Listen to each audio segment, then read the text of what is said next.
Bite for the Nintenbyte, you got the Triforce and it feels right. Like Bowser, you can listen all night, singing peaches until the sun lights. Summer shoots her beam so bright. Master Hand always brings a fight.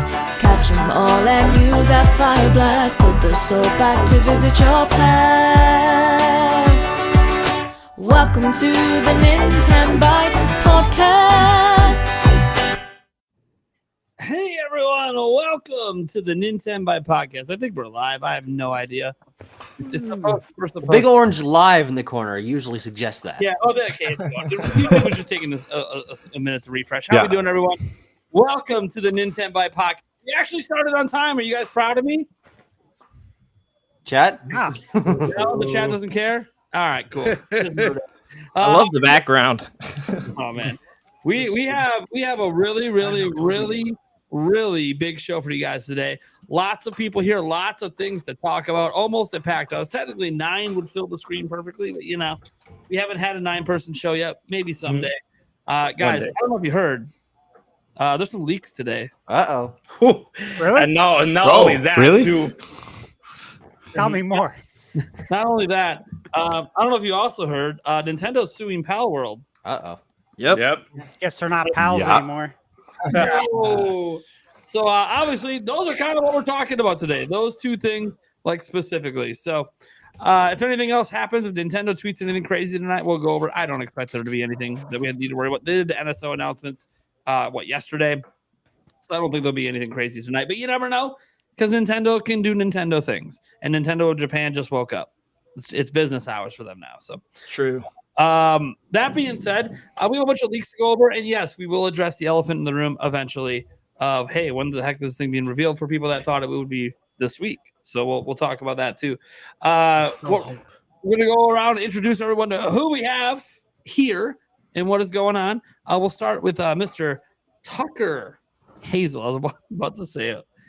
Eric, my mind is still in the gutter. I'm sorry. Uh-oh. Eric, You know what? gutter. I did. Honestly, when most people see me, that's where their mind goes. So I understand it. It's not the first time. I'm used to it by this point. But I'm Tucker Hazel. This is, I think, my 4th or 5th time here on your show, and I'm very excited to have a full cast for a full topic. I mean, we've got some big things to talk about. We're not going to be just like scratching the bottom of the gutter to talk about things. And I've got thoughts.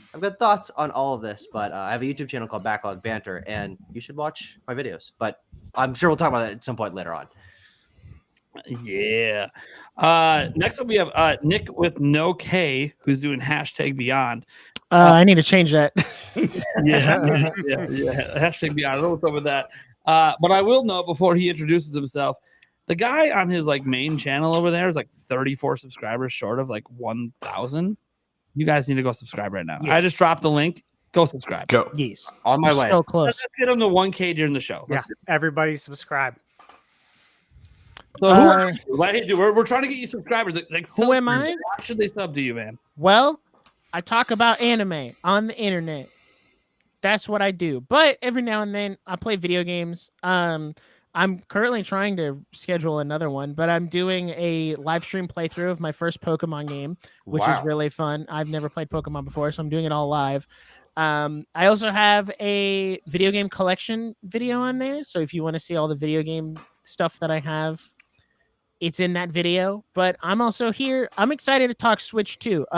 We made a joke about it last time. I unfortunately did not bring us a reveal this time, but as soon as it's time for me to be on the podcast, I'm just saying leaks showed up. There were no leaks yesterday. They all showed up today because I'm here. Listen more with Nick. Every episode he comes on, something major happens.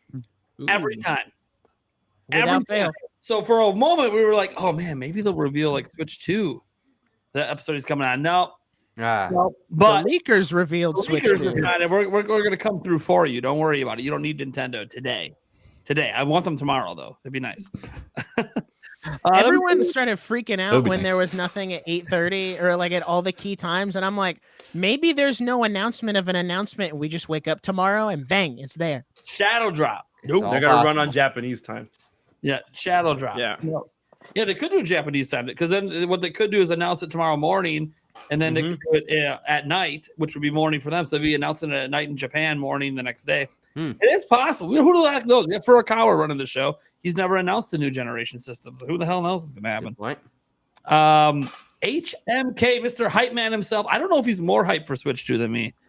I'm like, you don't understand the possible. Like, okay, so you said the word, so I got to like almost. You don't understand. Like, I have been waiting for a console like this forever, and like the fact that the Switch has been doing so well, and like I was there when they revealed it. I was there at the event. It was so much fun, and if we can get a Switch follow-up that is like comparable to that, because like everyone's like, oh man, what the Switch is gonna be like as powerful as PS4 Pro, or it's gonna be in between that PlayStation 4 and Xbox Series, whatever the fuck. And I'm like, yo, if I can get that in the palm of my hands, that's like stronger than the Steam Deck. What is the issue? Especially since the Steam Deck can like literally it's like a computer in your hands, right? This is a gaming device in your hands. You don't have to allocate all these resources to have it run whatever type of OS that it needs to run in order to run these games. It's the Switch to. I'm sorry. Let's just talk about. And off the gloves come. Man, I wish I had a pair myself. We can go a little rock'em sock'em over here. Where who's more hyped? You've got the gloves. I've got something else. I've got something to bring the hype with. All right. Let's go. Is that official? Yeah, the Nintendo sent that to you, right? That's official. Yeah, sure. Yeah, let's. They actually based the entire game on him. Yep. Yeah, I had this for a couple months. I didn't realize there was a game coming out. Yeah, that was a little weird. Yeah, just like I don't know. I moved to Japan one day, and this just felt right. Next up, we have Chris from Game Over Sunday. You want to introduce yourself, man? Yeah, hey, thank you for having me. I am Chris. As you can see, I have a small channel. I am from Guatemala, so I do things in Spanish, but I learned English since I was pretty young. So I'm here, hyped to talk about Nintendo Switch 2 and also Power World. That seems pretty interesting to me. That's a very interesting one to me. Yeah, very interesting. Not a lot of details on it, but Nintendo kind of like they were so specific. But they, whatever. We haven't seen the actual, full filing of the lawsuit. It was officially announced by Nintendo themselves. They made it public. Oh, Nintendo doesn't under no obligation to have to announce a lawsuit publicly. I think they want. It's so weird how they have like a tweet dedicated to that in Japanese. It's like, oh, we are suing Power World, and I'm like, yeah, okay, yeah. Like we want people to know you fucked with Pokemon. We fuck with you. Basically, so. But hey, what was the best part of that tweet? What was the best part? I couldn't believe they sent another tweet about it. You guys is there an answer right? They're disappointed but not surprised. They sent the tweet about suing them, and they're like, they sent a follow-up tweet, basically, by the way, we're not going to be announcing Switch 2. There's no way. During this, there's no way. Are you for real? The court proceedings. I was shocked. They have to put that out there. It's hilarious. Like, who would expect it to even be brought up? It's a lawsuit about Pal World. Yeah, That's wild. That is wild. Breath of the Wild. Game Junction, what's up, buddy? What's up, man? What you got going on over there? You want to let the people know? Yeah, I just dropped a video talking about Switch 2, so it's got a little outdated already. A couple days ago, 2 days ago. Yeah, I mean, outdated, bud. Yeah, well, because of today. The hour, you're outdated. I mean, my video this morning's already outdated. Yeah, it's crazy though. That's really the case. But it's been nuts. Yeah, just keeping up with that all day. I've been watching that and seeing what was going to happen. It's been a wild day in gaming. I can't wait to get into it. Eric, what have you been doing, man? Playing the Plucky Squire. Yeah, hell yeah. How we feeling? The game is phenomenal. If you haven't played it, play it. He's been playing it like for the last couple of hours at my house while I was getting the show ready, and he's been laughing and just pure joy. I haven't seen this level of pure joy from him since he was like a teenager. Hell yeah, dude! He's having a lot of fun with this game. I'm in love with this game. It has lived up to my hype, and there are not many things that do that, and it has just made my day. So hell yeah! Then we got Thunder Stash Gaming in the house. What's up, everybody? Yeah, I was doing something very similar to Eric. I actually just finished platinuming Plucky Squire and wrote my review. I'll be working on it tomorrow. Should be posted tomorrow as well. Wow. And I had a great time with the game, but I'll go into a little bit more detail. It's going to be a spoiler-free review because, Eric, you know, since you're playing it right now. Yep. But it's something that you want to experience for yourself. Yeah. Yeah, but I think people want to know a little bit about it, but nothing too much because it's pretty special. It is. It is. How Very long did it take you to platinum it? I 2 think days. about Yeah. Dude, It obviously Just came came out out. very recently. Yeah. no, I think about I think it was about 7 hours and like 50 minutes is what Oh, it wow. looked like. Okay. That's very crazy. reasonable. I'm about 3 hours in, so yeah. I heard it's about an Sounds 8 to great. 9 hour game. If you're really, as long as you don't get super stuck on the puzzles. yeah.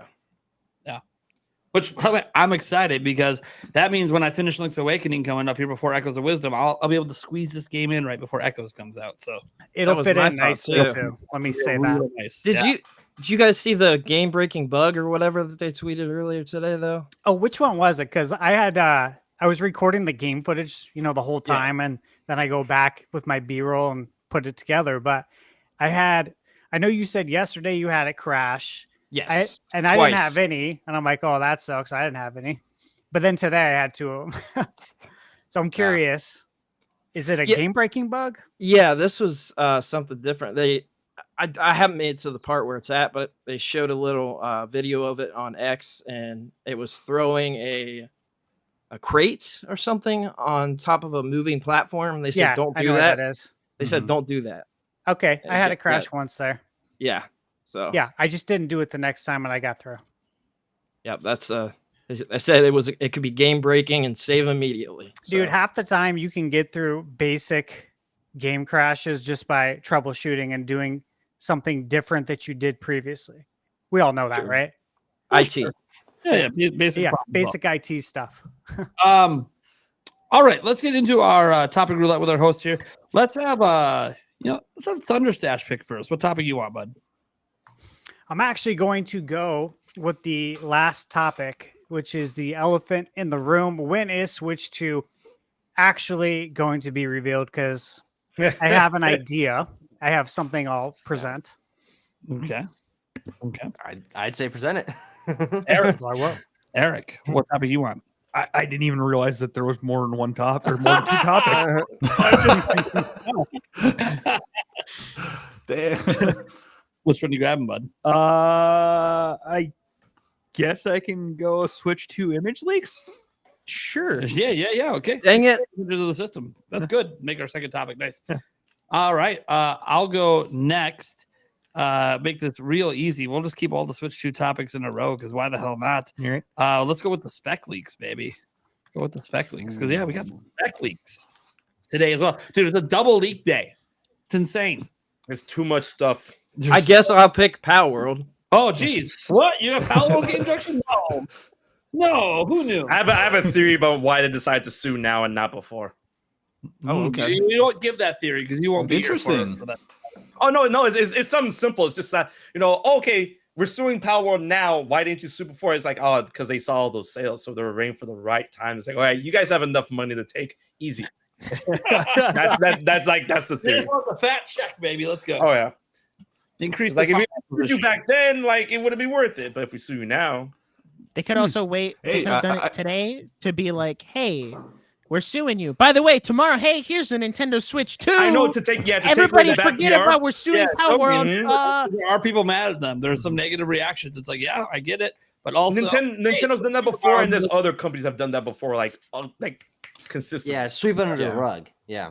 No, and I think Power had something for TGS. We're teasing something for TGS next week, so maybe they want to. The PlayStation advantage reveal, of that. the PlayStation launch. Yeah.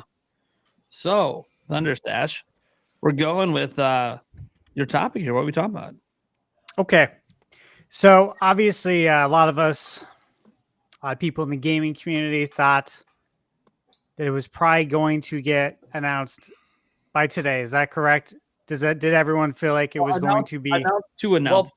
I was thinking like by the end of the week, but a lot of people are like, oh, you know, the Switch, Nintendo, they're known for doing it around this time frame. But I was thinking like at the end of the week. Right. And I think we all kind of feel like September, right? Because this month was cleared up, so to speak, for the Switch 2 to be rolled out, had the red carpet out for it. And it still can. I mean, it's the 18th. Yeah. We still have plenty of time. It can still be revealed before Tokyo Game Show. Right, keep giving me the hope, baby. Keep it up. Yeah. I don't want to do the hot chip. Let's go. Well, you know, There's still a third of the month left.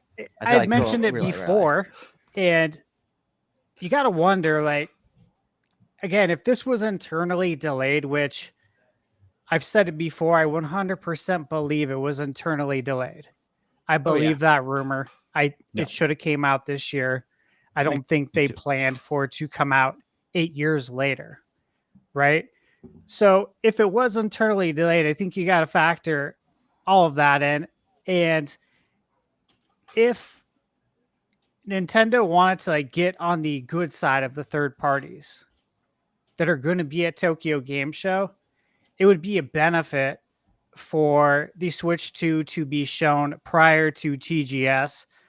So all of these developers can show off their games. And you also have to look at it from the shareholder point of view in that these companies are publicly traded. And if they've been working on a Switch game, Switch 2 for maybe 2 years, let's just say hypothetically 2 years, 18 months, whatever it is, and they can't show anything or say anything, and shareholders like, what are you guys working on? Like, you haven't released anything in a long time. Like, we're thinking about pulling some of our money out of there, and we see that happen all the time. Look at Ubisoft, prime example. They are suffering majorly right now in the stock market. As they should. Yeah. Well, the thing is you don't want that to happen, right? On Nintendo's own accord, because that would kind of be like their fault because it was internally delayed. Like it can be looked at that way. And that's not good for a relationship, for a business relationship where, you know, you have something like the Switch that is going to break the console sales. Like I think it's definitely going to surpass PS2. I'm sure a lot of us are on the same page there. So you don't want to go from like the best selling console of all time to then, hey, we're having a really hard time even transitioning to Switch 2 to announcing it. So it would be doing them a solid there is my point. And I think it would go a long way. Now, if it doesn't happen before Tokyo Game Show, I've had a date circled in my mind for a while that I'll bring up. And, you know, there is layers to this that I want everyone to understand. And the reason why is because I think there are a few things that are missing in this story that not a lot of people, I wouldn't say are talking about, but they might not know about. And so this all goes back to the museum. Nintendo Museum opens up in March. This was originally supposed to open earlier. Okay, earlier than March. So it was supposed to open this March. It was delayed to October 2nd. But there was another delay too. So this was actually supposed to open in 2023. So then it was delayed to March of this year. Now, March of this year, 6 months later, where would that put us? To where we are today, right? September. Which would probably be a good time to launch a console if you're going to launch it in the fall. It's actually been a pretty popular time that Nintendo's launched consoles before. So then you look at it that way, and now that it's been delayed, the actual opening of the museum to October 2nd, what is 6 months later? March 2025. March. When's Switch 2 supposed to come out? March. Yep. It's 6 months later. It's a 6 month build up. When did Switch 1 come out? March. Okay. So they said that, and I don't buy this, and I want to tell you guys why, but they said that the museum was supposed to open in March, but it was delayed due to some kind of getting some sort of building code approved. And let me just say this.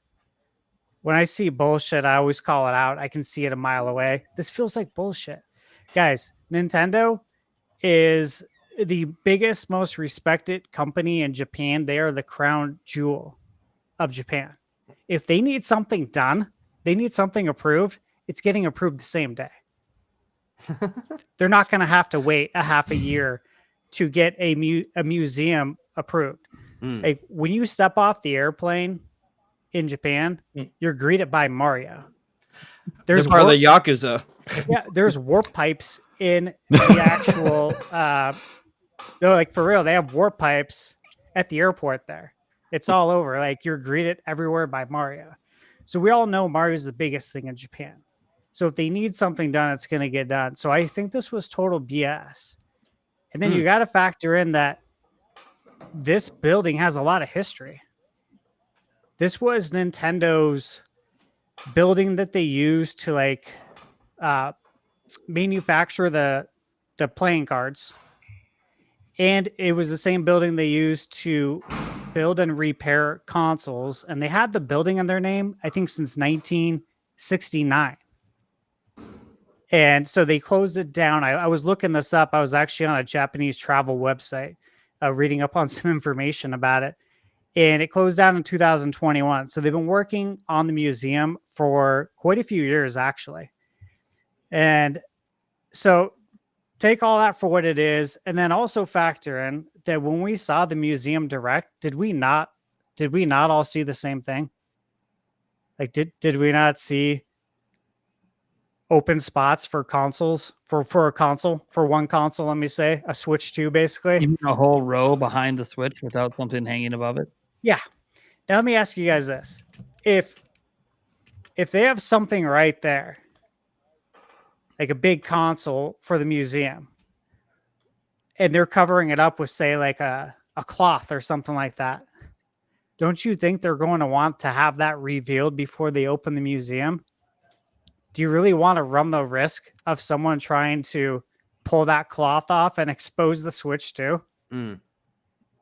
It just all adds up. And what better way to do your grand opening? Like, it's a really big deal to have a museum for your company. You know what I mean? Like, what better way than to introduce the Switch 2? And I could see Nintendo doing future stuff there as well, future announcements. Because, again, there's a lot of history in that building. So that's what I'm going with. If we don't see it in September, I kind of put my money on October 1st. What do you guys think? Tucker, what do you got? That's a really interesting theory in terms of how things line up and how Nintendo has been positioning, I think, a lot of their initiatives in the last couple of years to line up. They're trying to get the movies to synergize with the games, and now the museum is in the mix, and the theme park. And so I do think that tying them together actually would make sense and drum up hype for all of it, because yeah, it's a big deal that Nintendo now has their own museum with this history and all of that. But if you coincide it with something that is frankly a more publicly available, bigger deal, that being the reveal of the system, or at least some news about it, I could even foresee them using this as a location to film Nintendo Directs in the future, or to do, if they do sort of what they did with Switch, like a investor presentation. This still wouldn't be live like it was in 2017, but they could do something like that at the Nintendo Museum, use the backdrop, maybe cut around to different parts of the museum that are kind of relevant to whatever they're currently talking about. And so I think it's a phenomenal idea. And I don't think that, to me, I don't think it makes sense necessarily to have the opening of the museum and the system reveal coinciding exactly with one another, but I do think around the same time makes sense. Because if they're announcing the system, even if it's just a short trailer, you're not going to have enough stuff, box art, information, sales numbers, peripherals. They're not going to have enough stuff to display. Like, you're right, they have an empty space. Of course, they know they're making another system, but they're not going to have enough stuff that they've revealed to fill an entire display. It would just kind of probably be the system in a picture, maybe a little bit bigger, or one of the games, a video, I don't know. But I do think that the idea of the synergy is what you really sparked in me. I think that makes sense. But I'm not sure if I necessarily agree that it would be like an exact coinciding thing, just given that I don't think we're going to, even if we do see the system, hear news about it, I don't think we're getting a blowout anytime near October. I don't either. Does anyone think we're getting a blowout? No. I think we're going to have the initial reveal, and then we're going to have a later date, which will probably be, I think, in January. Would make a lot of sense. Just like the original Switch. Yeah, I think just like the something original. after Zelda drops is what I was thinking. Something Right. after Zelda drops, that time period. I think it's going to be a bigger blowout than people give it credit for. Now, I don't think it's going to be like the big, when they go on stage for an hour and a half and go over every little specific thing and show off like a 1-2 switch style game. I don't think it's going to be like that, although I think there will be some sort of game that shows off a new feature at launch. But I do think it's going to be like that. You think about it, like the Switch trailer was really beefy, right? It was like a 4-minute reveal trailer. It was very long and it showed everything they needed to show. But a lot of details for them to go over. But they were trying to sell the concept of the Switch. No, they don't need to sell the concept anymore. If this is what it appears to be when we get into the leaks later, where it's literally an iterative system, which could be brilliant and sell 200 million systems with the way that this game industry is going right now. Nintendo's like in a very perfect position. I'm not saying it's going to actually sell 200 million, but I've seen that opinion thrown out there that it's kind of like Nintendo kind of is in a perfect spot to do something iterative and dominate. But what's fascinating to me is you look at, I guess I'm using that word fascinating. I use it too much. Sorry, it's a mental note to myself. I've been trying not to use that word so much. But I look at what they have to do with this. They don't have to sell the concept anymore. They have to sell why you need to upgrade. Yeah, so sure. I kind of feel like this initial showing could end up being like a 10 to 12 minute thing, not a massive blowout, but they could actually want to show a lot of different things to explain why. Like, you know how they show iPhone every year? Yeah, it's iterative, but they try really hard to explain why you need to get this one, even though like this year, it's really why you need to get iOS 18, not why you need to get a new phone. But unless you're still stuck like me on Lightning and you want to go get the USB-C, I guess. 14. Yeah. Honestly, what I think they're gonna do when it comes to like, the initial reveal versus like what they could do later, like a keynote or anything like that, especially when considering what they've done with the original Switch.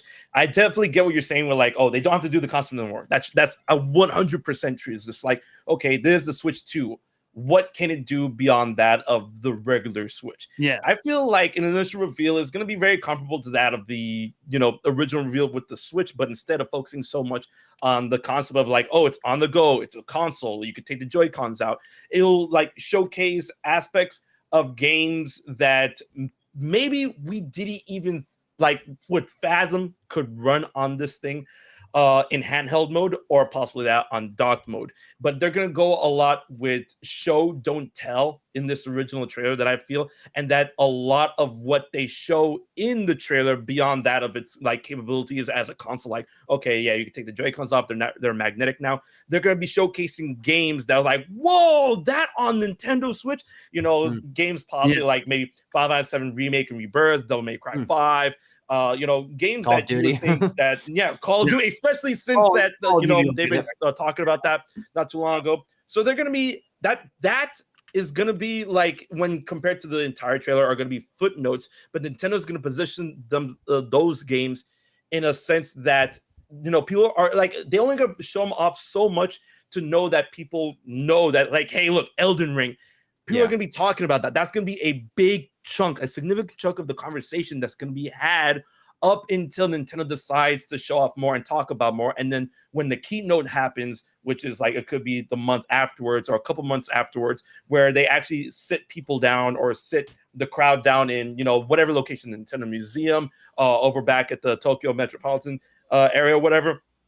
They're going to say, okay, so this is the system. This is what magnetic Joy-Cons, this amount of RAM, blah, blah. They're going to gloss over all of that stuff up until the keynote during or after the initial reveal trailer, right? Because people are going to be constantly talking about, it's like, how's this, like, at least aside, people are like, oh, Devil May Cry 5 Special Edition, 60 frames on the go and on the Switch. How are they going to be doing that?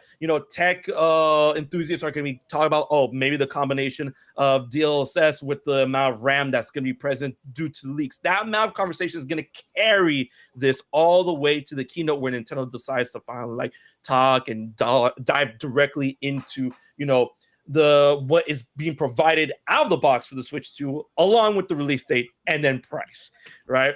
Nintendo's done that before with the Switch. It's worked out incredibly well for them, and I feel that that's going to be their strategy for Switch 2, but focusing more on the look, big games. How are we in those games? You'll have to wait and see. And then that conversation is literally going to be their chariot into a bigger presentation. That's what I'm thinking. I think there'll be an episode of third parties.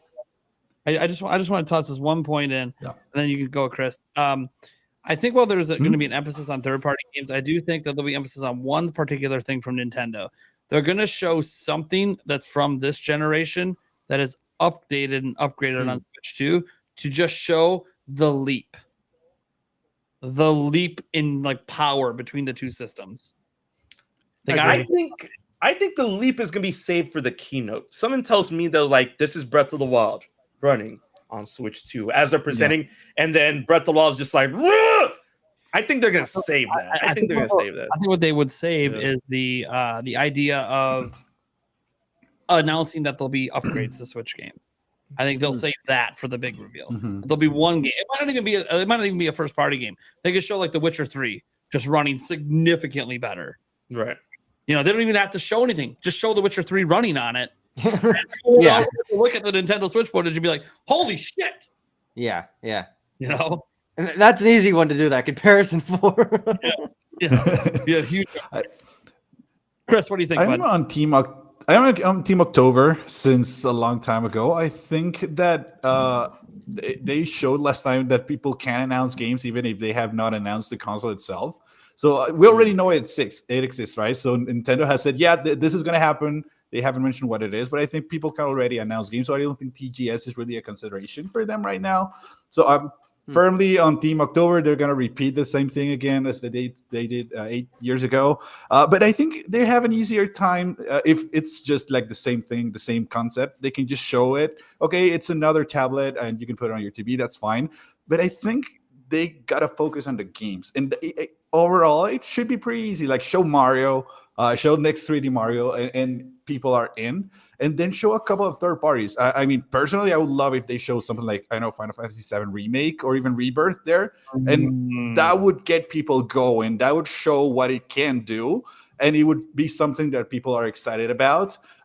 Besides that, I think pricing, it should be a good move if they showed pricing right away because they have it easy. I mean, PlayStation put it in us to choose it right now. So I think they have that pretty easy. Yeah. Oh, man. Yeah, After I think what Sony the did, first reveal is going to be focused on games.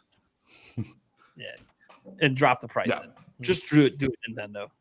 I like that. Win the day if you drop the price. People are gonna dangle the potential price over us for months.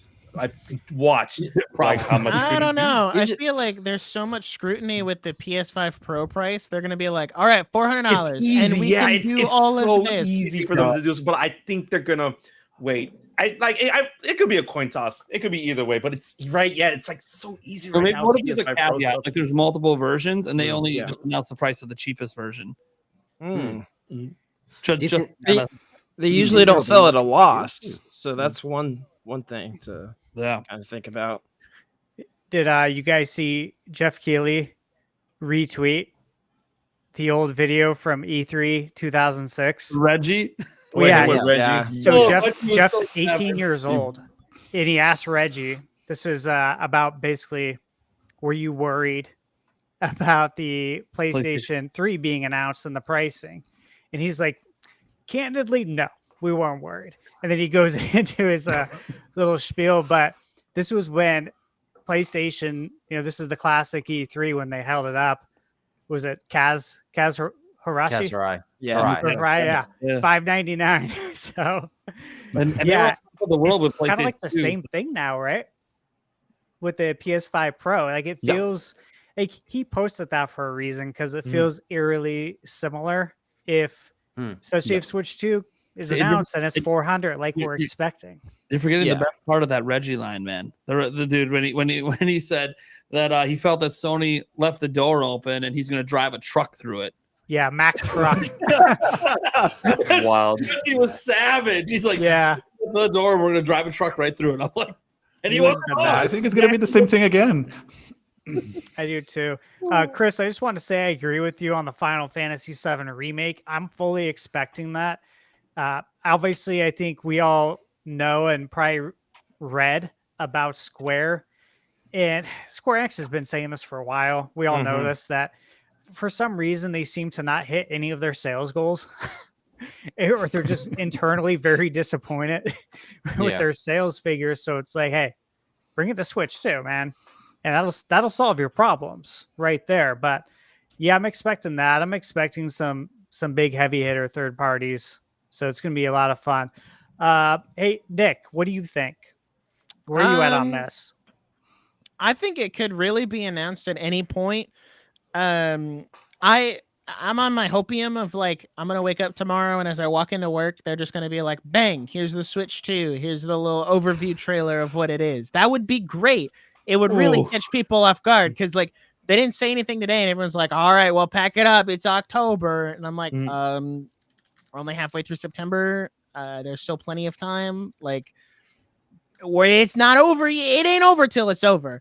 But I do think one thing they really should focus on, because I talked to my coworkers about this today because I saw the leaks and stuff, is why people need to buy this Switch as opposed to just keeping their old one. And I think a really great way to do that is to show off the games and be like, hey, here's Final Fantasy. Here's maybe we get Halo on there. Here's Genshin Impact, Halo which was supposed to Reach. be on Switch, but they didn't have enough power. So here's that Yes. game, which is massive.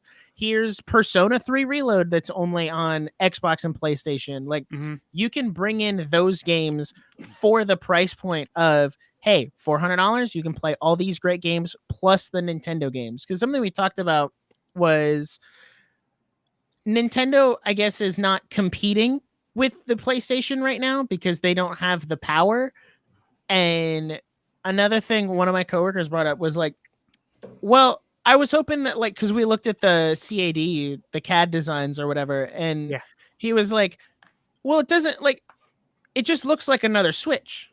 Like, Yeah. it's just a I had Switch. friends like, it's come supposed up to to me look today different. and say that exact thing. Like, what's the difference? I'm like, okay, if you look at the pictures and there's like the two next to each other, you can tell it's a little bit bigger, but it is obviously very, very similar. Yeah, they didn't switch many things around. No, they didn't. For the most That was part. my thought. Oh. Yeah, and it's like he likened it to, oh, the PS3 looks different from the PS4, which looks different from the PS5, and I'm like, yeah, but Nintendo's been dominating the market with the Switch. So if you have a winning strategy, you don't really need to change it that much. Just make it a little more powerful because that's what people want. Yeah. Put more third-party games on it. Yep. Mark it up $100 or $50, I guess, from the OLED at $400. Bang. Right. You're good. You're And set. The There you go. fans aren't There you asking go. for some crazy innovation. You know what I mean? And I know that's usually what Nintendo gives us, but we're really not asking for that. And I feel like in this generation, with the modern age of social media where everyone talks about video games openly and candidly, I think it's been really clear probably for Nintendo that, hey, we don't need a crazy innovation. It's about what's on the inside that counts. We want more power, more Aw, RAM. so sweet. But really, we want all that. And guess what else? You don't need to name it anything crazy. We've already been calling it the Switch 2. Everyone has. And I think they looked at that stuff. I really think that they aggregated a lot of the social media posts and found out that, hey, based on what all of our fans are saying, we should call it the Switch 2 and just make it really powerful. Let's try this. I've also seen so many people on the internet being like, is it really going to be called Switch 2? That's such a boring name. Like, that's not Nintendo. And I'm Yeah, like, you know guys, what happened when they we've try to been not be calling it boring? Switch 2 for the last, like, 3 years. I've seen a little bit of that too. Not Yeah, a lot. yeah. But Now I there's see a a switch up bunch. because it's legit. You know what? You know what's also a really boring name? The Nintendo Switch OLED. Oh wait, they did that anyways. They literally used a piece of tech in the console name. It's almost like Furukawa was like, you know what? Maybe these creative we talk about falling off the cliff. Maybe we don't need to put like new on things or XL or you know it's not particularly go creative. with super or advanced. How about we GameCube. just, like, tell people what it is? Mhm. It is a Nintendo Switch with an OLED. You gotta be It cut is- and it's clear with these people. Another Nintendo Switch, but it's the new generation, so it's the second. Nintendo Switch. That's Switch 2. Oh man. People couldn't figure out that the Wii U was the next Wii, and then see what happened.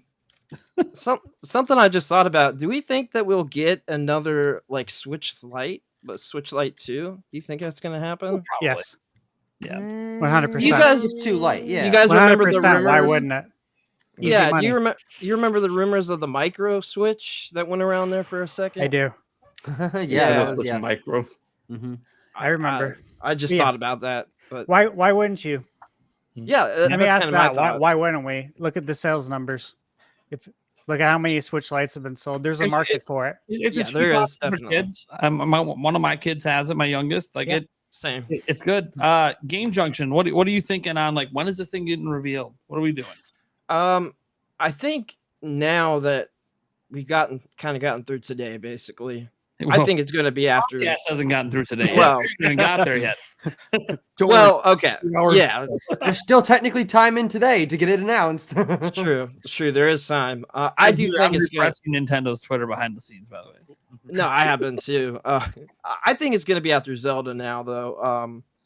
I don't know. I have a feeling it's going to be sometime shortly after that. So the October 1st could make sense to me. But I think they want to get past that. It's a relatively big launch, even though it's a 2D Zelda. It's a big launch for Nintendo. So I feel like we want to get through that. Then after that's good. So it's going to be sometime, I feel like, shortly right after. October. Okay. Yeah, I think early October is kind of my thoughts. I don't know if October 1st for sure, but that could make sense. I mean, it doesn't not make sense. You just want me to do the hot chip on the podcast. That's all it is. I want you to. I've been wanting you to all day. I was thinking about it in the shower and everything. Well, jeez. Well, that's a spicy take there. I'll take it. Eric. Not as spicy as the chip. Oh, There we go. What were Okay, you nice. thinking, Eric, for when they're revealing this thing? I want it as soon as possible, and I've been saying that for forever. My biggest worry though with this is, we've talked about the PS, what is it, 5 Pro's price point. I wonder if behind the scene, if Nintendo goes, okay, we were thinking 400, but now that this is out at 700, that just gave us an extra $50, and we can go see it's still great compared to this, and it comes out at 450. That would suck. Feels like a weird price point though. That would suck. This But book, you could get it, and nobody's going to complain because it's not 700. True. You think Counterpoint. about it. We could have a Wii 60 again. Oh, the Wii 60. The Wii 60. Remember, you could get a Wii and a 360 for less than a PS3. Yep. Yeah. The That Wii- was a huge selling point Yeah. during that generation. And if you look at it now, I mean, you could get a Switch 2 if it's 400, Mhm. which I think it's going to be, and another console. I think The Series S. right. Series S, but Yeah. I've seen Series X go on sale around the holidays for 400. It goes I've on- seen it for 350. I've seen it for 350 too, Yeah. brand new at the store. So you Yeah. could literally say that you can get both consoles for less than a PS5 Pro physical. Dude, I Yes, can't the wait for physical the- is 850 out the door. The PlayStation 5 all digital version to go on sale this holiday for 400. I'm like, what are you talking? That's what it launched at. Like you raise the price. It's not a deal. Yeah. Anyways. Yeah. Nick, what was your counterpoint? I was just gonna say counterpoint. If they leave the Switch 2 at 400 and it's still was it Xbox Series S power in docked mode and it was PS4 Pro on the go, I think is what they said. If you leave it at 400, then it plays all the same games for cheaper than the Series X. Because I'm assuming you can play all the games that you can play on the Series X on the Series S.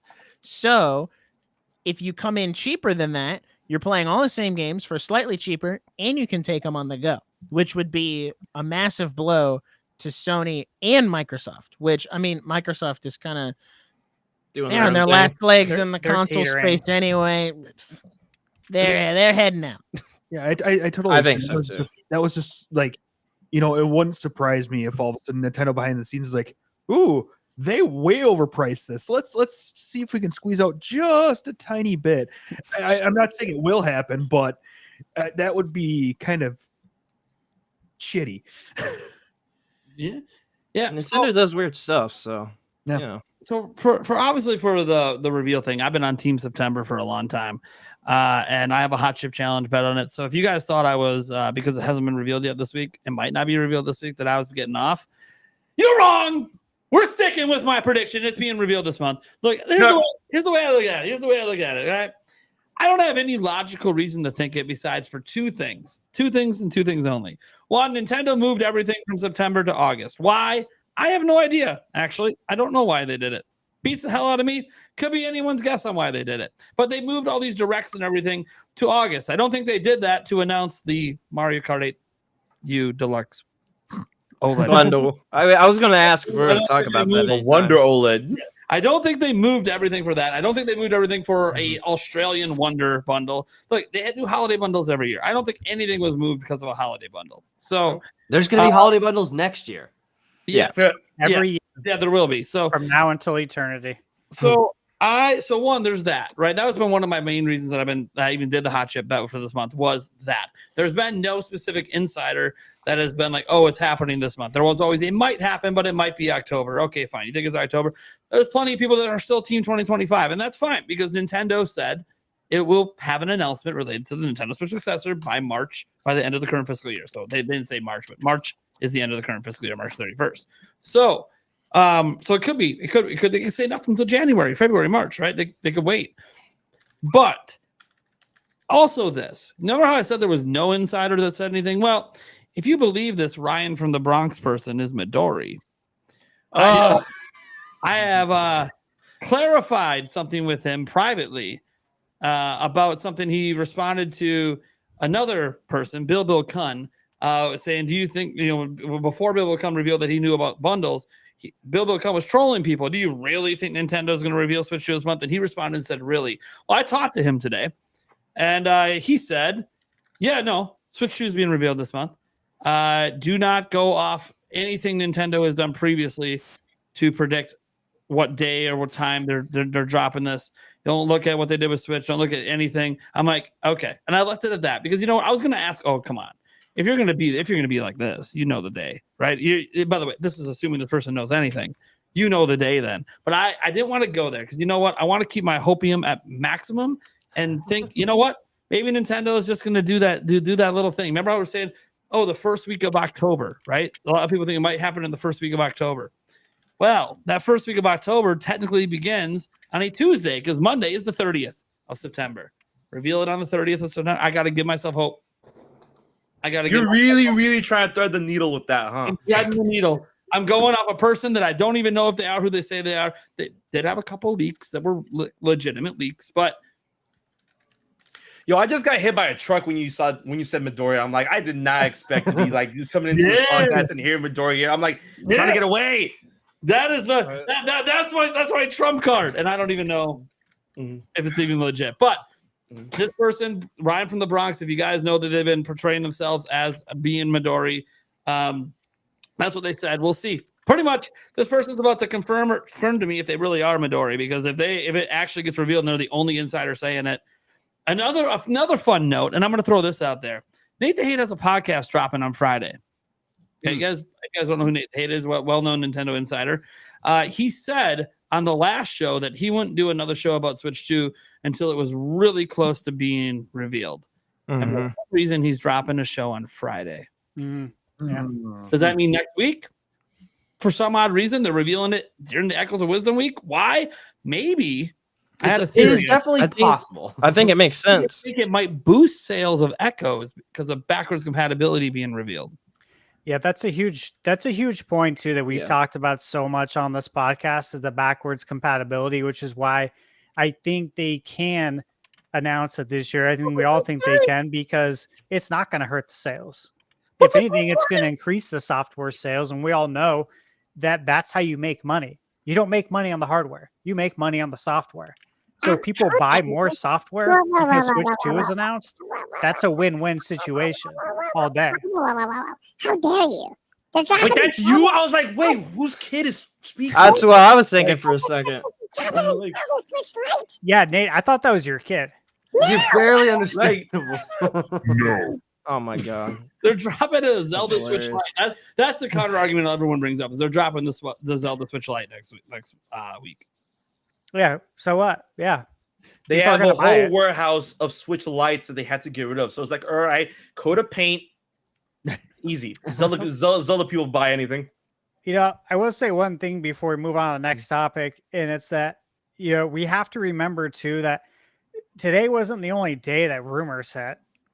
I mean, we do have to factor in that there was reports yesterday of all these developers that were invited to Nintendo. I saw the CEO of Limited Run Games. I follow him on Twitter. He's posted in front of the Nintendo of America sign. I was there just saying a couple he had weeks a ago. great Maybe day I've there. got some inside information. Well, I have a picture out front of there too, but he said he was invited there. And that he had a Mhm. Yeah, great I was time. That invited. that he spoke with Howard Lincoln. Was it Yep. for 2 Yeah. hours? Yeah. Howard 2 Lincoln hours. no The dude's longer a affiliated with Nintendo Nintendo, legend. though.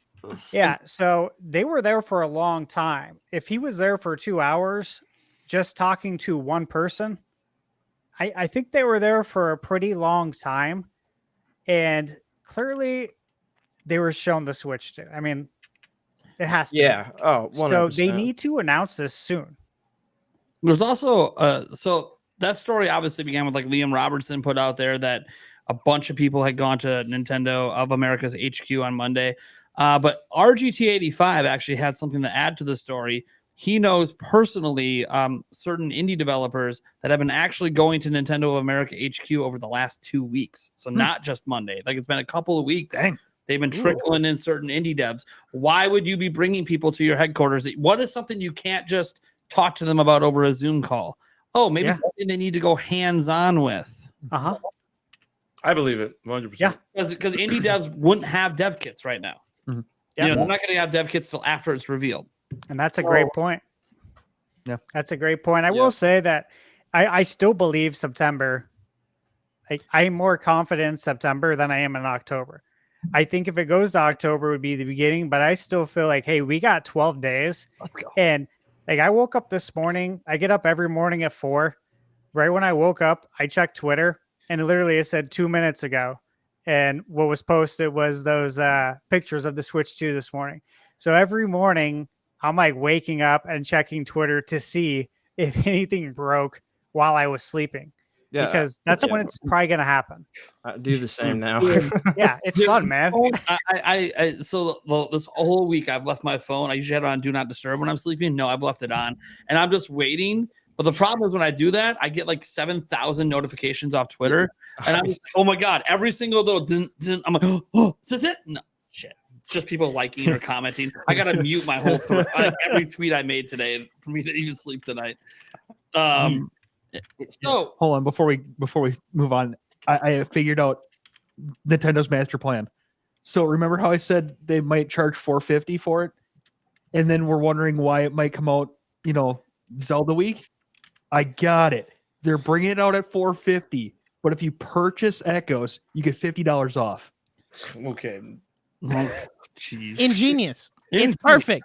it's perfect. It's like a free game, right? Jesus, can you imagine how many copies of the game they would sell? They're not going to do that. That doesn't make any sense. But imagine how many copies of the game It's they gonna would sell. have like I mean, Wii Sports level. they would probably sell 40 million copies of that game, which is just like that'd be insane. Yeah, it would be. Yeah, All that's right, their master plan. all right, Eric. Since you like to talk right now, what's our next topic? Oh gosh, Switch 2 image leaks. All right, You why got it? don't Or you, no? why don't you tell like some of Yeah. the information No, I behind know. it while I Yep. get it up? So this came from a Chinese social media site, but everything has since been deleted.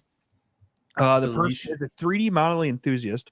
So the CAD models that we have Which we'll show in a second here. from them are him reverse engineering the sample that they got their hands on, the sample is real. The images aren't faked, and there is strong evidence it's injection molded with the classic demarcation of injection molding, which is extremely expensive. All right. Also, for some reason, there are people backing it. VGC's Andy Robinson said he has a source that has said says the images match what they know about the system. In addition, Geekshare, I was about to say the Geekshare thing too. Yeah. Gaming accessory manufacturer, has a top manager backing the claims in China. The PBC shows what the heck is PBC or PCB? That is the motherboard. Oh, got it. Okay. There you go. Shows evidence that it was manufactured in October of 2023, suggesting that this is either from late 2023 prototype or dev unit. Thus, the design is likely close to final, but there may be some changes. As an example, the manufacturing leaks a couple days ago suggested a U-shaped kickstand. This is still in play. Yeah. So obviously, like what I have on screen right now, this is like the big one that people are looking at. There's also one more that shows like the side of the new Joy-Cons, which I do think is notable, and we'll look at. Like the biggest thing about these leaks is that they seem these ones in particular, the actual images. People have been trying to disprove these all day. Like, are these photoshopped? Are these? No, they are not. And people actually that were professionals that have done injection molding and do professional 3D printing actually zoomed in. Heads up, you can't see my camera. What? I can see his camera. I can't. Oh, Yeah, just me I then. see it. Yeah, Nick. Dang. Oh, now I can see it. Oh, that was just me. Anyways, so people have been trying to disprove this all day, and no one can disprove this image and the one other we'll show you in a moment. And people did a lot of close examining, and it's definitely injection molded. And for injection molding, because people were worried like this was going to be like that NX thing, right? Where someone 3D printed and faked the internet based off a Nintendo patent. Oh man, those are fun times. People thought this would happen, and there's already things in it that are different than that. One, we see an actual PCB, which that's pretty hard to fake. You'd have to pay to get that made. And you can pay to get custom PCB made. It is possible to fake those, but they're not cheap to get a custom one made. So you consider that that's not cheap. You consider that injection molding, dude, to get those molds made can be like upwards of $50,000 per mold. Yeah. So like for someone to spend that kind of money to fake this, just to fake this, and the fact that some of the stuff it's faking was leaked like 2 days ago, so the molds wouldn't even be ready yet. Some of the stuff like the press fit of the Joy-Cons pressing in instead of sliding on, that was from a manufacturing leak 2 days ago. And so that wasn't known publicly till 2 days ago. How would someone get the molds made by then and have this done in a professional way? So a lot of things line up that this is probably in some way, because the story basically is that this guy who's a 3D modeling enthusiast paid a shitload of money to a third-party manufacturer of accessories to get their hands on this. So this could have been the richest Nintendo nerd ever. This could have been one of Nintendo's manufacturing partners. And what's fun, one of their accessory manufacturing partners. And the funny thing is, there's two different ones kind of suggesting that they have something going on. Satisfy also said something on Twitter about how they're already working on accessories for this thing. That would be great. They might even have hands on something like this. And you might go, well, why would an accessory maker have like this PCB? Well, notice the PCB doesn't have the chipset on it or any of that stuff. But you know what it probably can do? If there's electromagnets, they need to show a way for the electromagnets to turn on, something to run a current through. So you need the PCB. And if you look on here, and we'll look at this other image that shows it from the side, is indeed, look, they have the chipset inside where it would charge the Joy-Con when you press it on. So that could enable the power just to turn on the magnets so they can make accessories that work with the magnets. So it kind of would make sense that they may have something like this for the purpose of making third-party accessories, third-party controllers, and stuff like that. So it is very fascinating that those seem to be the people backing this up. Meanwhile, the claim was he bought it from somebody like that. So, and this is obviously an older one. I would assume there's probably a newer version that they have now, which is why this company was willing to sell this, to this guy. How he got his hand, I don't know. It's all in China. So who the hell knows how he actually got it? And he deleted it. And that theory the Nintendo ninjas came after him. That's the theory on why he deleted everything, which could be. So I gotta say one thing because I have to be out. I'm at time. Right? Is that I think the design looks cool. I think it's real, but I think it's outdated.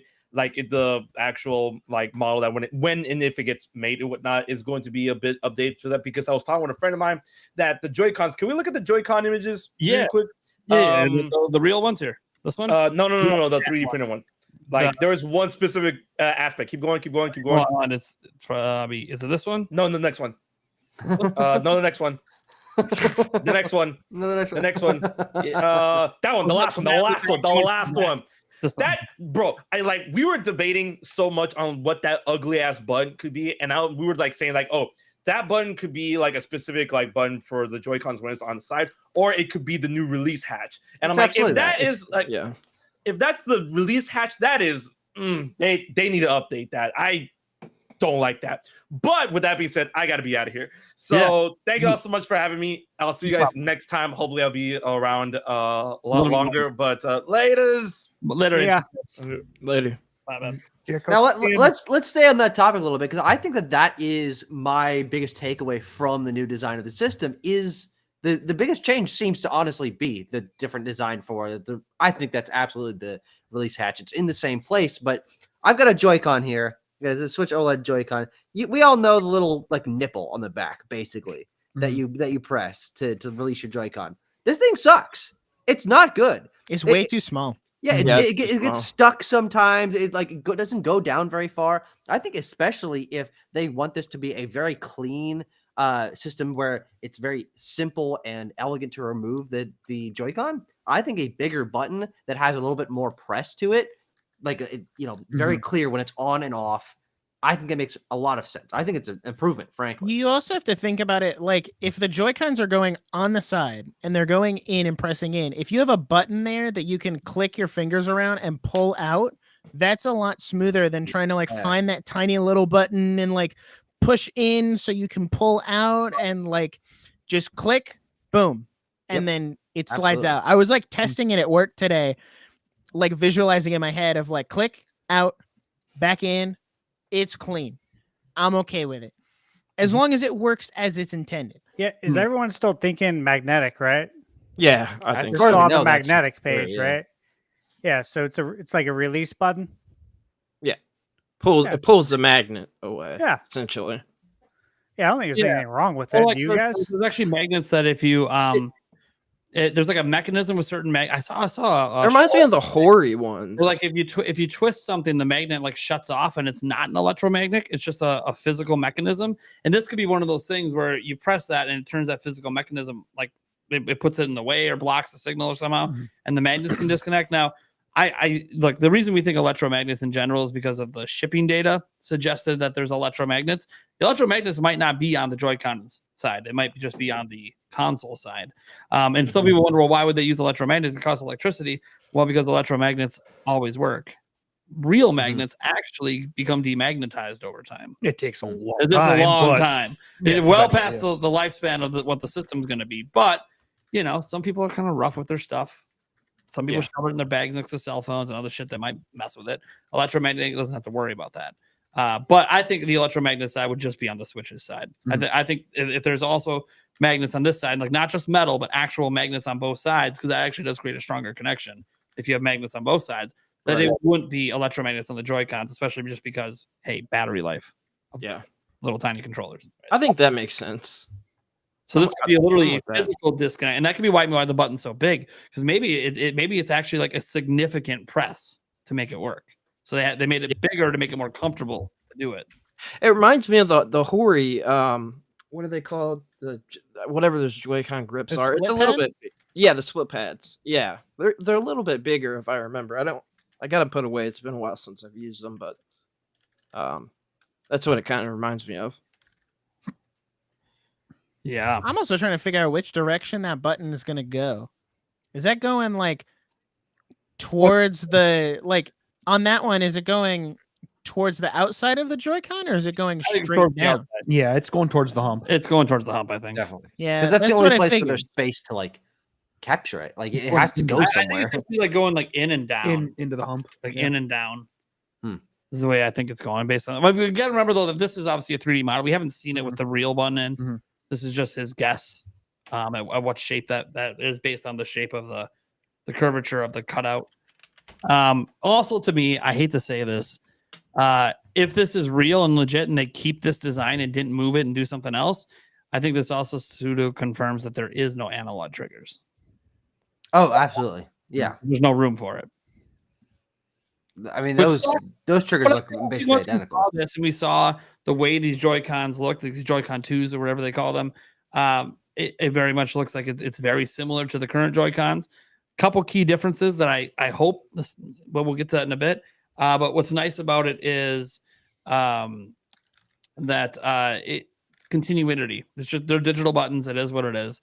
One thing I wanted to look at because there's obviously some interesting stuff here, like this showing a second USB-C port on the top. That is definitely a big difference from the current one because we only have it on the bottom.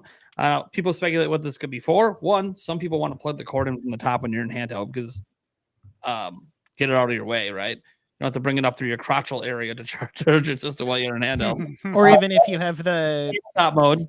yeah, that's what I was gonna say. If you have the dock flipped out, And there's a lot of headphones that are USB-C as well. Yeah, true. Oh, interesting. Yeah, good point. Do we think that we're finally using Hall Effect joysticks? So there's no drift. What are you talking about? There was never drift. Yeah. All the figment of your imagination. That's that's the only thing I can think about right now. One thing I do like, and this is just from the render, I honestly don't see, is you see like the control sticks. These look like normal control sticks. That might be hopium on the renderer person for them to be normal control sticks. But these they do look taller. They do, yeah. The shell, like if we go back to the actual shell, because we have two legit photos. These do look thicker. They do, yeah, a little and bit. like these buttons are chonkier. They're definitely longer. Yeah, and they're longer. Well, the system's a little bigger, right? So with them being thicker, it is possible. Like if you look at where everything's located, that there could be an actual standard control stick, which isn't the Hall Effect ones that I want, but those are a little bit more expensive. And with Nintendo trying to cut costs everywhere, and by the way, none of the systems come with a standard Hall Effect, like in the box. Your DualSense doesn't have Hall Effect. Your Xbox Series controller doesn't have Hall Effect. You can get them in third-party controllers, but they don't have them. So Nintendo probably also doesn't feel any pressure to do it because, again, no one else is doing it. So why do we have to do this thing? Unless it's a feature we want to tout as a selling point. And I think Nintendo isn't at the point that they think a control stick is a selling point for them. They're going to think the games are a selling point. Or, as we'll get into later, possibly a microphone is a selling point, although we don't see a spot on this thing for a microphone. Well, there actually might be a spot in one of the renders, actually. But I don't know, man. This looks. I gotta say, is anyone disappointed that this basically just looks like a bigger Switch? No, that's all I wanted. That's all I wanted. I love the fine. Switch. I just want to play more Switch games, have more power, get more third-party games. I don't want. I was so petrified as a Nintendo fan that we were gonna go from like a 3DS to a Switch, and it was gonna be this crazy thing, and it wasn't gonna be the same. And I'm like, listen, maybe it's not as creative as it could be. Maybe it's not as like ingenuitive and focusing on a fun little gimmick. Like, I don't care. I just want to play more Switch games on a better Switch with a better screen and more power. That's all I want. Yeah. You know what I would like is a D-pad. Yeah, that would be nice. I really like a D-pad. I'm a big fan of it. They're gonna keep the split design because they're keeping know. the old two-player controller thing. And it's I hate okay that. because third parties will come out and make something. And And the then, Pro controller is gonna have yeah. a D-pad, obviously. That'll be interesting to see what the new Pro controller design is like. I think that'll be a little bit more different from the. I hope it's more like the Wii Me U too. controller, like 70 hours of battery life, and I love that controller, man. I don't care what anybody says. It's a great controller. Not pictured here. Rumble, man. Are we still on the colored button theory? Yeah, I know they're not in there, but I am. Well, I this could is- see colored buttons going great if that's the like final color, like that slightly darker matte black. Colored buttons would look pretty sick. I I will expect it. that I don't know if this is like a final. Obviously, this is a prototype or some sort of dev unit from back in October of 2023. But I don't. I don't know that looking at this, that is the color. I'm curious how Nintendo does colorings. I don't know if they do full injection molding colorings or if they have just everything's injected the same, and then they have a different. There's other methods to like put color. I'm not gonna say paint. Some of the stuff is obviously painted, like some of the special editions and stuff, but some of the colorways, I do wonder if they're using a coating instead. I don't know if I've never cut a color Joy-Con in half to see if it's colored all the way through. Sounds like a great video idea. I'm sure there's one out there. Let me go look. There's gotta be one cut in half or something somewhere, Joy-Con right? Like someone cut in half. I'm cut just in half. just Google that. I'm actually Joy-Con cut in half.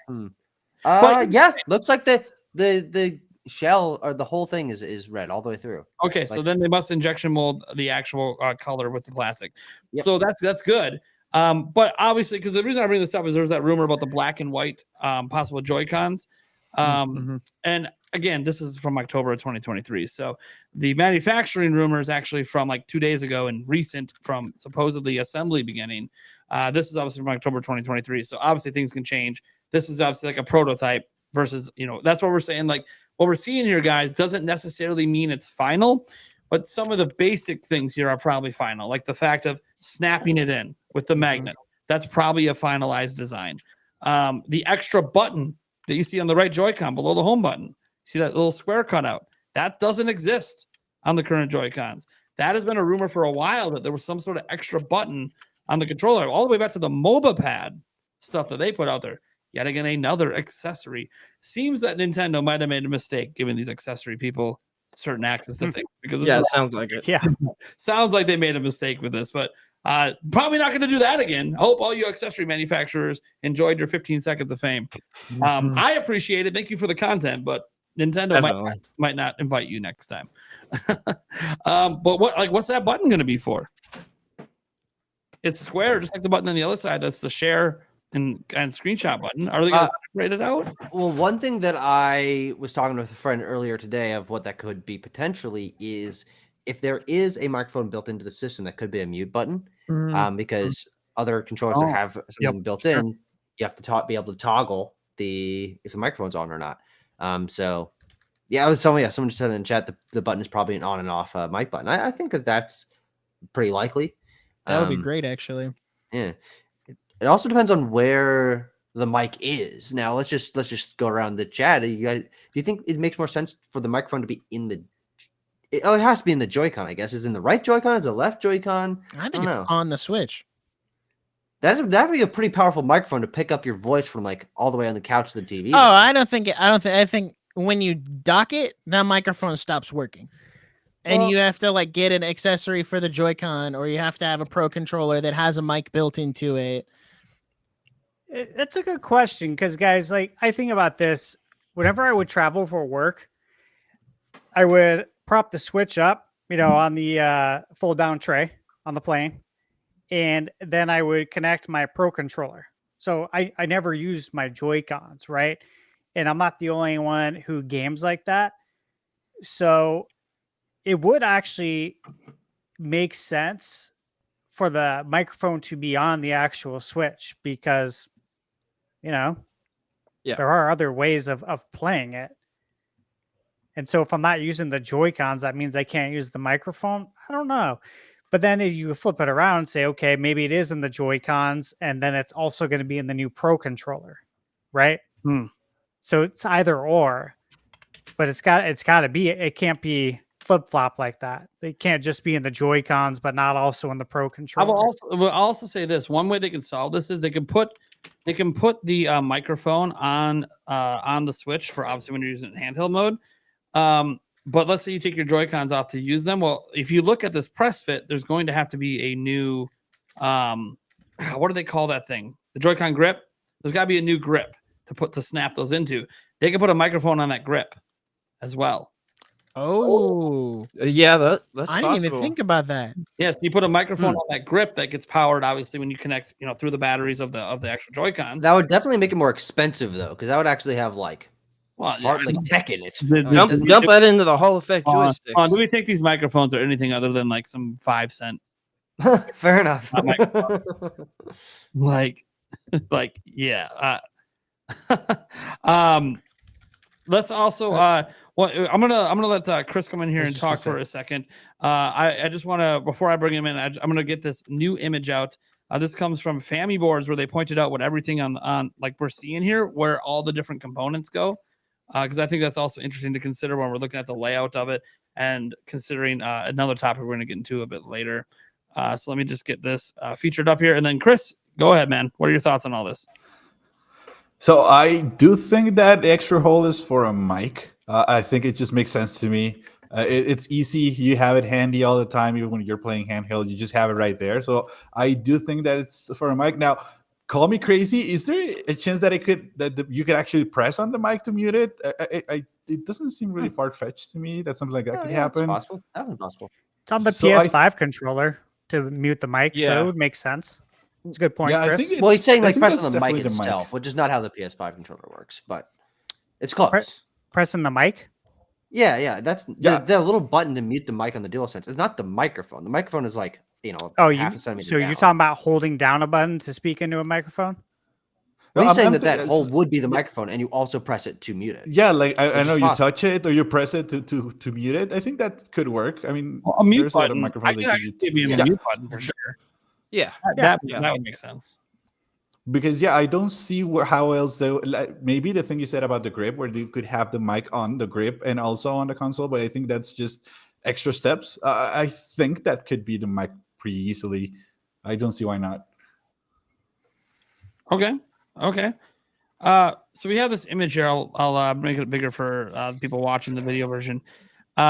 This was put together by somebody over on Family Boards, where they were pointing out like what all the different things are that we're seeing on the board. Because obviously there's missing aspects, like you have the speakers up here at the top on the left and right. Next to that left speaker at the top, you see where probably the SD card reader slot would go in. And you see the USB-C aspect that would be for the dock, and then over to that, to the right of the Joy-Con facing up and down, you see the combo GPU CPU. That's your T239, and then 2 RAM modules that are supposedly 6 gigabytes each. We're getting that into the leaks, so 12 gigabytes total.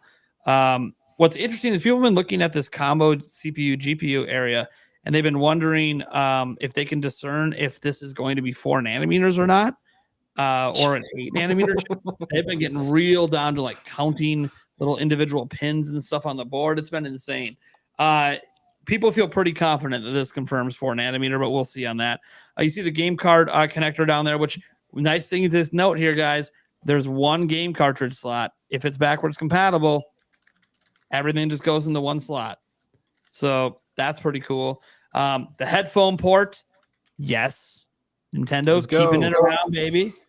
Let's go. Keep those 3.5 millimeter jacks alive. Then your other USB-C port, and that's what we saw in the cab models, where there is a USB-C port at the top. And then this little section here that's in the red rectangle towards the middle, that is apparently what they think is the display ribbon cable connector. Obviously, the connector is not actually there. Just all the traces for it match up with the switches one. And then underneath that Joy-Con going up and down is a cooling fan. Still using active cooling. Makes a lot of sense. Probably a much bigger heat sink than we saw on Switch. No explanation, obviously, on any of the new stuff that's on the side, like if these are magnets or stuff on the rails, because we don't know 100% for sure. They'll just be guessing. And then that big giant black area, that's obviously the battery compartment, which I saw Digital Foundry make a comment that hey, that battery compartment is smaller than on the normal Switch, which I think is kind of interesting, because I don't actually think it is smaller than what's on the normal Switch. I think they're not considering that this is bigger, like this is a area than the normal Switch. Yeah. Also, I took a look at it based on, I know we don't know the exact thickness, but I went and looked at an opened Switch OLED and its battery compartment without the battery in. It does not look as tall as that. Like the height on this, so the battery's thicker, at least.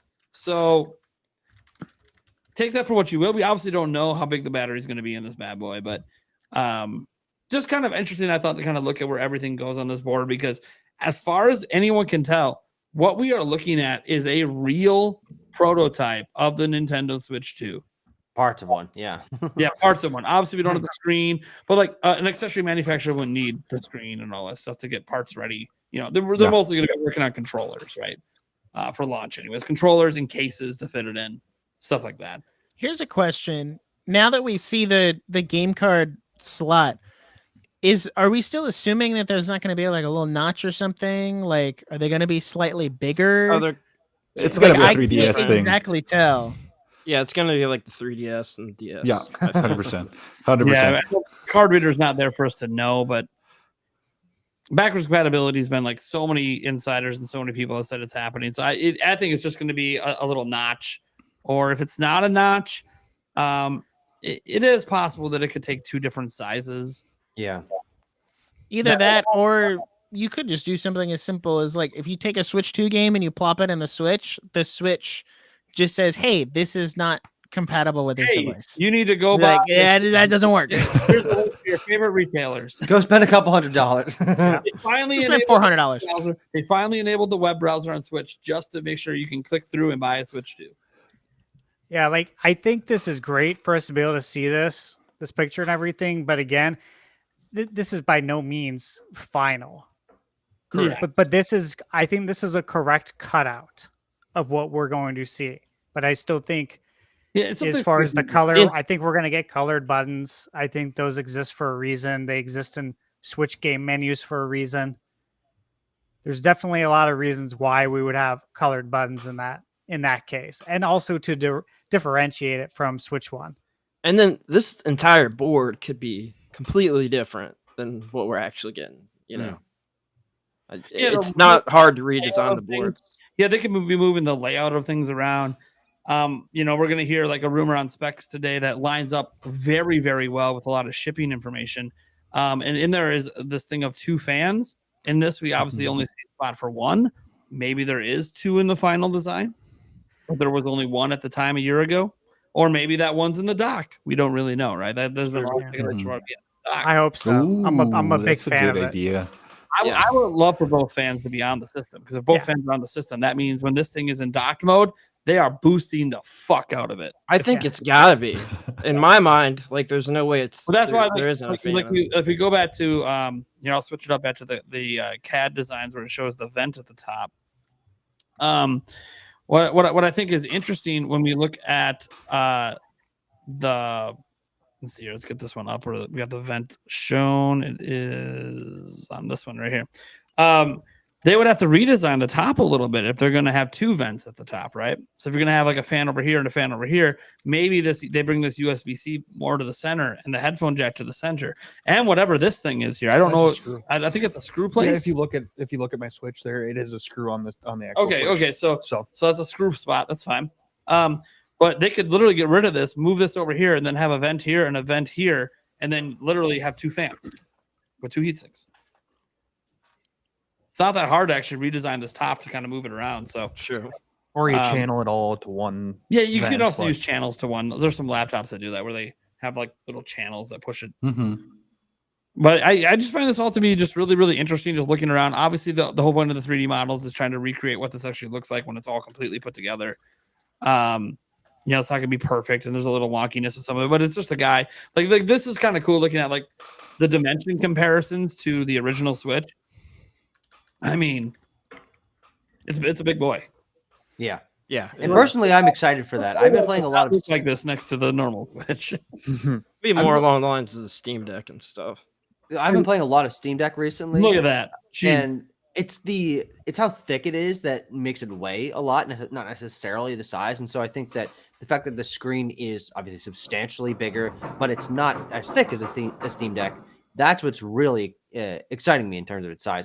I like my handhelds big. I personally, my 3DS XL, I vastly prefer that over any other kind of DS. I know there's some people that prefer things to be more pocket sized, but the bigger the screen, the better for me. And so this is an improvement in my book. Yeah, and I look at the side on here of these, where they have obviously the connection points. Like the little hole below the connection point is obviously like a screw hole. And I actually wonder, like, at the top of that right one, is that like the sync button? Did they put it there instead of in the middle?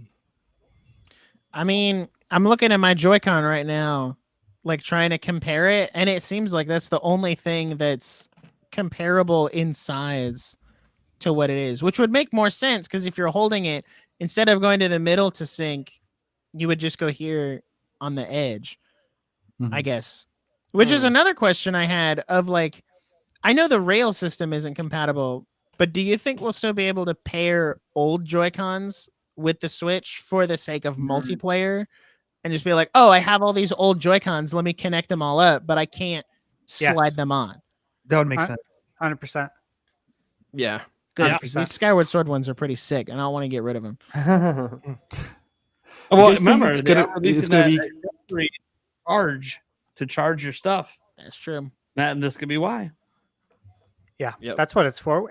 Isn't that coming out soon here? Yeah, like October, November. October, right? Yeah, I think so. Yeah, there's a reason for that. What if they're revealing something in October that suddenly people are panicking over all the old Joy-Con and they're like, don't worry, we have this thing coming out for you. Chris, you were going to say something? Yeah, since it seems to be a bit bigger overall, do you guys think it's gonna be more comfortable? Because I do get numb, my fingers numb when I'm playing on my Joy-Cons. Think it's gonna be better because I'm it's getting a little bit bigger. If they didn't make these more because these might not be final designs, so there could be more ergonomics to it on the back, or they can add some chunkiness. But if they don't, and this is the final design, it looks like it's thicker than the original Joy-Con, but it wasn't the thickness that was necessarily a problem. It's that like our hands aren't flat like that when we're wrapping our hands around a controller. I'm probably still gonna get a grip. Let's be real. It's not going to be comfortable at all. Come on. No way. No, but we don't put up Not at for all. 7 years. It's fine. It's fine. Especially if that hump on the back is even bigger. Ooh. Yeah. If That's they're my doing it 'cause the hopium. design looks good. That's all it is. It just looks good. Yeah, I hope it's more comfortable because like I have the Nitro deck Yeah. same. and Oh, I have it because it's not comfortable to play for me. Like it literally just digs in right into my hand right here.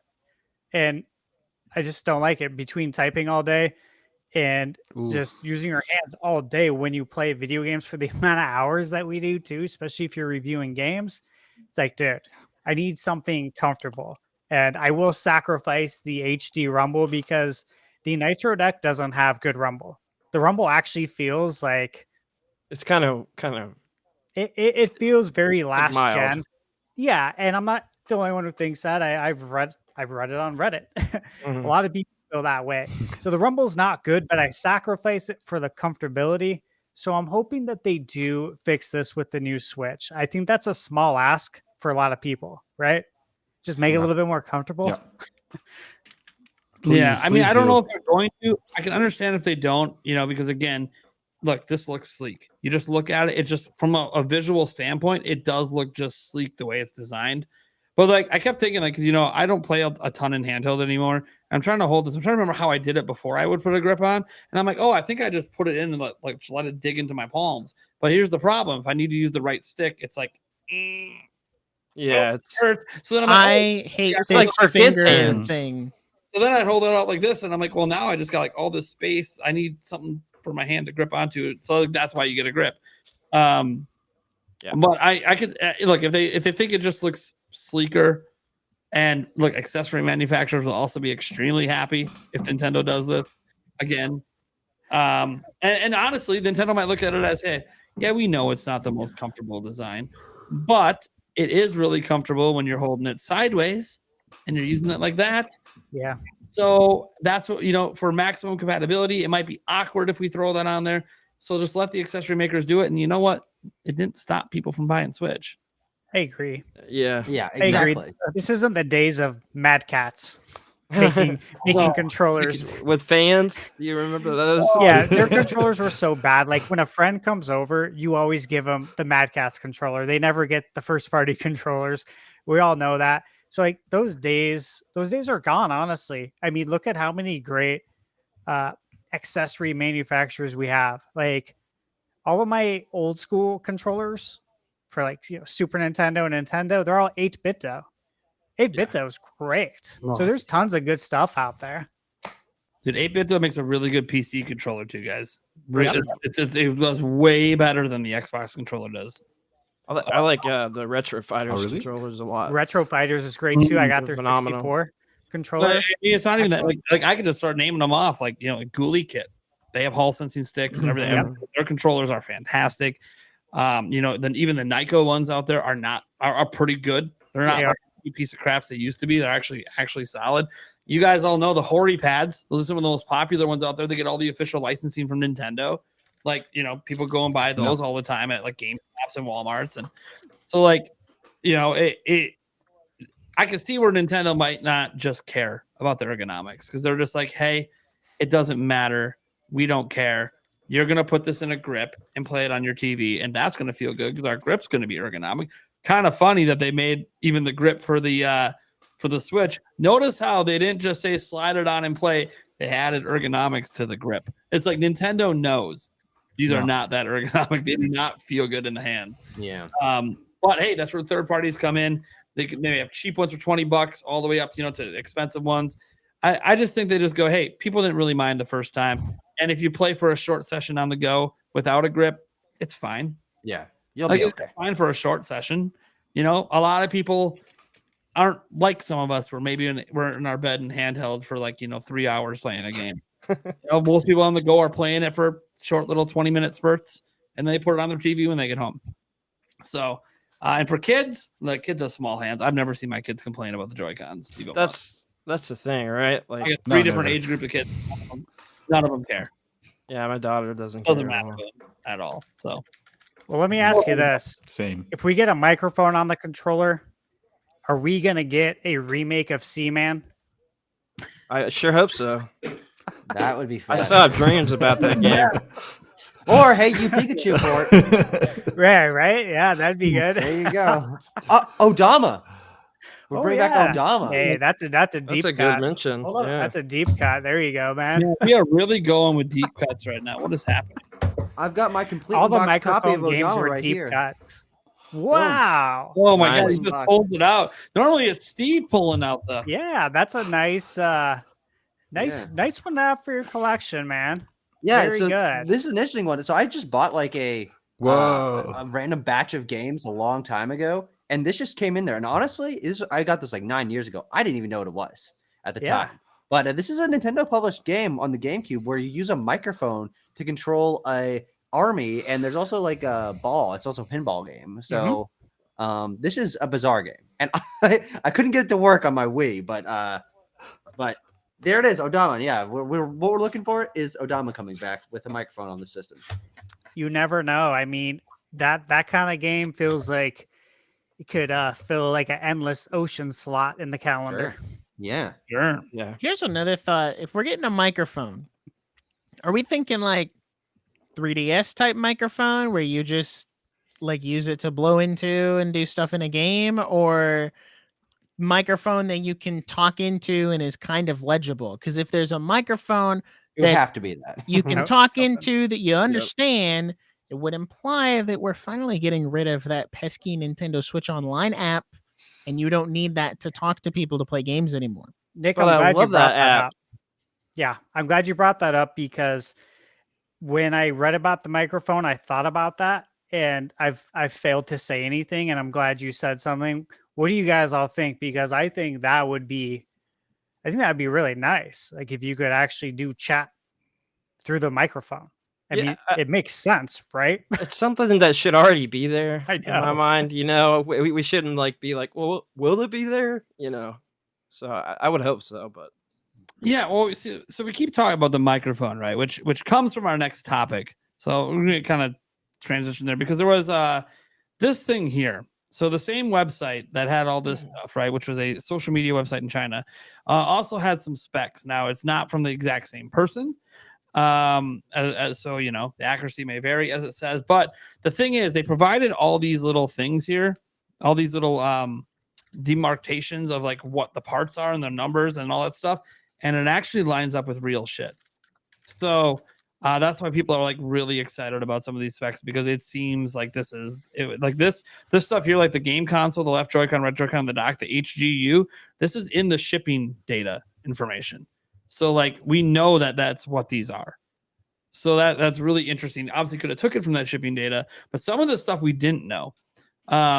As an example, the CPU plus GPU, people don't realize that this GML X30-R-A1, it basically confirms that it's the T239. Because if you go all the way back to the 2022 NVIDIA leak, the T239 chip was codenamed Gimli and GML.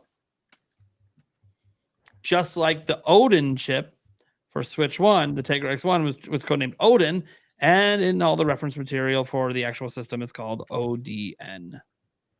So this basically confirms that the T239 is the chip, which is really, really exciting. And then we have the memory module. This is your RAM, and it looks like it's two 6 gig dual channel LPDDR5X RAM at 7,500 mega transfers per second, which, by the way, is the fastest that RAM can run at. So the fact that Nintendo might be running it at the fastest rates, that's always exciting to see. They're not cutting it back due to heat or something else. Might be because down here it says dual cooling fans. They don't have to cut it back.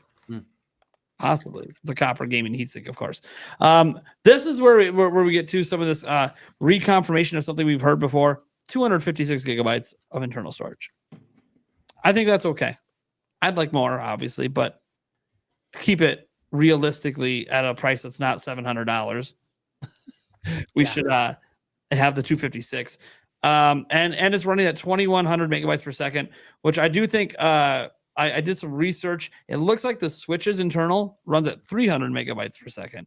So this is way faster than that. This is starting to get up into not like Gen 3, Gen 4 NVMe speeds, but like Gen 1, Gen 2, which is that's a significant bump up from what was in Switch. So it is faster, which for those developers that like to take advantage of faster storage, that could matter. It's also notable that if the Switch 2 does support the new standard coming out or it's actually already out, the Express fast standard for the micro SD cards, they also can get read and write speeds that kind of start to creep up to this.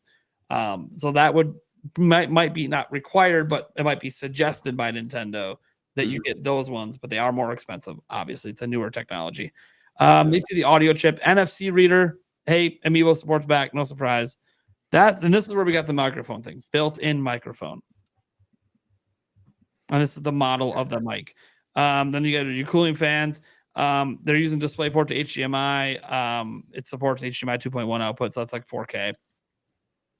Yeah. And the T239, I'll put this up right now from Char. He mentioned that I told you that the T239 was confirmed to have been taped out. Yeah. It was definitely taped out. Taped out means it's ready to go. It's been taped out for a while. So like, yeah, they've been able to make this for a long time if they wanted to do it. When we go back into some of the stuff, thank you for the $5, by the way, Char. We have our microcontroller chip as well. This checks out with parts when you look it up. The video game console protective case model. This is obviously just the shell. And then you have your speakers, which they don't give a lot of information on, but it's 2-channel stereo, which is I believe the same as Switch. Doesn't mean they're not better speakers than Switch, but there's not enough information here for us to really know. Obviously, what people really want. What people really want is like, how powerful is this thing? And it's still going to be we ain't going to know till Nintendo shows us kind of thing. Like, that's just the way it's going to be. Yeah. But what does any part of this excite you guys? Those are all really big numbers, and I don't know what any of it means, but it sounds good, so I'm excited. Yes. Chris, you got any thoughts?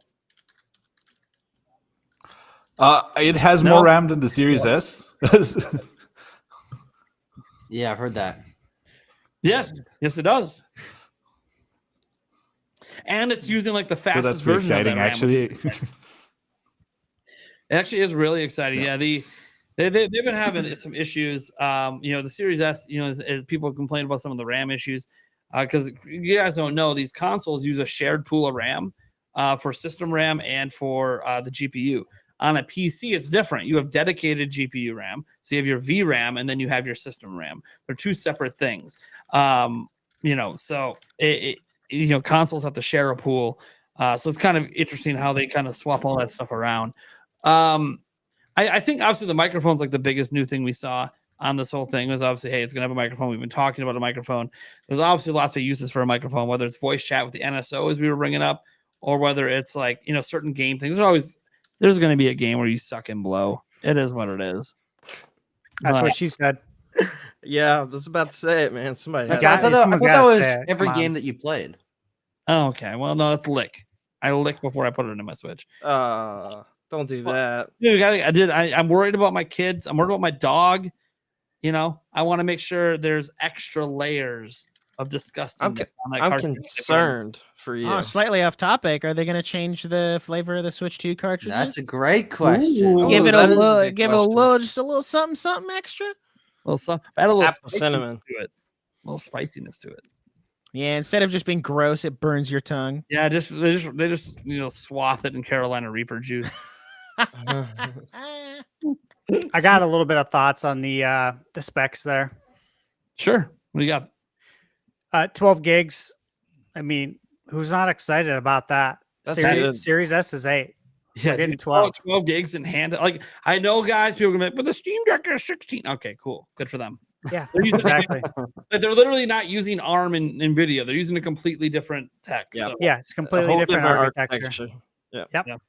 So yeah, super excited about that. And then, we've talked about it before on a previous podcast, but I think we were discussing like how much RAM would be reserved for the OS, right? And I think we were talking about 2 gigabytes. maybe Might- one. Might- Well, What? with Nintendo, I think it's going to be less than what you'd expect from PlayStation and Xbox. I mean, look at their OS. Yeah. Look how many things are going on and how well it runs, and then compare it to like just say the 1.2. Switch OS. Yeah, I think it's going to be less. So I think that devs are going to have more RAM to play with, which is obviously a very good thing. The internal storage, guys, who cares? If they need to keep it low, for real, if they need to keep it low in order to have a lower price so we can build the user base and get more games on the console long term, hey, all for it all day. We all know we're going to upgrade our internal storage. Yeah. As I did soon- that for my PS5. Yeah, I did it for PS5 as soon as I did it day one. I was on their beta for it to test it out, and I did it immediately. Like I already had my memory. I already had it ordered. Same. And so obviously we're going to be doing that. At the same time, we don't know what the storage is going to be like on these Switch cartridges because obviously, I mean, there's, like They have to be. I mean, we're getting like games like Call of Duty on there. I mean, those are hundreds of gigabytes now. Well, We're no, gonna have to compress them down, but yeah, that's the thing is that they're always compressed. Like, what is the largest game? Isn't it like 30 gigs? Didn't we talk about Switch, this I like a don't know. week or two ago Yeah. on Switch? Like, was it Tears of the Kingdom is like, Like the largest Nintendo published one? yeah, it's like Yeah, 30 gigs. I think it was Tears of the Kingdom. I've got something on mine that's Most of them are pretty compressed down. So yeah, Tears of the Kingdom. It was Tears of the Kingdom at 18.2. That was Nintendo. 18, That was right? Nintendo's biggest. Yeah. So think about that. And even if, like, for example, I just downloaded, I think it was Night in the Woods. Want to try that game out? yeah. It's on game. PlayStation Plus, and it says you want to download it for PS5 or PS4. Choose PS5. PS4 is like 8 point something gigs. PS5 is like 1.8 gigs. Like, Oh, wow. huge difference. yeah. Yep. And so you always got to look at that too, is that a lot of these file sizes are going to be smaller on the Switch too. So 256 may seem really small, but for the Switch, it's not. For obviously for like a PlayStation or Xbox, yeah, that's completely inadequate. But again, it's inexpensive also. It's very inexpensive to upgrade your internal storage. It's cheaper than it's ever been right now. Prices Yeah. are pretty good. It is. So totally cool with that. Built-in microphone again. Hey, we'll see what that's all about. It's not a make or break for me, but if that's something Nintendo wants to do, great. And I'm sure Nintendo first-party titles will use it. And if it's used for chat, that's cool. I would like that a lot. I think everybody would. Yeah. Gigabyte Ethernet. So that is cool that there's the Ethernet, since that's only on the OLED. Switch OLED. So I'm glad that's coming standard. And as far as the dual cooling fans, I think that's really cool. And I'm a big fan of it. Yeah. As long as it's quiet. And that's really important. If it's really loud, it's not going to be fun. Yeah. But you want it to be cool. You don't want it to be it needs to steamy. You don't want it to be steamy like a Steam Deck, right? The dock, obviously, when it's docked is when it's going to be most important. I don't think it's going to be loud though. I don't think so either. I don't think Nintendo would do that. No. You know, we're not. This isn't a projector here. We're not like trying to make sure it's not a super loud fan. It's funny. We just talked about this. Yeah. I don't know how loud it's going to be. Here's the thing. Be as loud as you need to be to give me the performance that I want, and I'm good.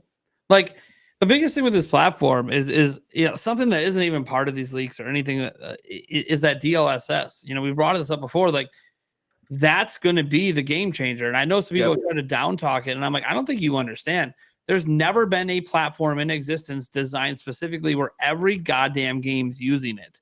Like, every game that comes on this platform is going to be using DLSS. I don't care if you're indie. I don't care if you're AAA. Every game's using DLSS because it's extra performance for their games. They're going to use it. They're going to down the resolutions and bring them back up with DLSS. They're going to do it. It's just going to happen. I know it exists on PC. I got a 4080 Super over here. I love DLSS. It's awesome. But also, most games don't use it or even have an option to use it. And even when you go to use it, there's like different ways you could use it and different things you can turn on and off. All games are basically going to use this the exact same way on Nintendo Switch 2. And so, yeah, I want things to be clocked up as high as possible, even despite that. Absolutely. But I think the big thing, and this might be why there's a second fan, and I've talked about this, DLSS has dedicated cores that nothing else uses. And those cores might literally just be turned off until you're in docked mode. And that's why they need a second fan to cool down, extra cooling out for those cores. Yeah. So, like, I do think DLSS will be an option in handheld. I think it's going to be like a lot of, if you look at Switch, they have different power profiles they give developers. So they can choose, like, hey, I'll use a certain power profile that kicks on the second fan, gives us a little bit better clocks. So let's just use the, ray tracing capabilities or the DLSS capabilities. But you're going to obviously lower, you can only play your game for like an hour and a half instead of the 2.5 hours that we want it to be. But that's your choice if you want to turn that on. And they didn't have that at launch. At Switch, they had like one power profile in handheld, one for dock. And then as it went on, they actually enabled higher clocks for devs at different power profiles over time if they wanted to, not care about maximizing battery life. And I think that could be a situation here where maybe it's even out the gate. Like, hey, you want Elden Ring to look like it's a kick-ass medium setting PC version running at 1080p in handheld instead of running, on like maybe lower settings at 1080p. Shit, man, we'll give you the higher clocks for it. Don't worry. The DLSS it's a big deal. I mean, huge. I have hyped it up. AI upscaling technology is pretty massive, and I think people disregard it because it's not used in a lot of games for PC. But they don't understand it, Brandon. This is custom for Switch too. Like, this is going to be DLSS or maybe Nintendo's version of DLSS, kind of like there's PSSR. It's basically FSR, but Sony's version. There'll probably be like a Nintendo specific version of DLSS that is custom designed just for this hardware. Yeah, this hardware alone. It's going to run more efficient than just basic DLSS that they apply to all their cards. No, this is specific to what Nintendo wants to do with it. And I think people are going to be. Here's the thing. People are going to be shocked because they're not either. They're going to wonder, why does this game look so fucking good on this system? And that's it. Yep. We're going to know it's DLSS. We're going to know, but Nintendo won't even mention it. Like how Sony's advertising, with the PlayStation 5 Pro. Oh yeah, we got PSSR. I bet you in all the marketing for Nintendo Switch 2, they don't even use the word DLSS. They don't even bring it up.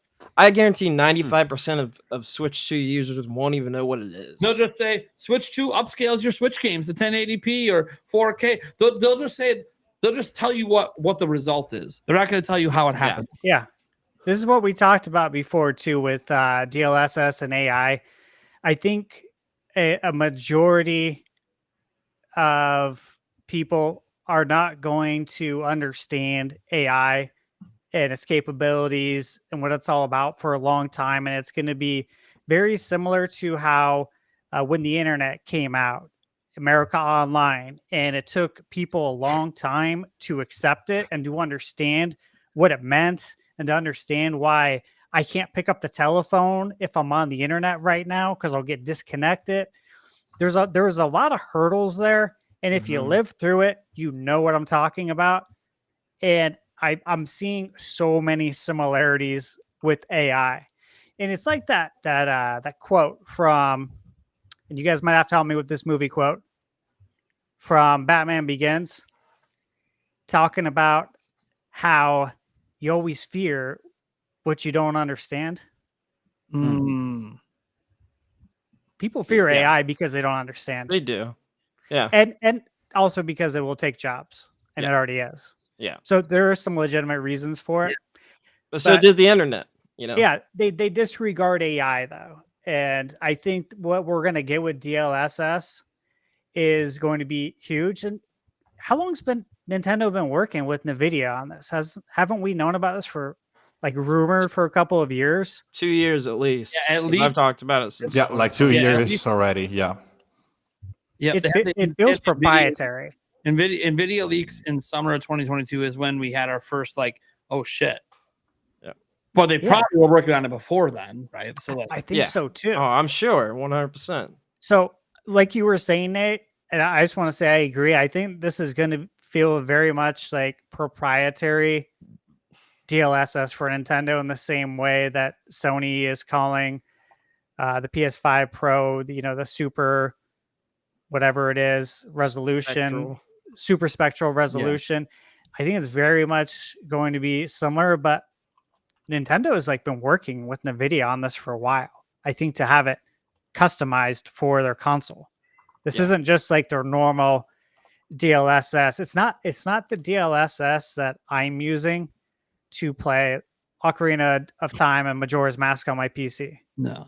At 4K 60. It's not that, but that's damn good. Yeah. So the fact that that's that good gets me excited to see what Nintendo has. Same. Sure. It's going to be called We're NSSR. gonna 100%. Yeah. Yeah, you stole that joke from me. I was gonna say we're gonna have Nisser instead of Sir. I think we'll hear the name of it. I don't want to say either of those things. We'll talk about. I think developers will talk about it. I just don't think Nintendo. I'll say this: I don't think Nintendo will use it in their marketing. Yeah, but they might talk about it in developer interviews and stuff. They might bring it up because they brought up FSR in developer interviews before. So they will bring it up. It'll just be, it won't be something they're pushing in their commercials. It's not going to be on the box, something like that. They'll probably slap 4K on the box. I can see them doing that. Is it realistic? No, but it's not going to be native 4K. But people won't be able to tell. That's the whole point. We don't want you to really be able to tell a difference unless it's actually side by side and you're pixel peeping. So it's kind of like PlayStation 5. They put 8K on the box, and it was what do you do? You can put 8K Blu-rays, I guess. 8K Blu-rays. There are some indie games that do run at 8K, but it's come on. It's not. It's such a minute thing. You shouldn't even. It's just another thing to slap on the box. Maybe Nintendo doesn't even put 4K on the box. They might not need to. Because then people might think in handheld is 4K. So then maybe they don't put 4K on the box. But I do think all this stuff today is so exciting. Look, we didn't get the announcement from Nintendo that a lot of us wanted, right? We wanted them to be hey, Switch 2 is being announced tomorrow or something, right? That's what we all want. And who knows how Nintendo's going to announce Switch 2 or when they're going to do it. But think about this. We got real manufacturing leaks. Like this is we got to see images of a prototype that has near final features on it. So that's exciting today. We had the manufacturing leaks 2 days ago. We didn't even talk about all of that, like the U-shaped kickstand and the black and white Joy-Cons, what that could be. And what was the, I'm already forgetting. Dude, I'm in a whirlwind today with today's stuff. I'm already forgetting the yesterday stuff. Game Junction, was that your video? Was that the last one you made? Yeah. What was the other stuff from that manufacturing leak? Trying to remember off the top of my head. Yeah, I'm trying to. I had it pulled up. Yes, guys, we just hit a nice, by the way. That means I have to chug a beer. Thank you so much, chat. I'm trying to find it. Nice. You're going to chug a beer right now? I have to chug a beer right now, yeah, for 69. Oh, Yeah. Okay. Yeah, Nice. the chat's keeping track of the because I can't show it on screen during the podcast. So it's like, oh yeah, we hit 69. Anyways, let's see here. It's ice cold too, by the way. It's gonna be a cold chug. all right. So did you? Yeah, I'm trying to remember what the other stuff was. There was the YouTube Yeah, I was trying to. black and white Joy-Cons, but those weren't even like the biggest parts of it. I know that the system was obviously larger than the normal Switch, which we already saw that with with the CAD stuff. Ah man, why am I drawing a blank on this, man? I am too. Living. What are we talking about? The leaks from 2 days ago. Yeah, I'm drawing a blank too. I'm just like going on the gaming leaks and Reddit subreddit, see if I can find it. Should be. Come on, man. Where are these damn leaks? Okay, I'm getting somewhere close. Let's see here. Today. Yeah, dude. Oh, yeah. The biggest thing from that was, remember that we learned it's called Switch 2. Oh, yeah. That was like the big thing from it. Like, there's a Switch logo on the back with a slightly bigger 2 next to it. Oh, yeah. Yeah, like that. Yeah. Like, first off, if that's the name, which I'm happy. I'm very happy over here. This is a happy Nintendo Prime. There's the personal reason that obviously we do really well in Switch 2 search results with that branding. But setting that aside, I've been saying for years, stop over complicating it. Switch 2, it's boring and it works. Why do you think the iPhone 16 is what they're calling it after the 15? Why do you think it's the PlayStation 5 over the 4? And the next one's going to be, guess what? The PlayStation 6. Why do you think companies do this? Why do you think they use numbers? Because it's boring and consumers understand it. You don't have to explain anything extra. They see Switch 2 label on the box, even if the damn thing looks identical to a Switch OLED. They will know what that product is. No questions that they see new on the box, like Nintendo's old branding. New what? New color? New screen? New what? What are we talking about? They see a Super? Oh man, I love the Super Switch, right? Super Nintendo, second favorite console of all time. But it's like Super Nintendo, Super Switch. Sounds really good to me. Nostalgic as hell. Yeah. I told my kids, hey, what do you guys think of the Super Switch? You mean the Switch OLED, Dad? Like you have? No, the Super Switch. What are you talking about? And it's just not a good brand. It's just not a good brand. It's not. You still got to explain what it is, right? Switch 2, you don't got to explain it. Everyone just knows that's what's next. Here's what I'll say. Badass Switch. I've seen a lot of people complain, and I know we kind of talked about it already, of this being like the boring way of like, Switch 2 is a boring name. The Switch 2 being just a bigger version of the Switch is boring. It's like such a PlayStation move, such an Xbox move. Ugh. And here's the thing. If the console's boring, that's fine, because what matters is that Nintendo Switch has games. And the other two consoles don't necessarily have exclusive games. So that's the mic drop. So Nintendo rude. Switch has games. It's true.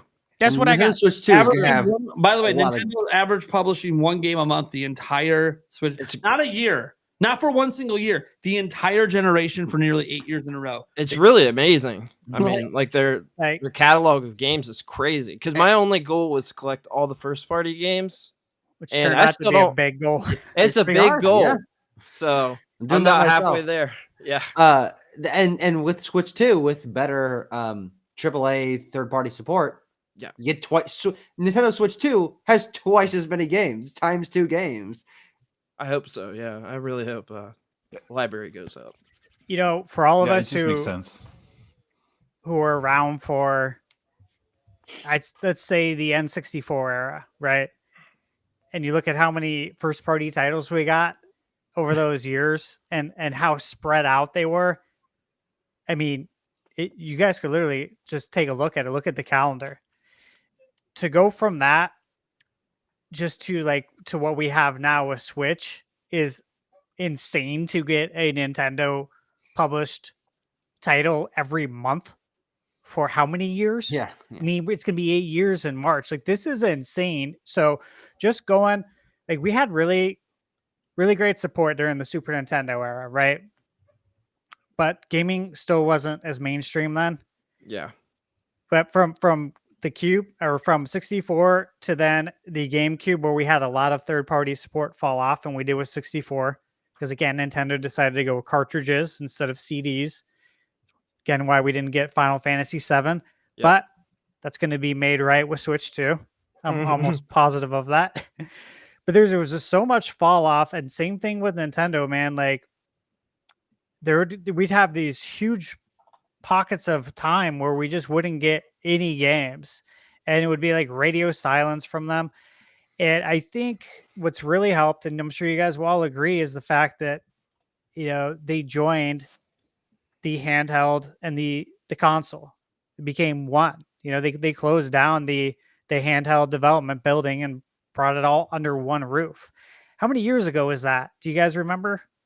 Was it like 2014, 13 when they decided to make it all one division?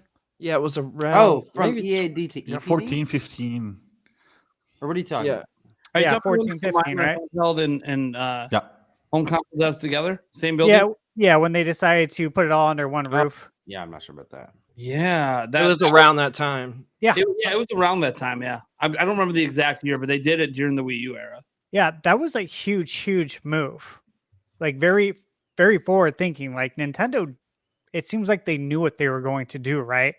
Like, hey, we're going to be exiting out of the exclusive handheld, and we're going to be making a hybrid console. Like, I wonder how long ago they knew that, to actually close down the entire handheld.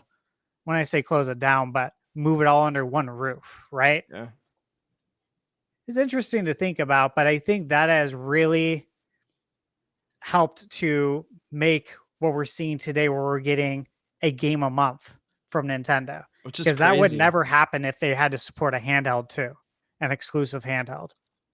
There's no way.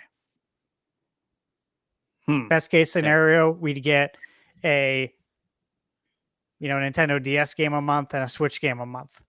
Best case scenario, every other month. But now we get it all on one thing because it's handheld and home console. It's nice. Like, when people talk about, hey, can Switch 2 be as successful as Switch? The funny thing is, I've seen a huge narrative where some people are saying, like, they think it'll be bigger. And I kept wondering, like, why do people think it'll be bigger? I keep wondering about that. And it's like, I think it comes down to the fact that the one thing Switch didn't have that could have potentially kept some people away is it didn't have all the third parties. And if you truly believe Switch 2 is, like, I've been on this train for a while. I think Switch 2 is getting GTA 6. I mean, like, it's got to get things like Madden and all the big stuff coming out that people want every single year. It's got to. My big thing is, I hope they wrote a fat check and they have GTA 6, because you know what? Nintendo bought that port studio recently in the US. I wonder if they bought them to throw at Rockstar and be like, they will port GTA 6. This is their job. Here they are. Let them port GTA 6. I'm telling you right now, if GTA 6 is on this thing, day one, 60 FPS running at a crisp 1080p on this system, Switch 2 is selling 200 million units. It might be the de facto way people choose to play GTA over a PlayStation. Let me ask you guys this. Chris, 60 FPS, 1080p anywhere with an 8-inch screen, variable refresh rate, HDR10. Yeah. So, dude, it's If it ain't HDR10 plus, I'm out. Do we get 10, hopefully 10 plus. do we get GTA 5 first though? Yeah, I think so. I think we do too. I think they drop it maybe around launch, just I to do just to like reintroduce us to a more modern GTA, and then boom, GTA 6 day one. Yeah, and Rockstar's totally down with bringing GTA 5 to another new Get console. GTA 5 on another thing, Yeah, baby. They're trying to beat Resident Yeah, Evil sure. 4 for the record, probably. Yeah, In modern- yeah, for in sure. modern- Or Skyrim's. Skyrim's up there too. Yeah, Yeah. we'd have to look into that, but I expect GTA 5, and I do expect Red Dead Redemption 2. Oh, for sure. I think so. They released Red Dead 1 for a reason on Switch this late in the life cycle. I expect Red Dead 2 running at 60 FPS. And I've said this Easy. before. I think the other consoles, PlayStation and Xbox, will get a performance patch. Or I think they'll get an upgrade path. Let me say that. An Oh, upgrade yeah. path. I think so too. And then they'll have a dedicated release for Red Dead 2 as well for the people who don't own it. And I think that'll all happen around the same time, which hopefully is right around lunchtime, or at least launch window. Red Dead 2 is going to be sick, though.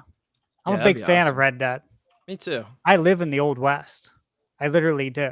I have a saloon down the street from me. I got horses everywhere. Let me speak into existence because it needs to be brought to modern platforms. I would love to see Red Dead Revolver brought back around. Now- Something done with it. Red Dead Revolver wasn't an interesting developer part of that. I don't know other than I also know that Red Dead Redemption 2, they did attempt a Switch port. Because remember, Rockstar bought that from somebody. Did you know that? no, I actually did not know They that. bought Red Dead Revolver. It was Oh, this game- Angel Studios. Yeah. So this game Yeah. was being developed and it got pretty far from what I remember. And remember, guys, this is like decades ago, but they didn't have enough money anymore. I think they went out of business. So Rockstar came in. We're like, yeah, we'll buy that. Like we'll finish the game. And they did. And it became what it is today. It became Rockstar San Diego. Yeah. Is what they rebranded it to. Mm. Wild, huh? But That's yeah, crazy. they I bought didn't that know property. Yeah. Nice. Yeah. Well, it's a good property. It's gone far for them. Seriously, yeah. Yeah. Great pickup. Yeah, for real. They are knocking out of the water with their stuff. So But that's the thing. Like the path to me to 200 mil is all the big third-party games got to be there. The next FromSoft game got to be there. I think Square Enix is already a shoo-in.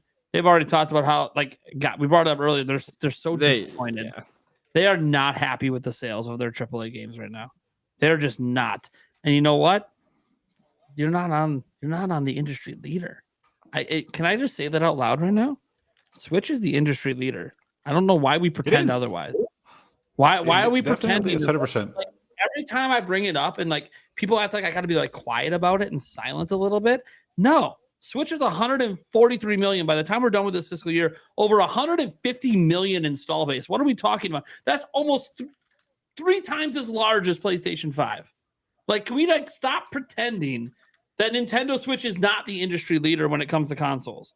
So if you're not on the industry leading system, how could you be happy with your sales? You're skipping the bigger audience. Now I understand that Switch is a weaker system and it's hard to get some of the maybe $300 million AAA games. Maybe that wasn't the direction to go when there's only one viable console to play it on because ain't nobody buying Xbox right now. Sorry, Xbox. I got my Series X back there. I play it, but it's not selling well outside the US. So when you only have one market for it and it's not selling well worldwide, that leaves you with one console to sell games on. And it ain't the industry leading one. Yeah. So I think that's why I'm like, when people are like, there's no way they put GTA 6 on there. Do they like money? Do they like money? They put Everyone GTA likes 5 money, on man. cell phones at one point. Do they like money? The answer is yes. Of course. Yeah. No, I Like, GTA 6 is gonna be there. I just don't think it's gonna be 60 FPS, but it's definitely gonna be there.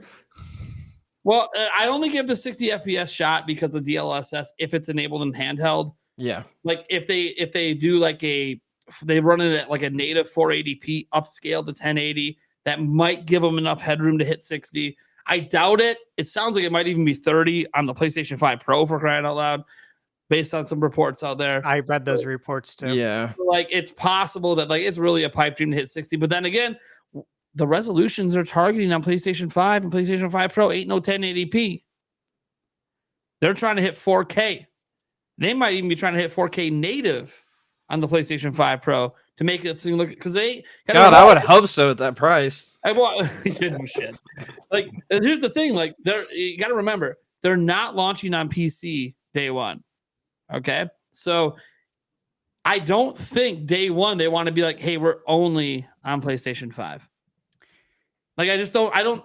How do you skip the other system that if the other system launches early next year, could be well on its way to selling 15 to 20 million, or like 1/4 to 1/5 of the total sales of PlayStation 5 in less than a year? Why wouldn't you want to be there when that system's about to skyrocket and just shoot past the PlayStation 5 in like 2-3 years? When they're looking at when they released GTA, this is in the old days.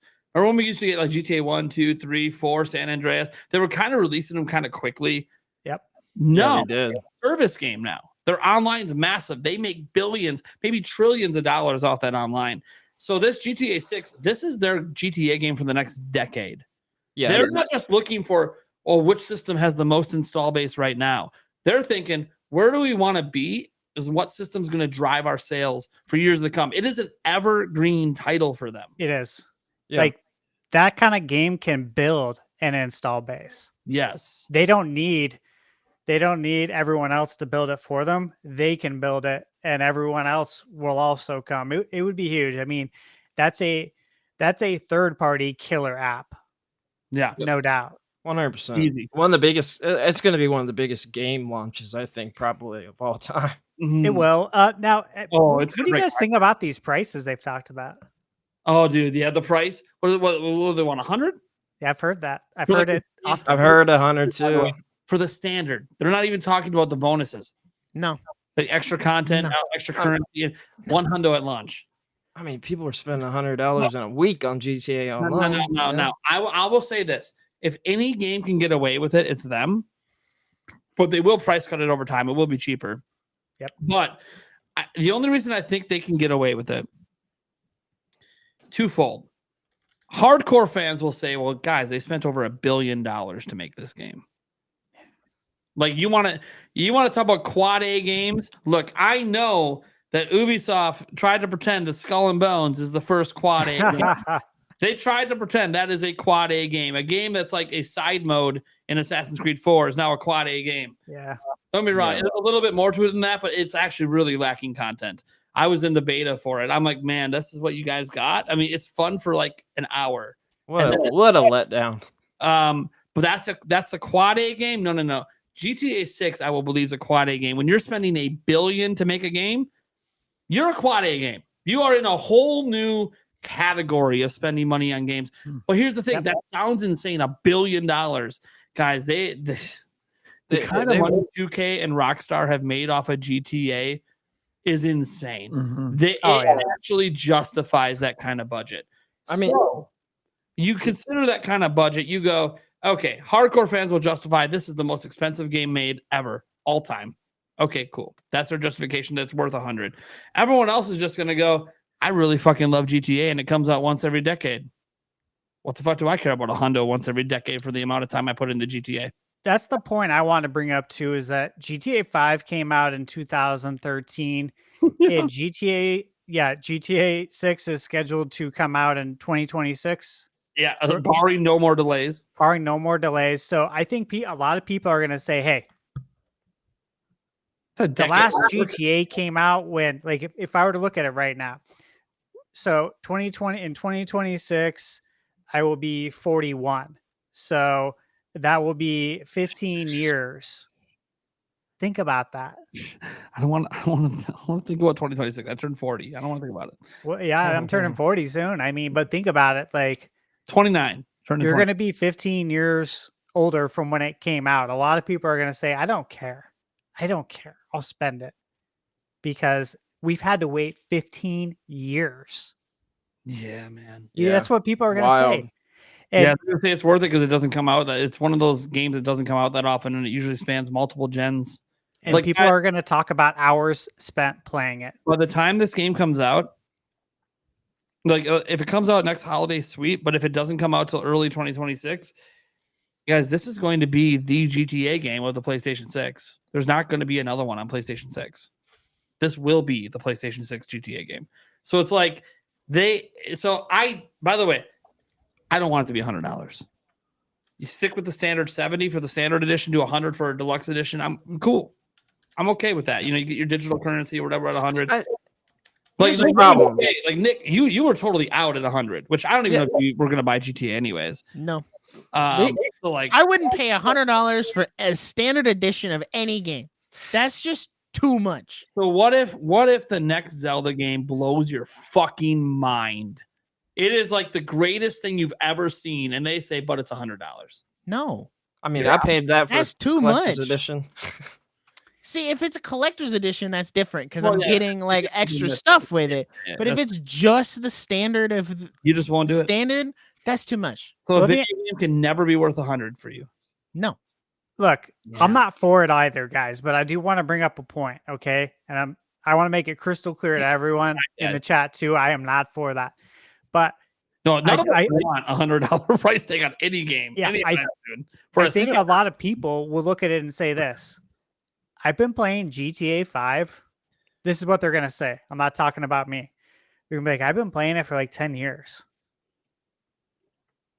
I Here's think the thing. I think it's worth $100. They- That's $10 a year there to are play it. people that only play GTA.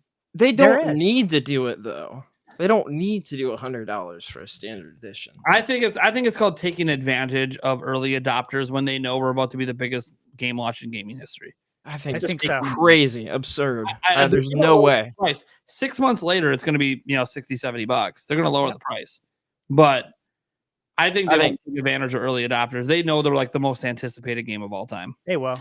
They'll do the whole, you get into the I don't know, the beta thing is like or you get the game, a few days early is the type of deal now where like you can be $100 and you get to play it like a couple days where early. you get to be an unpaid game tester. Yeah, essentially. It's There's crazy. one question from the chat. I'm going to pull this question in. I know we have some super chats and some questions. We got to get to Q&A. We have one more topic to get to as well because Nintendo is suing Pal World. Holy shit. End this poll here. Someone mentioned in the chat. I won't say the name since they didn't super chat it in. Why do we need a new Switch? Who wants to answer that one? Nick, you got it? More power, baby. Because listen, we got all kinds of games like Persona 3 Reload didn't come to Switch.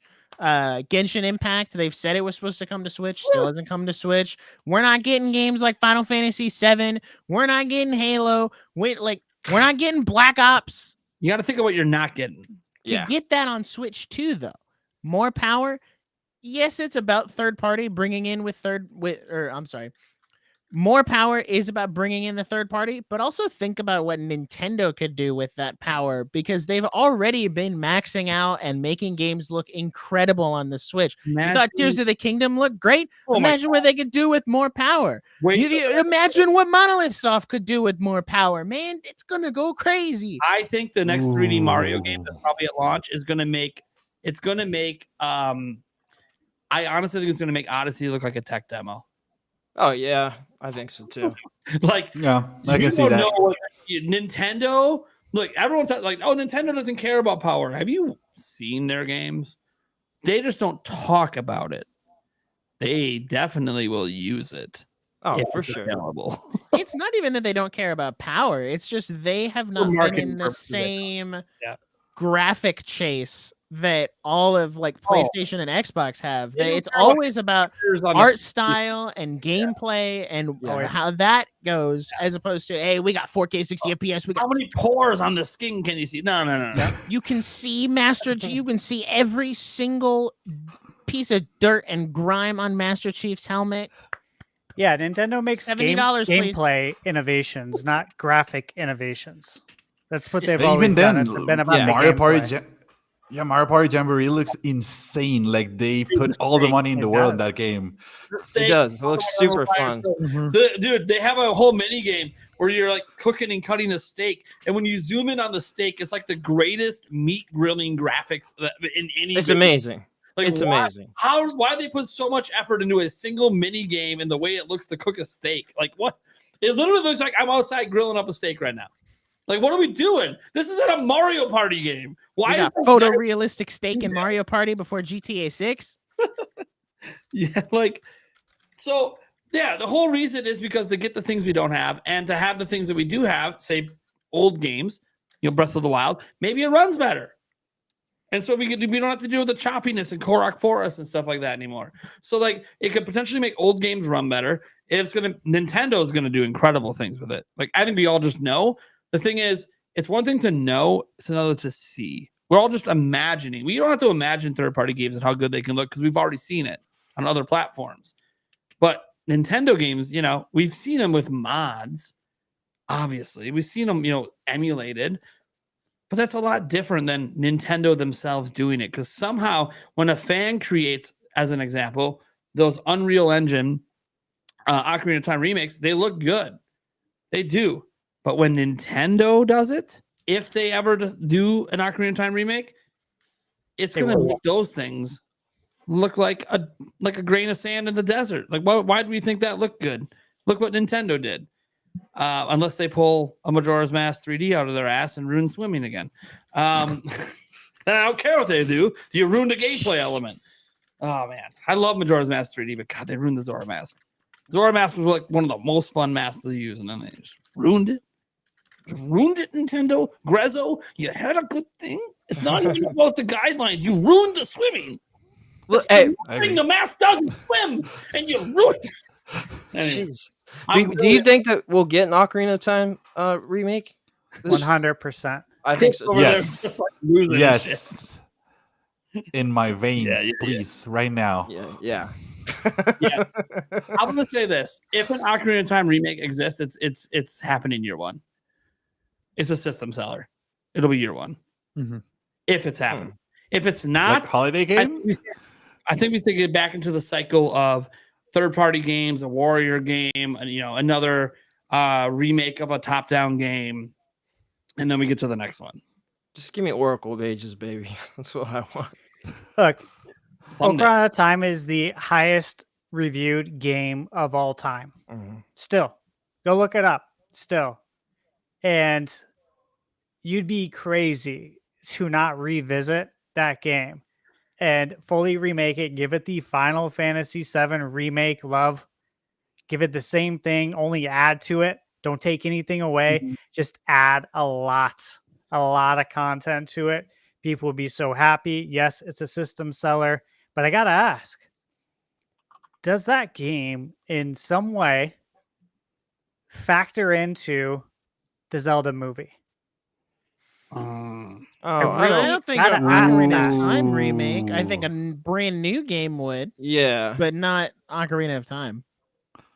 It'd be like that No, deal I that they did with like Ratchet and Clank when they made the Ratchet and Clank movie. They did like the game tie-in that was just self-titled. So maybe something like that. So Maybe. the guy who's the director, do you guys remember? West Ball? Is this- Yeah. Thank you. So he's a big Zelda fan, he said, but he won't reveal what his favorite Zelda game is. And I understand there's reasons why, right? Because fans will get upset for silly reasons. But what if it's also because him giving that away could give away the direction he wants to go in with the plot line for the movie? It could be something like that. Yeah. I mean, if If you're you're going to make it based on any of the games, Yeah, which one's the exactly. best one? it would be a damn good one that spans many generations. You could say Skyward Sword would be good, but Ocarina of Time is legendary. It's spanned You- generations since it came out in November of '98. We all know it. Us, 40 plus year olds, 30s, 50s, they all know it. Everybody knows this game, and the next generation doesn't know it like we do. Like if they say it now, they're like, "Yeah, I mean that doesn't look good. Yeah. Graphics don't look good. The frame rate looks choppy." They Yeah. pick it apart, but it's special to all Yep. of us. Very special. So, what better way to introduce it? I always thought the story in that game was good. I know it's not a ton of story, but for what it is, I thought it was great. I think Yeah. it'd be a badass movie, personally. Yeah. All right. Yeah. Let's get to our last topic because we have a lot of Q&A questions. If you guys didn't know, you can submit questions for the Q&A section of the show. You just got to super chat them in for as little as $2. We'll feature them.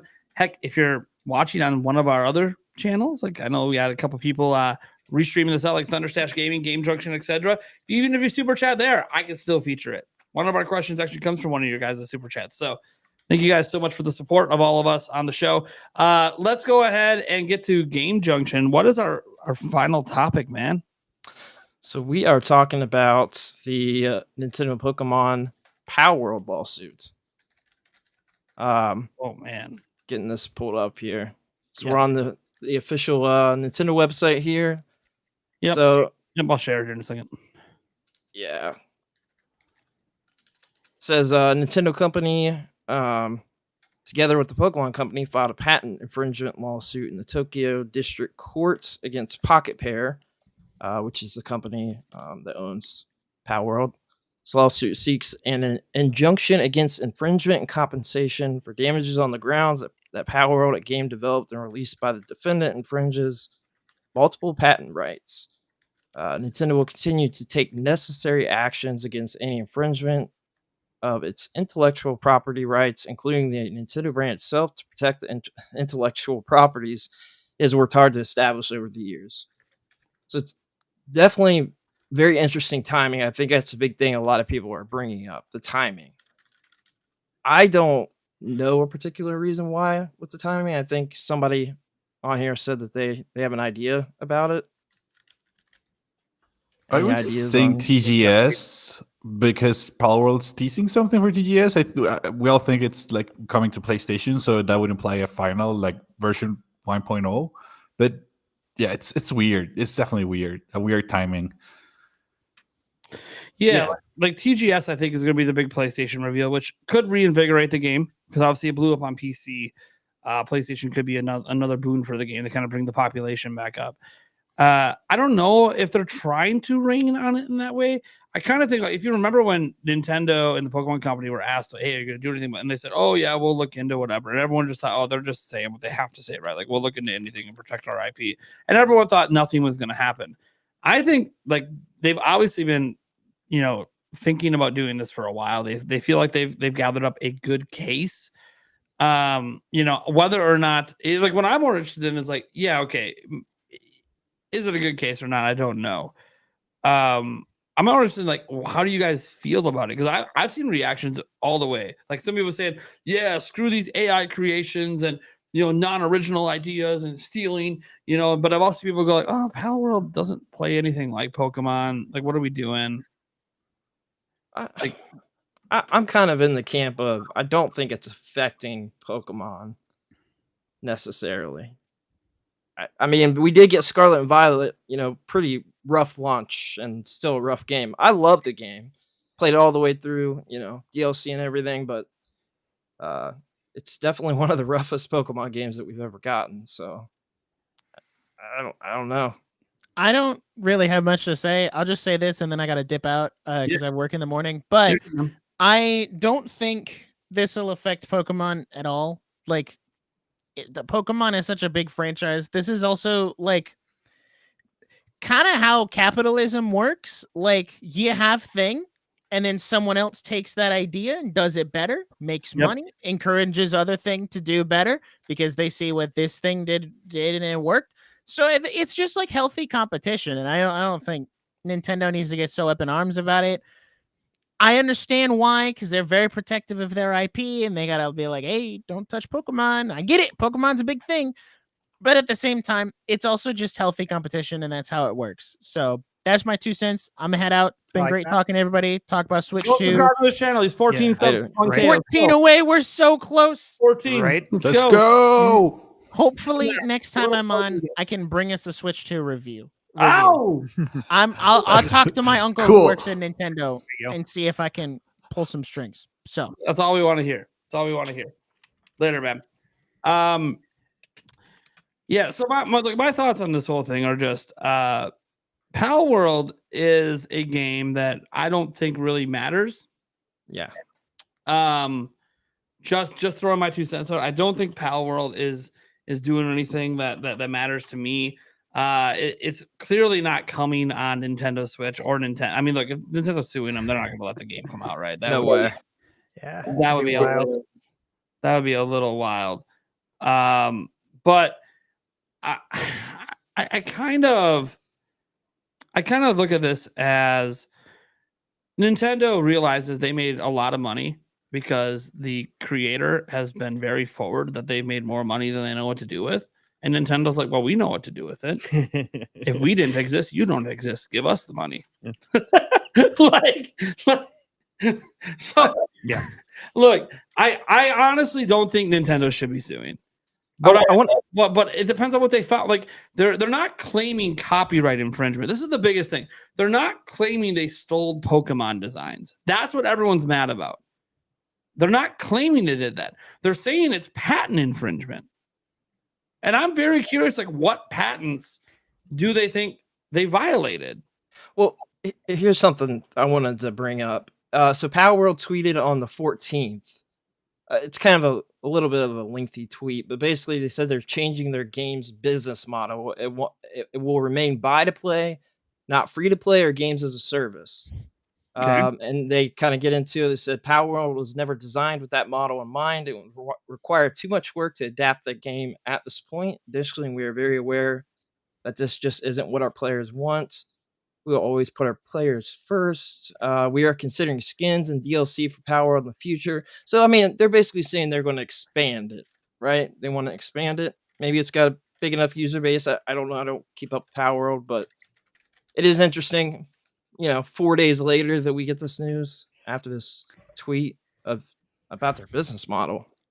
So Nate, you said it's it's not a copyright infringement; it's a patent infringement. Yeah, that's what it says. Do you think that it has something to do with bringing it to consoles? It's already on a console on Xbox it at launched least. on Xbox. Yeah. Yeah. It's on Game Pass. Like, you think that's why though that this lawsuit's going through? Because I know that there's like some very fine special wording when it comes to, for example, like arcades. When it comes to like arcade games versus like being in an arcade and being coin operated versus an arcade game coming to home consoles. And there's like a lot of legal area there, which is why we didn't get like Miss Pac-Man for ages. Yeah. And it's a very interesting because that was very hard for anyone to work around, like any potential suitors to get that game onto other consoles, other forms of media. It's kind of like this all-encompassing almost trump card, and it makes me wonder if Pokemon Company would have done something like that to protect their IP like a long time ago. And they're saying, hey, they're on PC. They're not on console. They're not on the console space or the handheld. But if they come over here and they start playing ball on our court, then that's when we're going to get involved. Yeah. No, I'm curious. I think you're right. I think you're right. And I think that because Scarlet and Violet didn't do what they wanted it to do, that they think it probably affected them in some way. This is Nintendo thinking. I'm trying to get in their head because, they have some wacky thinking as much as I love them. Do you think they really think that, or do you think they want to say that in order to strengthen their case? Could be that. I mean, it could be that. I hope they don't really think. I that. don't know why they would. I mean, it's wild to me. Yeah, because people still want to catch them all. Yeah, I mean, the YouTube primary pointed out that apparently the patent that they're suing over covers game mechanics, and like the funny thing is, I dabbled in Palworld a little bit. I don't know, it doesn't play anything like Pokemon. So is it just the fact you capture monsters? But then Digimon exists, so right, Monster Rancher and all those other games that were just like Pokemon. Do you think it's because of the weapons? Right? But that wouldn't have anything to do with the patents. Yeah, that's different. Though. That has nothing to do with what Pokemon does. I think it just has to do with the creature designs and like that whole concept. I think it's it is wacky to think. Weird. I don't know what they're thinking. This is interesting though, isn't it? Here's the thing. I don't even know if they're gonna win. I mean, I love Nintendo, but I hope that they don't. Because they're suing them in Japan. If they win, it's going to be because they're the darling of Japan. Yep. And if Nintendo says you touch their IP, they're going to go, oh, you touched Pokemon? Fuck you. Warp piped as soon as you fly in there. I mean, like I hope that they're not that biased in the courtroom over. In fact, they should be kind of anti-corporation in the courtroom. But they should be. Yeah. But I have no idea how this stuff works in Japan. So that's the thing. I have no idea how it's going to play out. This isn't like a U.S. court case. I don't know anything about Japanese law or Japanese court cases or IP protections. And like they're claiming patent infringements. Maybe they're much more strict with patent infringements out there. Maybe the fact that like the way you capture the people are too similar. So then they actually are infringing technically in Japan. I have no idea. Or Nintendo's just throwing the kitchen sink at them, hoping they run out of money. And Nintendo just forces them to settle. That might be part of it too. And it might be also to make sure that nobody else tries to do this. It could be, set a statement like they do. Like, even if they can't get the game shut down, just try to scare others from attempting to AI steal their stuff. Yeah, because it's going to set the precedent that, hey, if you do come close to using any of our IP, you will have a long and expensive legal battle. Do you really want to do this? You want to do it? Nintendo can drag it out, man. They got the money for it, so they set those examples. That I don't know that I want Nintendo to win. I kind of just wish this wasn't happening. And this isn't me saying Palworld's the greatest thing. I think Nintendo isn't fighting it. Like if Nintendo could prove, like if the court case was Nintendo is suing over copyright infringement, and when you dive into the court case, they can prove the AI was using Nintendo's models.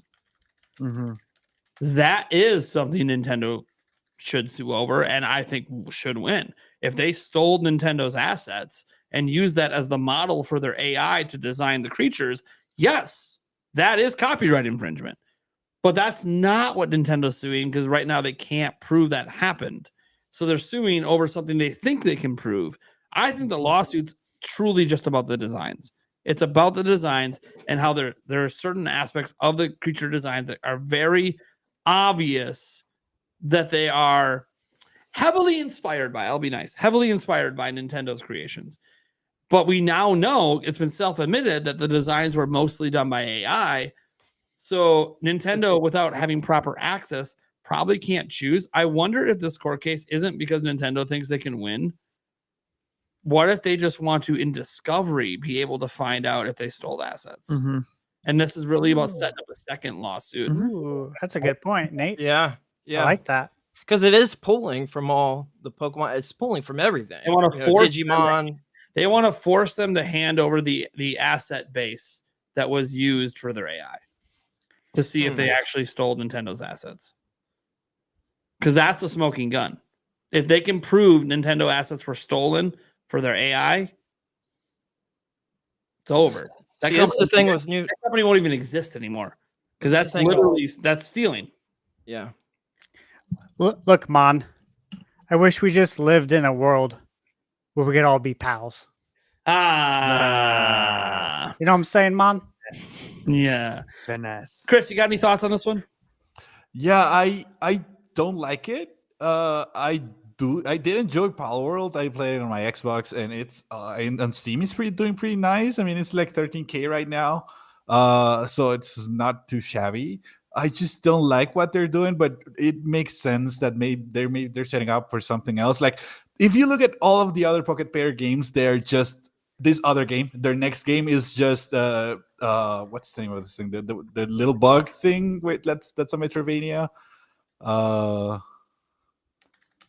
the one that was recently Hollow shown Knight. at a direct. Yeah, their next game is just Hollow Knight. It's just Hollow Knight with the girl.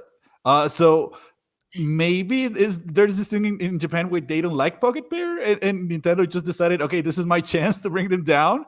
But yeah, I just don't like the precedent that it says because I don't know how they're patents. accepted in Japan. I wonder if Japan likes them. They're accepted outside of Japan. I don't know about inside Japan. Yeah. Maybe like because Japan does believe in a lot of honor stuff, and if they think you're stealing shit to be successful, that might be like a shameful thing. Unless you're part of the Yakuza. Yeah, well, we're not talking Yeah, about of course.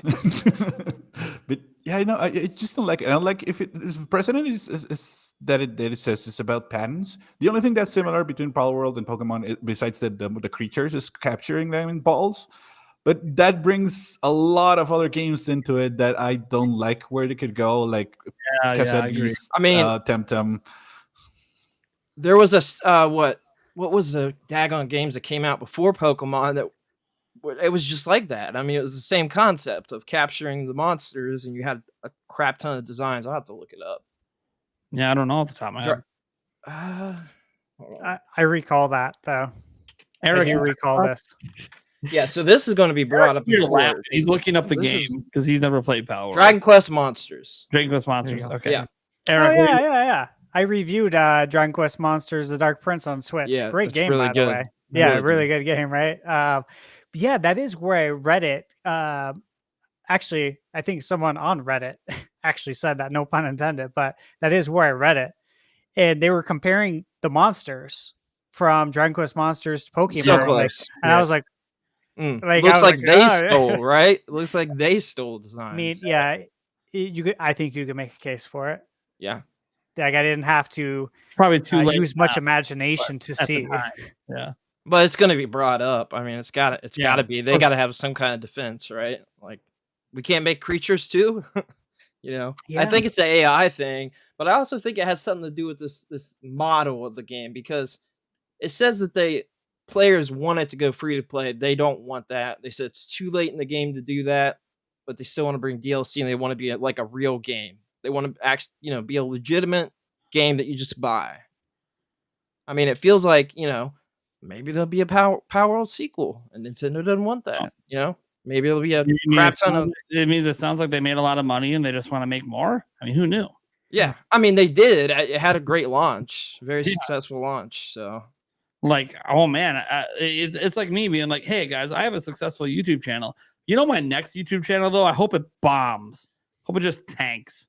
It doesn't do well. And then Scarlet Violet, they didn't do well, so people needed their Pokemon fix. It had some problems. The time it came out helped a lot too with the backlash on that. So Eric, what are your thoughts? Mr. Laughing over there. Let's include us in the laughter. So just because I haven't played it and it's been a while since I've looked at it. I was watching the trailer on Steam and I think I figured out what patent they're going after. It's the parasailing patent. Oh, they have a parasailing thing in Power World. Okay. So everybody's like, "Oh no, it's the monsters." No. Actually, it's the parasailing part of it that's getting them. It's a little sailcloth. Yep. Jacked it from Breath of the Wild, you fuckers. We're not. But why is the Pokemon Company involved? Because we put it in a Pokemon game too. Yep. Oh man. Well, it's a Nintendo patent, so yeah, it is a Nintendo patent. They do have it patented, but there are plenty of games that have a similar, very similar, if not identical mechanic. That's why I was just laughing because I was just like, what patent could they be looking at here? So parasailing. There you go. All right, let's get to our Q&A section here. We got a lot of stuff in here. We'll start off with Taker's Extended today, $2 one, and he said, "Furukawa, you're killing us, man." Yeah, dude. Come on. Just now switch to get it over with. Rip the Band-Aid off. Yeah. Am I the only one that feels that way? I don't know. Yeah. Maybe you guys are like, nah, screw it. I don't need another Switch for like 5 years. I think I they need know. it. I think they know when they're going to, obviously, do the reveal. They know what the date is. Oh, They ready. were scrambling today, though. I can tell you that. That I don't office think must they have been actually- crazy. I put out a joke that, you walk into Nintendo HQ, I brought some lunch.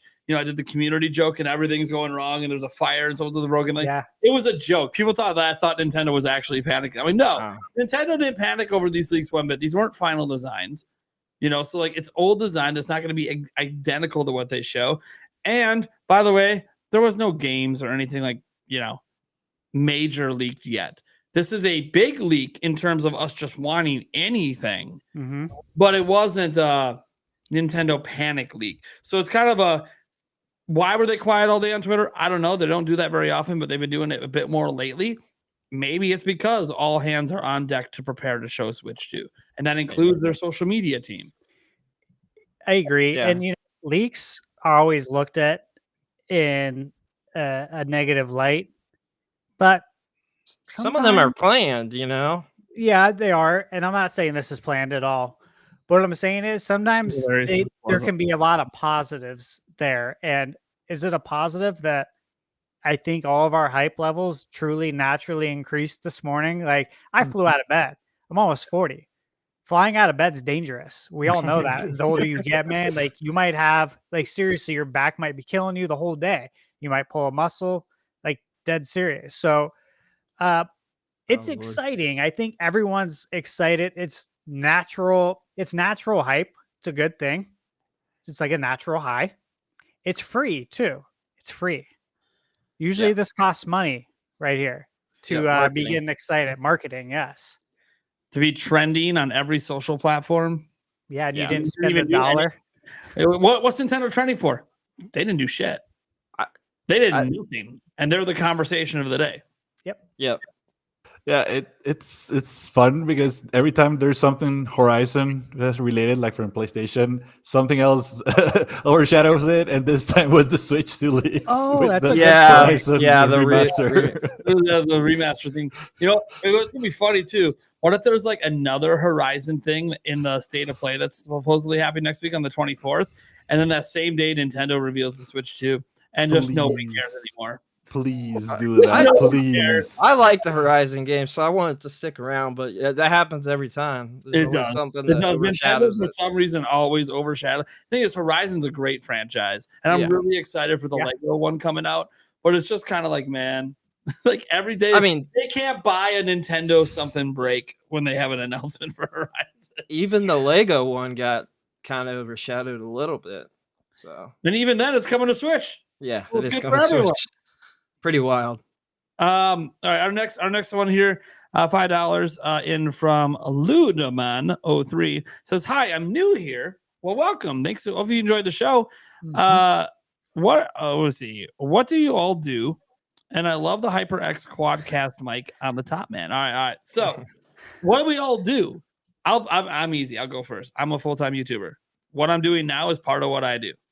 I have a podcast every week. I make daily videos. I do live streams. I'm very fortunate. That's what I've been doing for the last 2 years. For a job, anyways.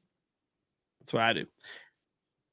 I can't talk about the Hyper Quad because that's not me. It's a decent mic. That's on Thunderstash over there. Yeah. So yes, you asked, or you say you love the HyperX Quadcast. I love this microphone too. It's the only one I've had, and it's worked out really well. I did have to get this right here, Pop filter. pop filter, and it actually popped right on pretty easily. It literally just snaps right on, and I didn't even know what a pop filter was. I'll be honest with you, because I didn't know anything about anything when it comes to YouTube or making videos or editing. I knew nothing like a year and a half ago, absolutely nothing. And someone in my comments made a comment to me saying that you should really invest in a pop filter, and it sounds really bad. And it was actually Very helpful though, right? he went like real extreme with the comment, but I was like, cool, like thanks for giving me the feedback though, like legit, because I told him, I said I had to Google what a pop filter is. I did not know. And I was like, oh yeah, I do pronounce, peas a certain way. Explosives, yeah. Yeah, I was like, this is a great idea. I'm like, thank you. I just bought one. And I literally bought one and put it on as soon as I got it. So yeah, it's great, Mike. It's all good. And to answer, what do y'all do? I'm doing this now full time. I worked 20 years in corporate management. I worked 10 years as a traveling restaurant manager for the same company to go around and fix locations that were struggling from a variety of different areas, from liquor, beer, wine, food cost, turnover, labor, everything really, even culture, when the culture was just not there and there's a lot of negativity. I was sent there to like basically get all the negativity out and get everyone enjoying life again. And then I did 10 years in the mortgage industry, and my last position there was the director at Loan Depot Mortgage Company. If you've ever done mortgages with them, still know a lot of people there. So if you ever need a good rate, when the rates ever get better, hit me up. I'll send you to my cousin. For real. And he'll give you the best deal. Because that's what we do. We don't play when it comes to that. All right. Nice. Nice. Eric. I do podcast. Yeah. And then I work for a truck scale software company. There you go. What about good old Chris down there? I'm very curious. You're in a different country. I have no idea what you're doing. I am a quarter-time YouTuber, but I don't get money yet from it. I just got like full partner like a couple of weeks ago. Yeah, dude. Congrats. That's awesome. Thank you. And I am like a good third world person. I work at a call center. I am a supervisor at a call center. So if you ever have issues like some tech devices, I'm not gonna say which ones, but you might have talked to me or some of my agents. So good luck with that. Nice. You're the one when I'm escalating and I yell at. Yeah, exactly. Awesome. Hey man, honest living. Yeah, It is. Game Junction.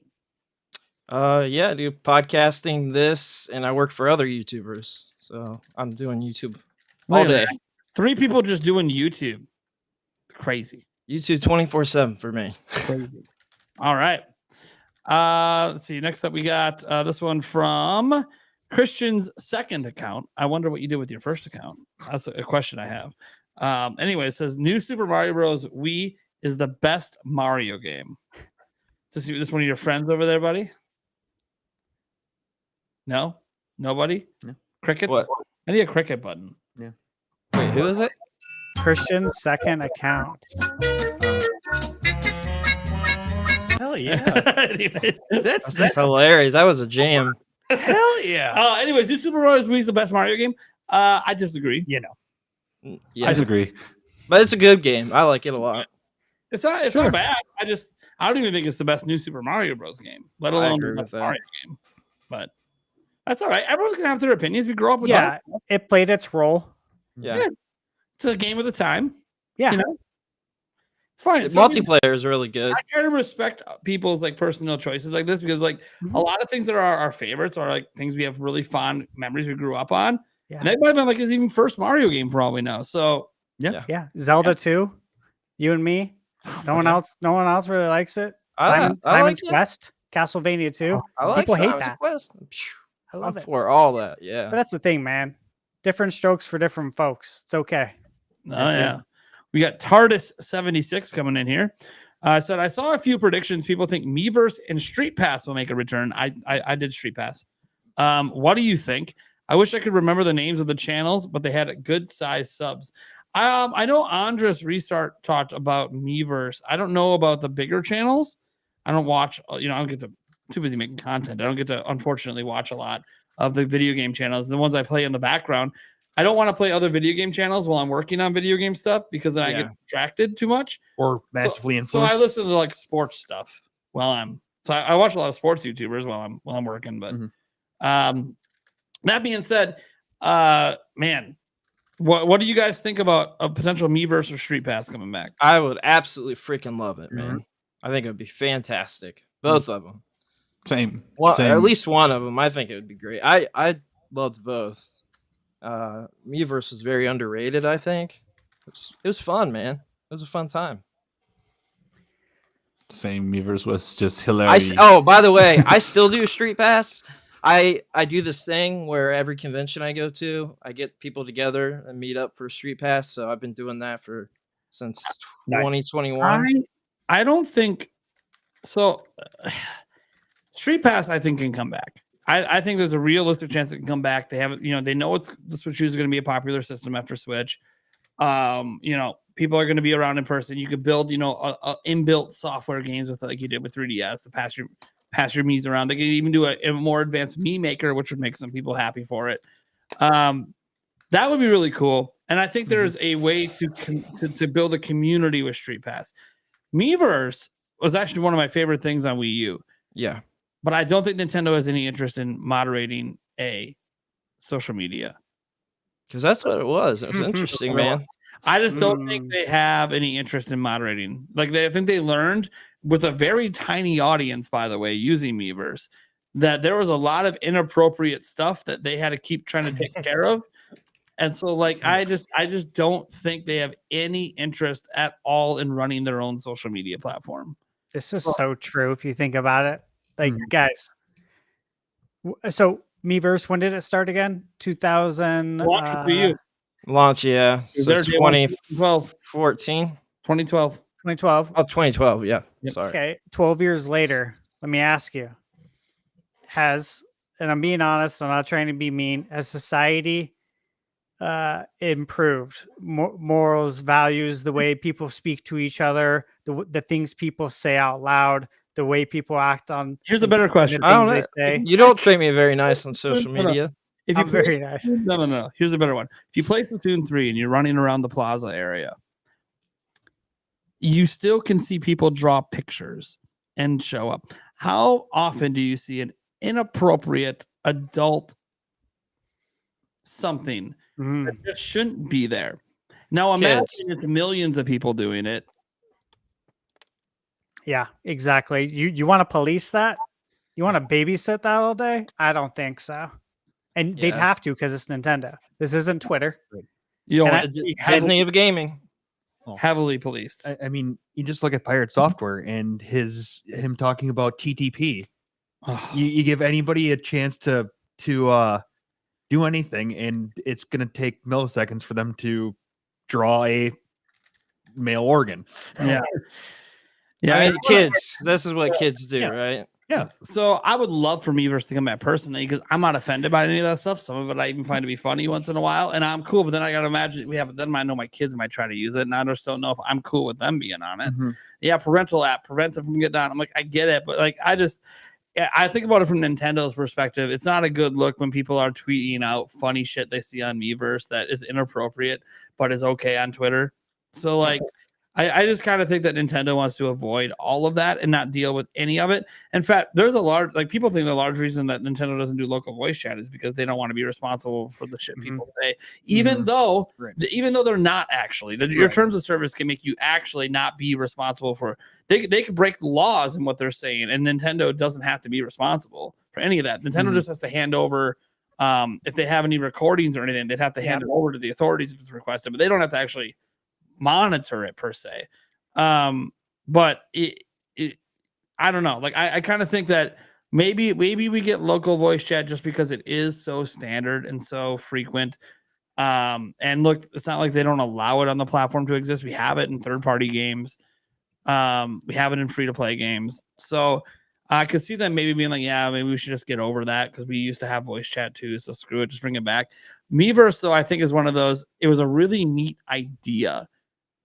They just didn't understand what social media was turning into. I think that's 100% the case. It's unfortunate, man, because it was a fun time. Miiverse was the foundation for their user reviews on eShop, by the way. It was the foundation for it, for you to leave your 5-star reviews and actually leave a comment and review. Because when you would leave a comment for your review, it would actually be over on Miiverse in a separate thread that people could go in and react to. And Miiverse was so cool. You had dev interviews in it. And then you have developers that would do AMAs on Miiverse. That was so AJ Numa did one. They were doing Twilight Princess HD, and he went on Miiverse and did an AMA with fans. You're not going to see that shit on Reddit. Nintendo ain't putting their devs on Reddit for that, but they did it on Miiverse because they can control it. And so it was really, really cool. But I don't think that's going to come back. Street Pass, that was a totally different thing. I think that has a chance to return. You know, Nate, you mentioned that like Nintendo wouldn't be responsible for it, for something, and I agree totally. But I think what they're concerned about is the reputation part of it, right? Yeah. It's because they know they're not responsible, but do the masses, are the headlines going to show that? I think the masses with voice chat know these days because that's so common. But I don't think their own social network. No, it's gonna be a bad look. Yep. Yeah. It's gonna be the network people think, our kids are safe to go on. Really? Well, I just saw a Splatoon with a penis touching Mario. I don't know. Yeah, we don't need all that. Yeah, I think voice chat's a go, but not drawing pictures and all this stuff. Not in today's day and age. Yeah. All right. Next one up here we have from Taker610. He said the 2DS and 3DS were the only consoles with a number from Nintendo. I believe so. Well, outside of Nintendo 64. Yeah. Well, like those numbers weren't indicating sequels systems. They were indicating features, or in the case of 2DS, taking a feature away, which the 2DS is a dumb brand because they made it sound like, you only get 2D games. No, there's like 3D video games on there. It's just not in the it was just a dumb brand name. But hey, whatever. The 3DS itself was already a weird brand name, even though it was this is brilliant. It's a DS, but it has 3D. Like, okay. That's optional. That you can just slide and turn off. That's okay. You should have just called it DS2, and it just happened to have 3D. But hey, what do I know? What do I know? I mean, the 3DS sold 75 million. I don't know. You guys have any thoughts? I love the 3DS. I think it's a weird name, though. I agree with them. The Nintendo 64 was because of the 64 bits, but it wasn't like an iterative thing. Like this is. As far as the 2DS, that thing sold pretty well, didn't it? Yeah. And it became like the best seller once it came out. The 2DS XL. It's what I have. Yeah, I love the 3D. I always play with the 3D on, but I understand that that's not for everybody. And Nintendo made a great call releasing the 2DS. Yeah. And we saved some money too in manufacturing, getting rid of that. All right, let's get to our next one here. We have Chartar coming on and saying, will the CAD model, so again going back to the leaks, look like that NX leaks, which resembled a rear view mirror? If this thing is over $400, might as well get a Steam Deck. So no, obviously the CAD models we saw didn't resemble like the the NX one with the all screen, the two sticks in the middle. The review mirror comment was funny though. I didn't think about it at the time, but it kind of did look like a review mirror in a car. But the second part, if this thing's over 400, you might as well just get a Steam Deck. Maybe a Steam Deck 2, but I think, let's say it's 450. I'd hate to say 500, I'd say it's 450. I honestly think this is going to be more powerful than a Steam Deck. And it might not have much RAM, but I think overall games are going to look and run better on it than on a Steam Deck. Now, if you want to argue the Steam Deck has the grander library with all the PC games, that I understand. Obviously, Sony brings their games over. Microsoft has their games on PC. So, I get it. PC gaming is a very valid thing. I love PC gaming. I will never argue against PC gaming. Right now, with the way the industry is today and how easy it is to emulate Switch, you can argue PC is the only thing you need right now. But if it's over 400, say it's 450, 500 max, I still think there's arguments for it. As an example, as awesome as Steam Deck is, it ain't going to be emulating Switch 2 games. Not the original, anyways. Maybe the Steam Deck 2, the original isn't going to, because that emulation layer is not going to be powerful enough. And the Steam Deck 2 is going to be $700-800 ish. Well, we don't. I would expect. Oh, I mean, we know the Asus ROG Ally X 700, right? So it's going to be all of those were. You got to remember, all those handheld PCs were $7,000-8,000 at the time Steam Deck came out. Steam Deck undercut all of them. So, true. I mean, it's Valve. Valve has money to piss away. So, I don't think they make money on the Steam Deck. To be clear, like on the actual units, I don't think they actually make money on them. Yeah, because they're making the money on Steam. Software. Yeah, game sales. It's always the software. Always. Yeah. Yeah, the Steam Deck's just the driver to get you to buy the software.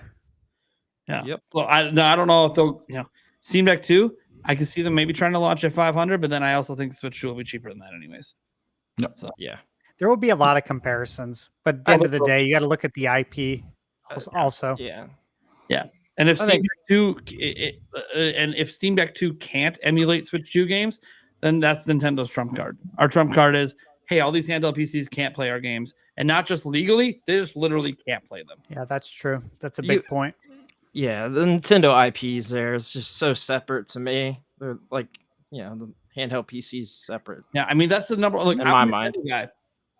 Number one reason I'm getting Switch 2 is Mario, Zelda, Pokemon, and pretty much every Fire Emblem, Xenoblade, whatever models, the new IPs. Like the Nintendo games are why I'm getting a Nintendo system. It happens to play all my third-party games in a way I enjoy. I'll get there too. Exactly. Yeah. Like Yeah. that's the thing, it don't matter what it costs as long as it delivers enough games to justify what I'm paying.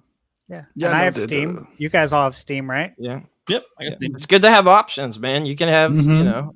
in We- yeah. 2024, we We got can all options. be friends. We can all be friends. We can all play video games and enjoy them. Example.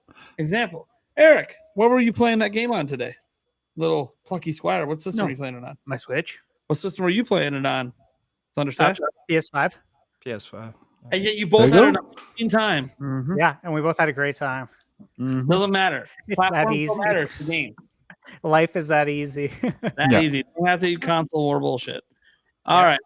I knew. By the way, I knew Stash played it on a different one because I saw an image of him earlier showing it downloading. I'm like, that's a PlayStation. Yep. So Boom Mini went ahead and gifted a member, and it went to 10,000 noodles. So Nice. welcome 10,000 noodles to the board of directors here at Nintendo Prime. Chartar came in with 5 and said they're using suction cups on the Joy-Con. Nice.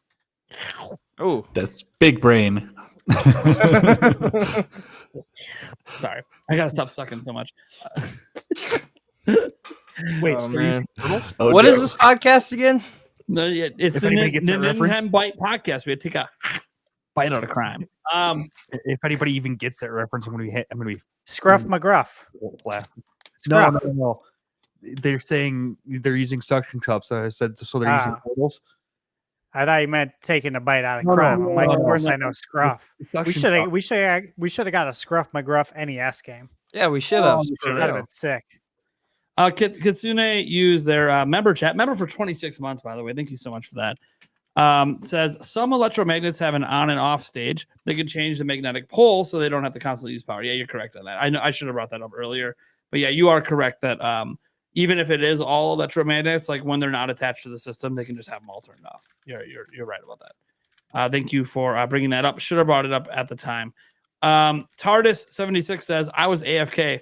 Did my other super chat get answered? It just did. Mhm. You're welcome, bud. Thank you so much for the extra couple bucks just to make sure that your super chat got it in.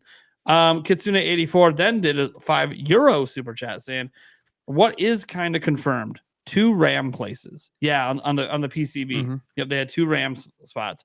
The game card place has extra row of pins." Higher speed, top USB-C, extra button, magnetic locking, a lot bigger. Yeah, those are all things we saw obviously with the leaks today. The more the extra pins in the game card slot, hey, I'm cool with it.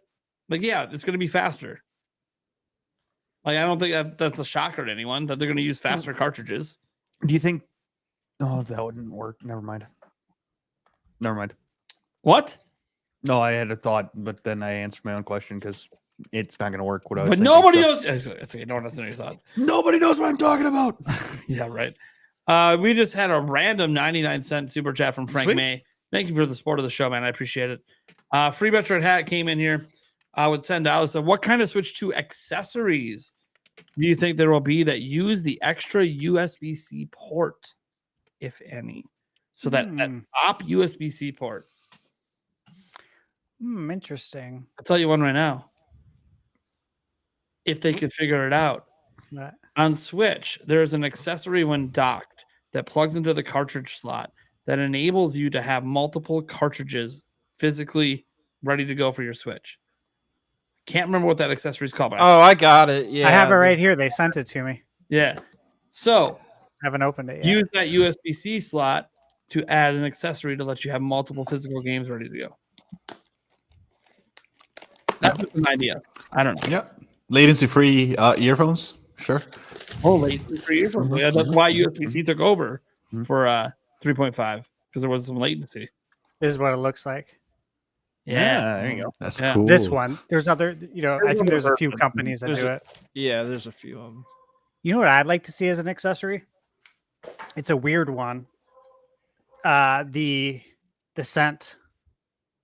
Oh, the Have you game seen sense? Have you seen Yeah. the game sense? The scent thing. Oh, get out.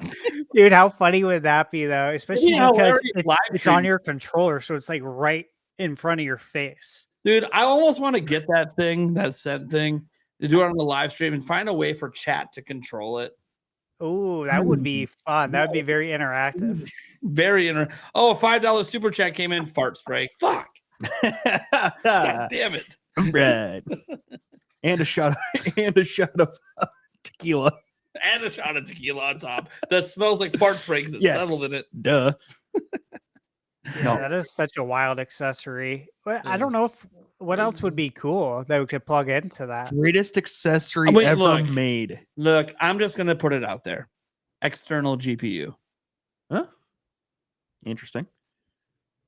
That's what we use USB-C ports to plug in external GPUs on laptops. I'm just saying, I'm not saying Nintendo's supporting that, but I am saying it is kind of cute to just imagine plugging a 4090 into Insane. and plugging a 4090 into my freaking Switch. Yeah, that would take the expansion pack to a whole new level. Yeah. Yeah. Now don't you're think playing with power. Yeah. No. They're gonna bring back the greatest accessory ever made. The Oh. bendy light for the Game Boy. Oh, the Warm warm light. light. The Oh, warm light. Yeah, Hell the yeah. world- 'cause Yeah. we totally need it with a light up screen. but- Duh. Well, what if we had the technology today to make an actual good version of the Power Glove Oh, heck yeah. Oh, okay. or the Power Pad? Yeah, I was gonna say. Yeah, there's that one too. What if they brought back like a Wii Whether- Sports with the Power Pad? There's going to be accessories to attach to the top of the damn thing and use the USB-C. I just don't Oh, know yeah. what it's going to be. Yeah. Yeah. Because it's going to be VR. I don't think I need, and someone's just going to make it up. VR. VR, yeah, headset thing, VR stuff isn't obvious. But Yeah. my gosh, what would it be like? An know, extra doing the screen. VR Let's go. space. Of all the VR, right? Like I have PSVR 2 and I have a Quest that hooks up to the PC. But from the beginning, I've always thought if there's any worlds that I want to experience in VR, it's Nintendo Oh, IP. Same. It's Super Mario Brothers. It's going through, Peach's Castle or playing Zelda. That's the one thing I've Labo. always wanted to do in VR. Steve, could you imagine going down the slides in Mario 64, Oh, dude, that'd be so good. racing the penguin? Yeah, and I love that. Throwing the penguin off. Do you guys remember? Okay, I'm going to give a deep cut that some old school Nintendo fans who have been lurking on the internet like I was might know this.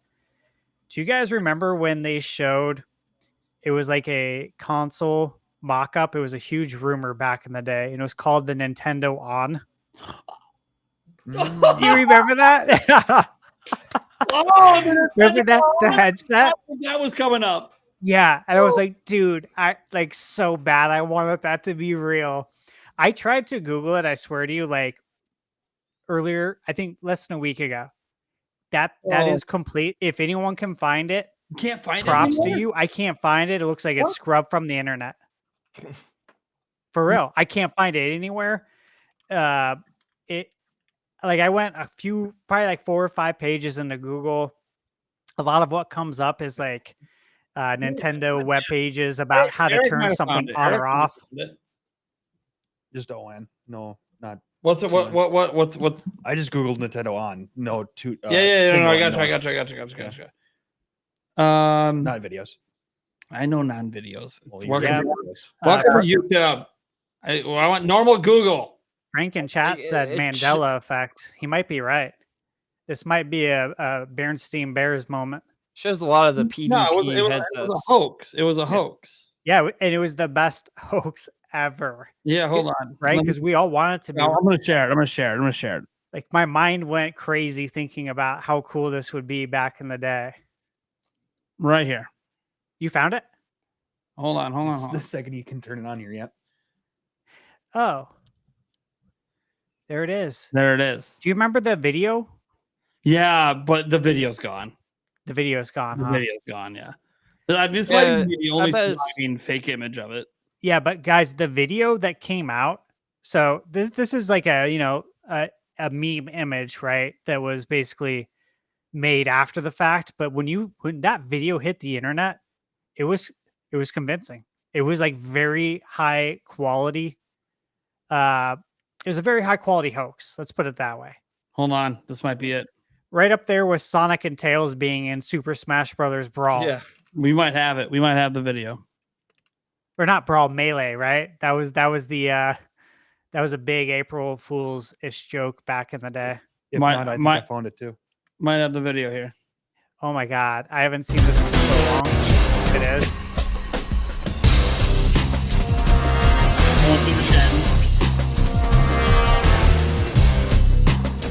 Oh my god, this is it.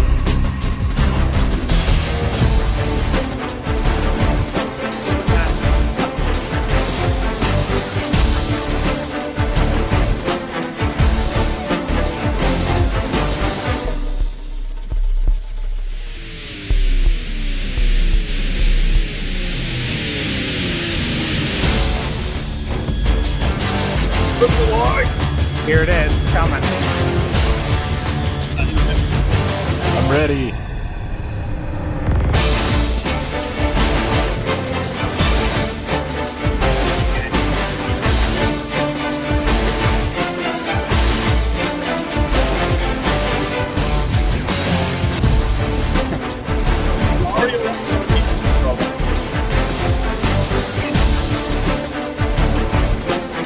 All right, it's coming. It's coming right after this, I think. It's a long video.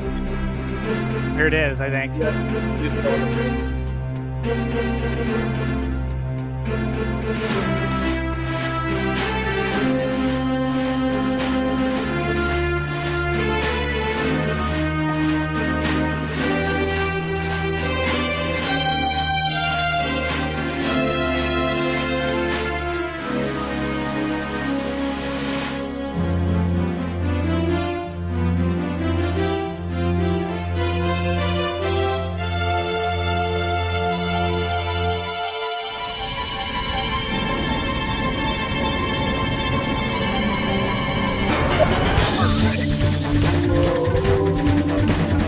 It's been so long since I've seen this. I haven't watched this in over a decade. Yeah.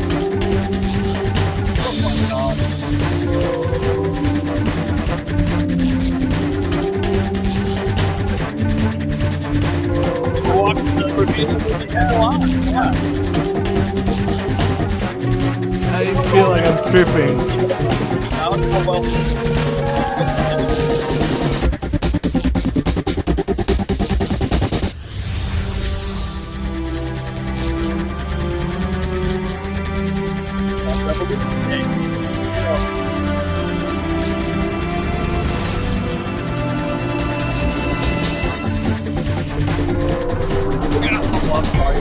Oh no, again.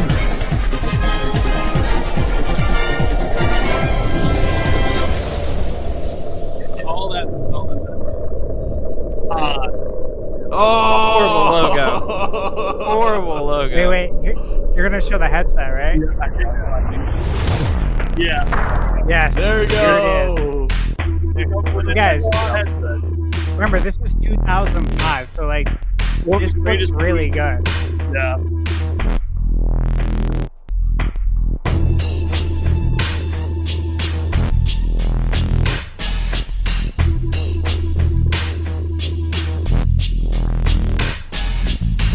Door open.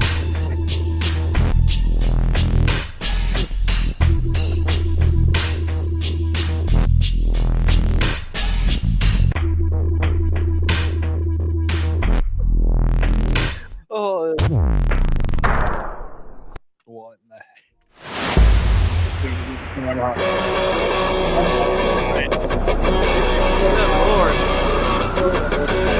Yeah, like this was intense. I don't remember it being this long. Oh my god.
In modern day VR.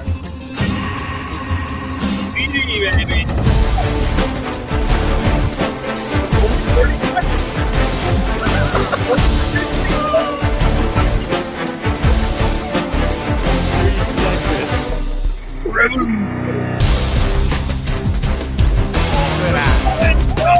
Metroid Prime.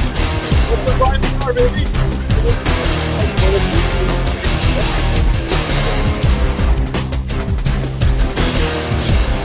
Yeah, VR Salmon.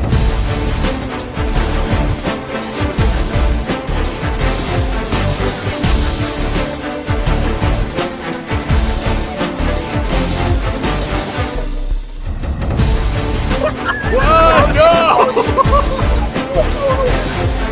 On drugs, man. Oh man. I love that. I love that's how it is. Lord. Dude, that was so awesome. Fantastic. Dude, in 2005, that felt so real. Oh It man, that is did. great. It Because felt Until so the very end. all we knew was the code name, So- the Nintendo Revolution, and that legit felt like a revolution, right? Yeah, they're Yeah. going full VR. Yeah. Oh, they shoved brought the me back. GameCube in it. Yeah, right.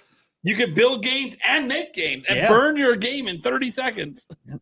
DVDs. DVDs, burn your DVD in 30 seconds. Damn. Hey, Dude. that's a high quality like hoax, though. Oh, it is. Back, That's especially right. in At the 2005. time it was Like no one would believe that today, but back then it's like, dude, yeah. Yeah, back then that looked super legit as far as like You the know, like that was quality. straight out of the 90s, and we just came out of the 90s. Yeah, Yeah. Yeah. we went from 64 like fully 3D to the GameCube, and that felt like this was the next big thing. Yeah. Oh, yeah. It was Yeah. incredible. Yeah. Frank May does a $10 super chat. So, what kind of grips do each of you use? Nada. Yeah, Eric I doesn't use use the one that Eric. You know, mine. Oh, yeah. Eric doesn't use any grips. I'll forget it. I use there's none of mine right now because I've been playing mostly in dot mode lately. But I was using the Skull and Bones OLED grip for a bit, and then I do have the Tears of the Kingdom Satisfy one that lets you dock your Switch without taking it off. That one's pretty nice. I think the reason I took it off was when I went on vacation. I needed to save space in my packing, and I was like, God, bringing the giant case that fits the grip in. I'm like, no, I'll do a small slim case. I left it at home. Then I couldn't even play anyways because of some internet bullshit with Nintendo. I don't know what the fuck's going on with that, but yeah, that's what I used. You guys use? Like, I know Steve brought up the one that he likes to use. Yeah, and you got these back buttons too. Yeah, that you can map yourself. Like if you want to use them, use them. If you don't, you can unmap them because sometimes you can accidentally press the buttons. Yeah. But yeah, this is really nice. Like I played actually when I reviewed Dragon Quest Monsters, I played that game like for 60 hours. I put in about 60 hours playtime, and I would say I put in like probably 40 of it. I think it was 40 on the Nitro deck to really test it out before I reviewed this. And before I could obviously recommend it with good conscience. And you know what? I was sold. And I know some people say like the button, not the button, like the joystick button placement here is not 1-to-1, and that is true. It's not, but it didn't really bother me, and I felt like the payoff was worth it. Like it was worth it to have not as good rumble, and for that to not be exactly where it should be. But again, it didn't really bother me. Yeah. To have a comfortable play session that could last many, many hours because I'm reviewing a game. They have a new updated version of it too, the Plus. So yeah, I heard fix some of the issues. I tried to get one for review. I emailed them and they Nope. didn't send me one. See, they didn't know. They didn't know that Thunderstash is on a podcast in front of 1,000+ people, and he could have just been like, "Dude, look at this awesome product." Yeah, I actually mentioned that in my email to them. No, I did. And I'm like, hey, look, like I liked the first one a lot. If I like this one, I will talk about it. And if I don't, well, I mean, I will talk about it too. Like that's what reviewing is, right? You got to be honest about everything, but it's like, hey, I liked the last one. I mean, is version 2.0 going to screw that up? I don't think so. It's probably going to be better, right? Yep. I doubt you're gonna take the good things and make them bad. Exactly. So yeah. Well, I tried. Is what it is. Do you use any grip game Junction? Yeah, I use that. That's the one I have it. Yeah, and I had the Satisfy grip before that, which I liked, but I didn't have the one that you had. You taking it out? Yeah, the old one. I got one. Every time you dot it is That's one reason why I didn't use the Satisfy grip until they came out with the one that you could dock. Let me see here. We had just a nice comment here. $2 from Luigi. You rock, and I wish you and your stash success. Thank you. Wait. Wait. Don't do that comments about me. You got it. Luigi, you got to be specific. We got 2 stashes on the show. Okay, there's only one. I got it. You can play with that. There's one true stash. There's one true stash. Kitsume did €5 said if you're going to use micro SD cards, then you will get games that will run worse because of the read speed of those cards. Don't know if Nintendo wants that. So that's actually true on Switch. Games load and run a little slower on the SD cards than they do on the internal storage, but because the internal storage is only 300 versus like the 80, 75 to 90 you get with those. That's why some people have mentioned the newer, what are they called? I've talked about this in a video a long time ago.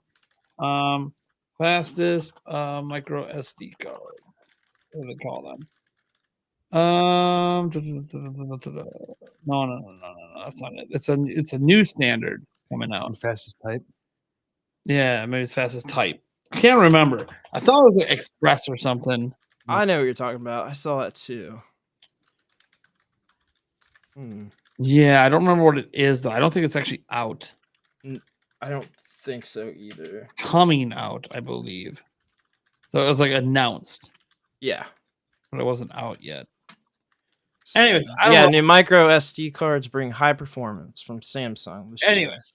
Anyways, the point is that there is a faster standard coming out for micro SD card, and I think Nintendo will allow you to use anything. But you got to remember, Nintendo's cartridges are going to be a little faster as well. Nintendo, I think, is trying to. I'm going to say this: I don't think Nintendo's going to require game installs this gen, which is also a big win for them. Because that means technically, if your entire game is on the cartridge, they are still the only system that's pop in the game and play right away. No install. Yeah, that's a huge selling point for physical games. Huge selling point. Huge. That was a huge selling point during the 64 PlayStation era. For real. Those load times were so long. Yeah.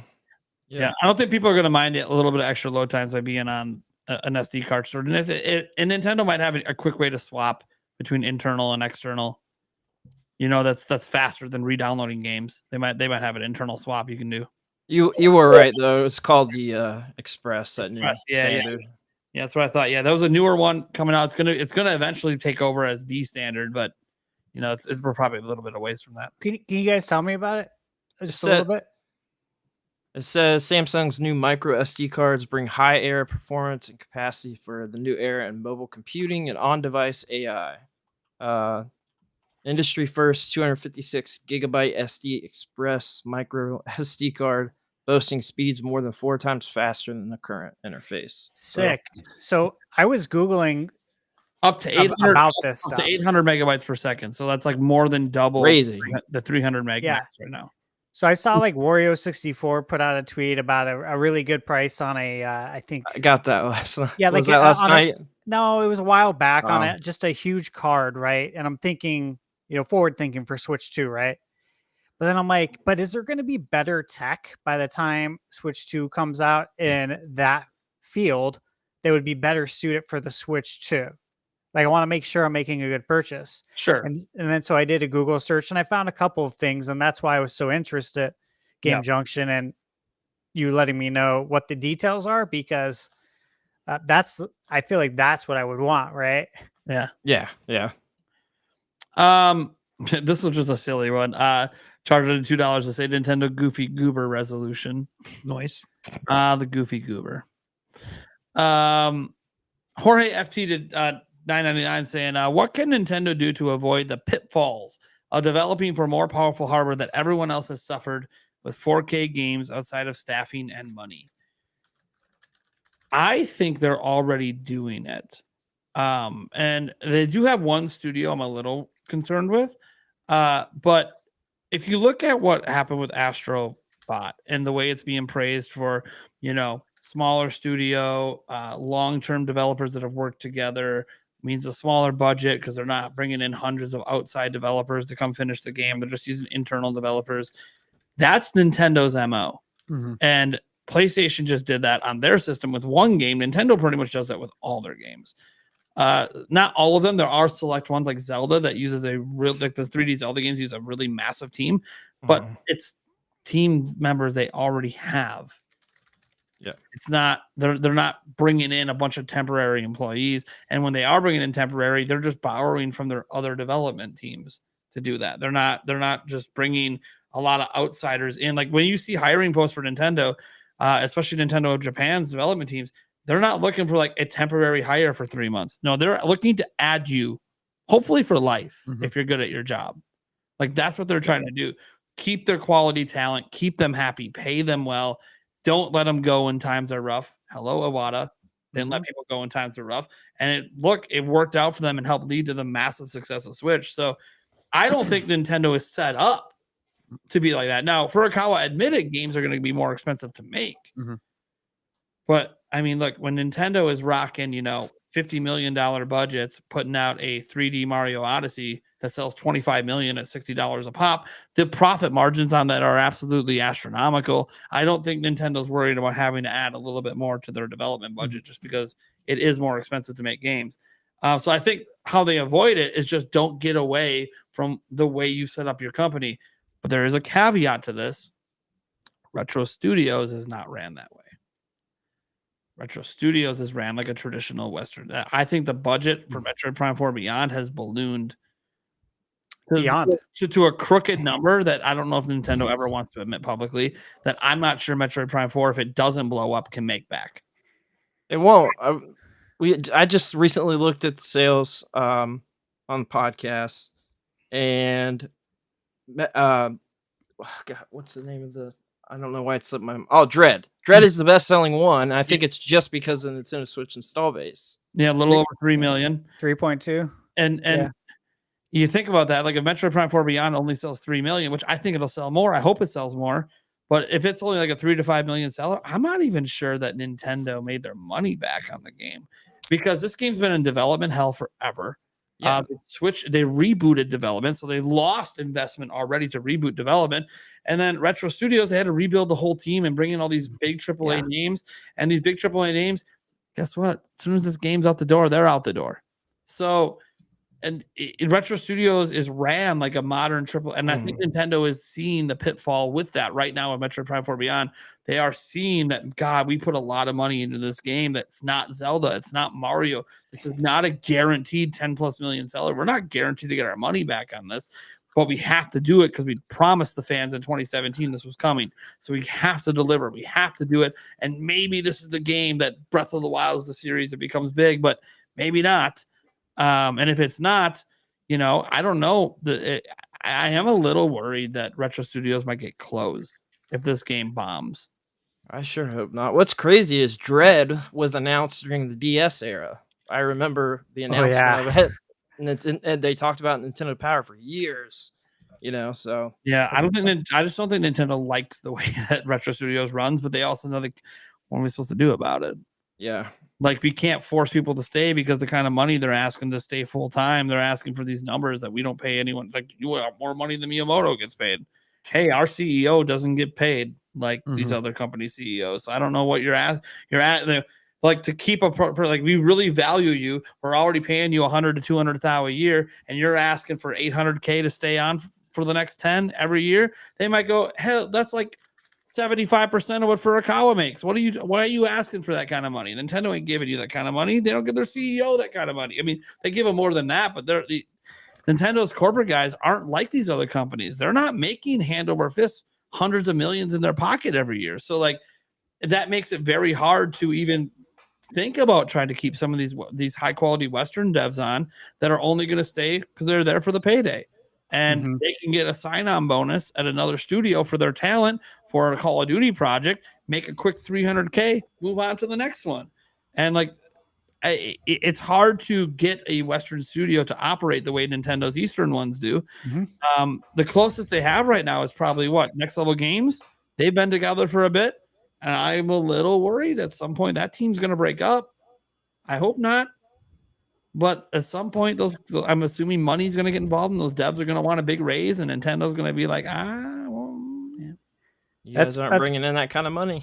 That's part of the Nintendo difference, though. It's really about the culture and the quality of life. Like, money is not everything, and that's a great thing, in my opinion. And it's different in Japan versus here as it is in the United States, where money runs everything. And that's not something they're going to be able to change with Retro Studios, unfortunately. And they know that, right? All you can do is lead by example in that case. The only hope is that all these people they hired for Metroid Prime 4, that they were hired on for more than one game. You know, like they got a 10-year contract or something where they're going to be making another game after. Like, it's one of those, like, that's kind of the hope they're able to lock in a more long-term deal with these guys. And I'm not saying the developers have anything bad to say about working at Retro Studios. There's not that many, like, really bad reviews of working at Retro Studios, other than some complaints about language barriers and, like, you know, like, but that's going to happen. Like, you're working for a Japanese company. What do you expect? You get in a meeting room, you know, with the creator of Metroid. Yeah, there's going to be a language barrier. He doesn't speak native English. You know, what do you expect? Like, they're doing the best they can to translate all this for you. And yeah, it is what you know who you're working for. You're working for a Japanese company. There's going to be a language barrier. You just should know that before you got the job.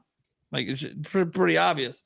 But I do think that besides Retro Studios, I think Nintendo's probably has a pretty good handle on this in general. And considering how often Retro Studios puts out video games these days, I don't know that it's that big of a deal for them. just saying. Like, their last game they put out, their last brand new game they published was a decade ago. Ago. Now you can go Metroid Prime Remastered. Again, not a brand new game. Their last brand new game was Donkey Kong Tropical Freeze in 2014. This game's not coming out till 2025, so it's gonna be 11 years. Yeah, which is wild. Absolutely wild. Well, Nintendo don't like no 11-year wait between game releases. So we'll see what happens. I don't think they're trying to can Retro Studios, but that is the one studio that I am worried about this pitfall, because it's a Western studio, and maybe Nintendo believes in it. Maybe the next game they got coming is not a Metroid, but a new IP, and they're going to let Retro do something, try to make a Western game and give them a lot of money. And maybe they take a risk, because there is one benefit to the way that the Western studios work is, think about all of the really big live service games, Western studios. You hit on one of those, you're golden. So I'm not saying that I want Retro Studios to make a live service game, but even if they can make a Call of Duty, you know, some sort of franchise that can come out every few years, that does just 15 million in sales every time. You know, like, if they can do something like that. So it's one of those that I think they'll give Retro Studio one more shot after this, but then I'm not so sure if that doesn't do well for them. So that I don't know that Nintendo can do much in the West to deal with the fact that there's just inflating budgets. Besides what? Take more of their development back to Japan. Okay, well then why do you have Retro Studios? Like the whole point of Retro Studios is to make games you can't make in Japan, so or don't have the experience or the skill, because Nintendo doesn't have a bunch of FPS developers, inside their company in Japan. So, all right, let's get to this next one here. It comes from Shujo, who says, first gen Pokemon games Fire Red with the Switch 2. You're talking like an NSO? I'll take them on NSO all day. I saw this comment coming earlier, and the first thing I thought of is, well, I mean, the 30 years coming up, right? Yeah. But It's like, are we connecting that? They still haven't put any mainline games on NSO. They got something's coming up their They keep sleeve. remaking and remastering, and Gen 1, what'd they do? Let's go. Let's Pikachu go. and Eevee. Like they're gonna remake those games again someday. That's why they don't do it. I still wonder if we're getting new Let's Go games. I still keep wondering about that. If we're going to get like the Johto region, I feel like it makes sense, but I mean, maybe they do once per gen. They do a Let's Go, and so this will be a Johto. It makes sense for like a launch window type Pokemon game. If that makes any sense, it's obviously not. It's mainline, but Legends, baby. It's the way we're going now. Yeah. I'll take Legends all day. Oh yeah, for sure. Well, I say that. Look, there's been one good one. We don't know. So far, we never know. We were hoping because the first one was good. This one's also good. I can see it though. Yeah, they did it on 3DS, so they could do it again. Sure. Yeah, we'll see. Legends all day in the paint. Nudes you get me every time, man. He's been trying to make me laugh this whole show. I finally responded. Dummy thick. You got a thick boy over there. No way Switch 2 will get GTA 6. That game is going to humble the current gen consoles. No way it runs on previous gen class hardware, even with DLSS. Well, fun fact. This is not previous gen class hardware. This is not the PlayStation 4. This is 2020 to 2021 technology that's custom built for Nintendo, which is not the previous gen. Unless you're saying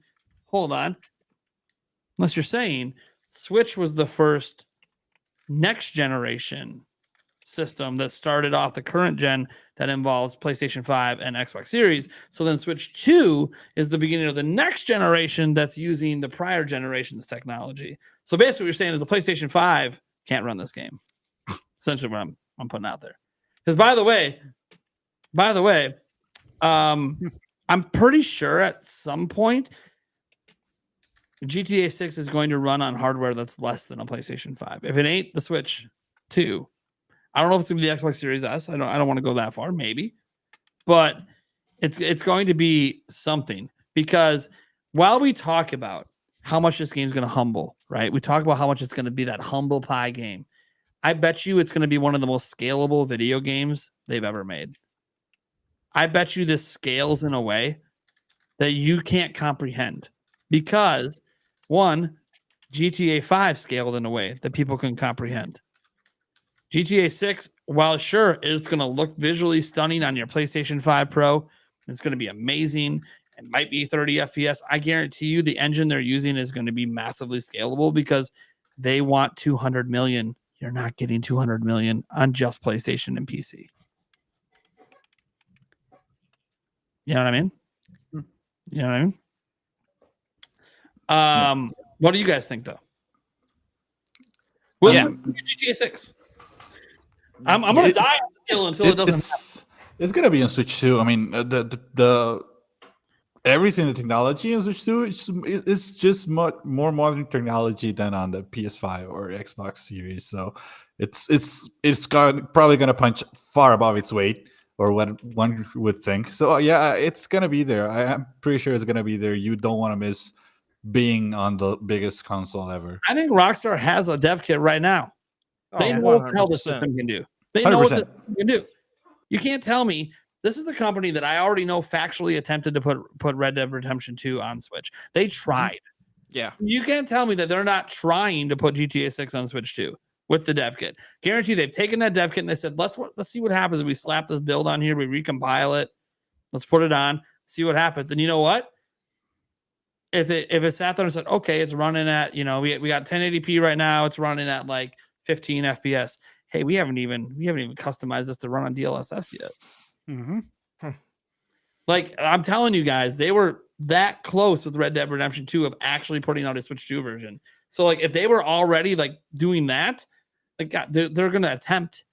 And bottom line is we don't have a dev kit. We don't know how games are running. What we do know is we have people like Paul Gale Network, who has a ton of AAA third-party game developer friends who keep telling them how excited they are to bring their big AAA games over to this next system. I don't know why we think that GTA 6 is a special case AAA game that can't be there because they're spending $1 billion to make it. Okay. Because it comes out once every 15 years at this point. Okay. Yeah. I have the same, I share the same logic and optimism that you do, Nate. And even 10K Noodles, old 10K Nudes said that, try and find where it is, but basically, Rockstar wants money. They will find a way. Yeah. 100%. I mean, they will. Like, you got to ask, is the juice worth the squeeze, right? And we're talking about getting Might not be a GTA launch, 6. Might Right. not be a launch, yeah. But to get that released on Switch 2, is it worth it? The answer is yeah, of course. I mean, they put out the GTA collection on Switch. Yeah. It's there What a physically. mess. Whatever. It was a mess for everybody, though. Oh, yeah, it wasn't just Switch. It was a mess. That Yeah. was bad. That was bad. Yeah, and that was on who they hired. Yeah. Right? Yeah, the porting studio. Yeah, the port house. But you gotta look at it. I think GTA 5 and 6 both come out. I Sure. think so too. Yeah. That's where I'm at. Does 4 ever get released again? I don't It's know. left out. I wish it would. I think it's better. Think whoever comes back or San Andreas, I think they're gonna like remake it or something. I think that's how they'll bring that one back because that was the one that really 4 is the one that blew up the GTA franchise. It was Oh yeah. 4. Yeah. First 3 just did okay, but 4 was like next level. That led to GTA 5. They'll do a collection pack of the first 3, and then they'll remake 4. And Well, they already did the collection pack in the first 3. Well, on Switch. Oh, it's on Switch. Oh, is it? There's a collection. Yeah, Oh. There you Julia go. owns it. No. It ain't good. Yeah. No. No. Fun. No, Yeah. it's by the way, it's not good on any of the systems. It's rough on all of them. Yeah, it's bad on all of them. It's real. It's real. It's like, oh, it's bad. Oh, it's because of the Switch. No, load it on your PS5. Ooh, it's not good.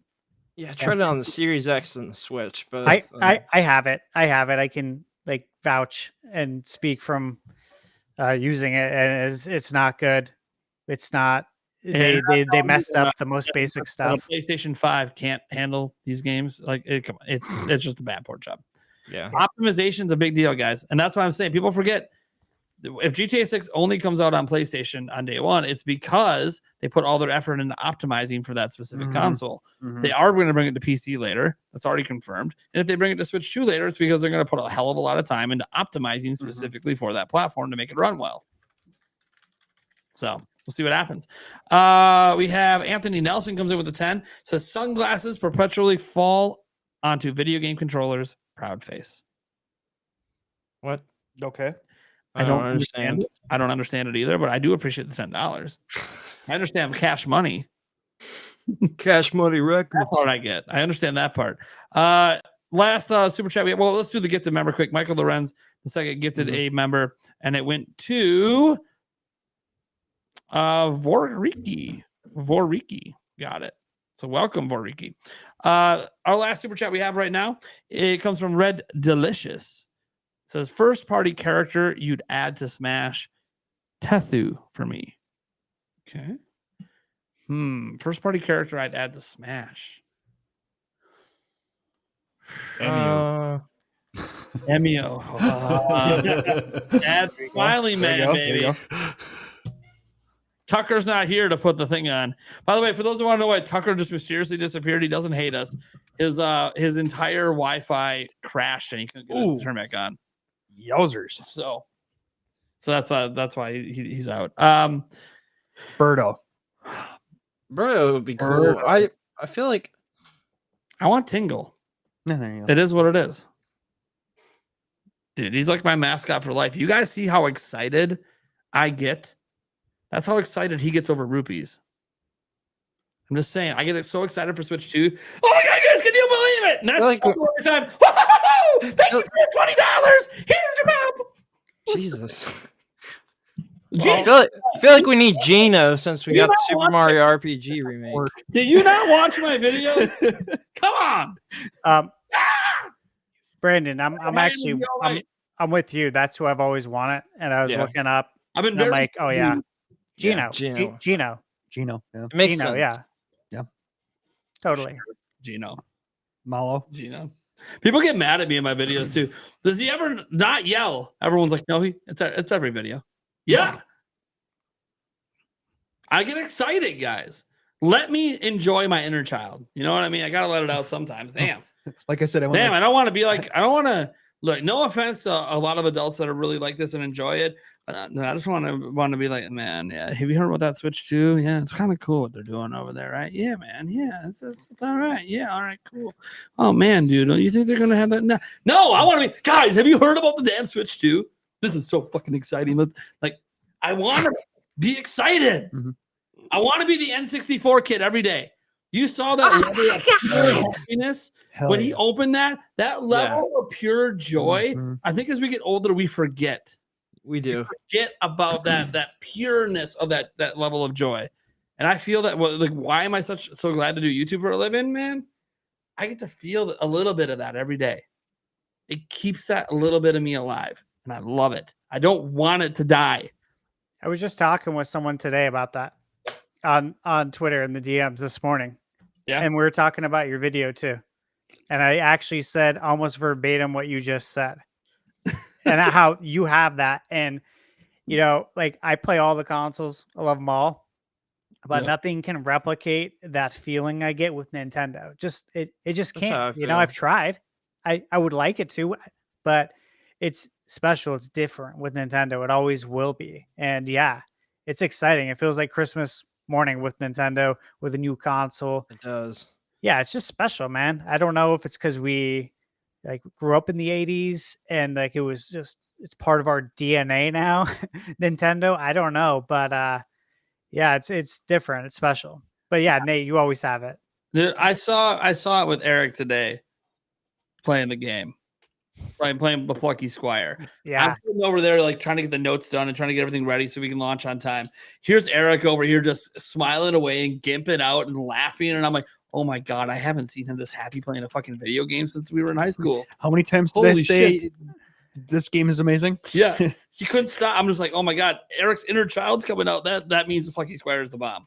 Yeah. Inner child's coming out. Oh yeah. So I'm just sitting there. I'm like, but that's the way I am, guys, making content and talking about all this stuff I'm really excited about. So like, I know that it is annoying for some people, and I understand. Like, I have some things set here so like it doesn't distort and peak, but I know every now and then it's going to. I fucking love Nintendo and the video game. Like, I know, like, even talking Switch 2 is not even talking. You know what's funny about Switch 2? It crosses two of my loves together. I love tech. I fucking love technology. I'm a huge tech nerd. So you throw that in, brand new hardware, custom hardware that's never existed before. You throw that out from Nintendo, and then you combine it with my love of Nintendo. Oh shit. Like, my excitement isn't like, oh my God, this thing's gonna bake waffles for me in the morning. No, my excitement is what the game possibilities are. Well, why don't you talk about that one? Because I don't know, and that's the exciting part. I don't actually know what's going to happen with the games. I'm just imagining what this new system is going to bring to the table. And that makes me so damn excited to talk about little things like LPDDR5 X RAM running at 7,500 mega transfers per second. 12 fucking gigs, baby. I'm talking about 1 gig on the operating system. Is it going to be 2 gigs? It matters. Hey, do you like your themes and your music and all this mystical stuff in your OS? Well, it's going to take up more gigs of your RAM. I would think, yeah, give me the simple one. Give me half a gig of RAM used, rest for gaming. That's where I would put it. But you know what? That's the exciting conversation we have. These little minutia, stupid things. But it's all to me about what leads to when I boot up that next 3D Mario game and I just watch it boot, just the boot intro and the smile on my face when I hit the first Wahoo jump. Can't replicate that. I just can't. I've tried. Just can't. Yeah. I just want to say, like, I agree wholeheartedly with you. And again, if he's watching, I was talking to Brolin728 on Twitter. You probably know, I think you know him, Nate. But I was talking with him in DMs, and we were literally having this whole same conversation. We're talking about Mario 64 and just the first time playing it and that feeling we had back then, and like just how special that was. But like going into a new console and just wondering what it's going to be like and what the games especially are going to look like. That's the most exciting part. Yeah. Like just trying to like use your imagination. If this Mario Party Jamboree is a big fucking banger, how do they make it even better? Yeah, exactly. Because I feel like Smash Brothers, we've said this before, but Smash and Mario Kart, like that's peak. So how are you going to top the peak? It's exciting to think about. By adding your favorite first party character, who would you add? Yeah. Game Junction, who would you add? What, Smash Brothers? Yeah.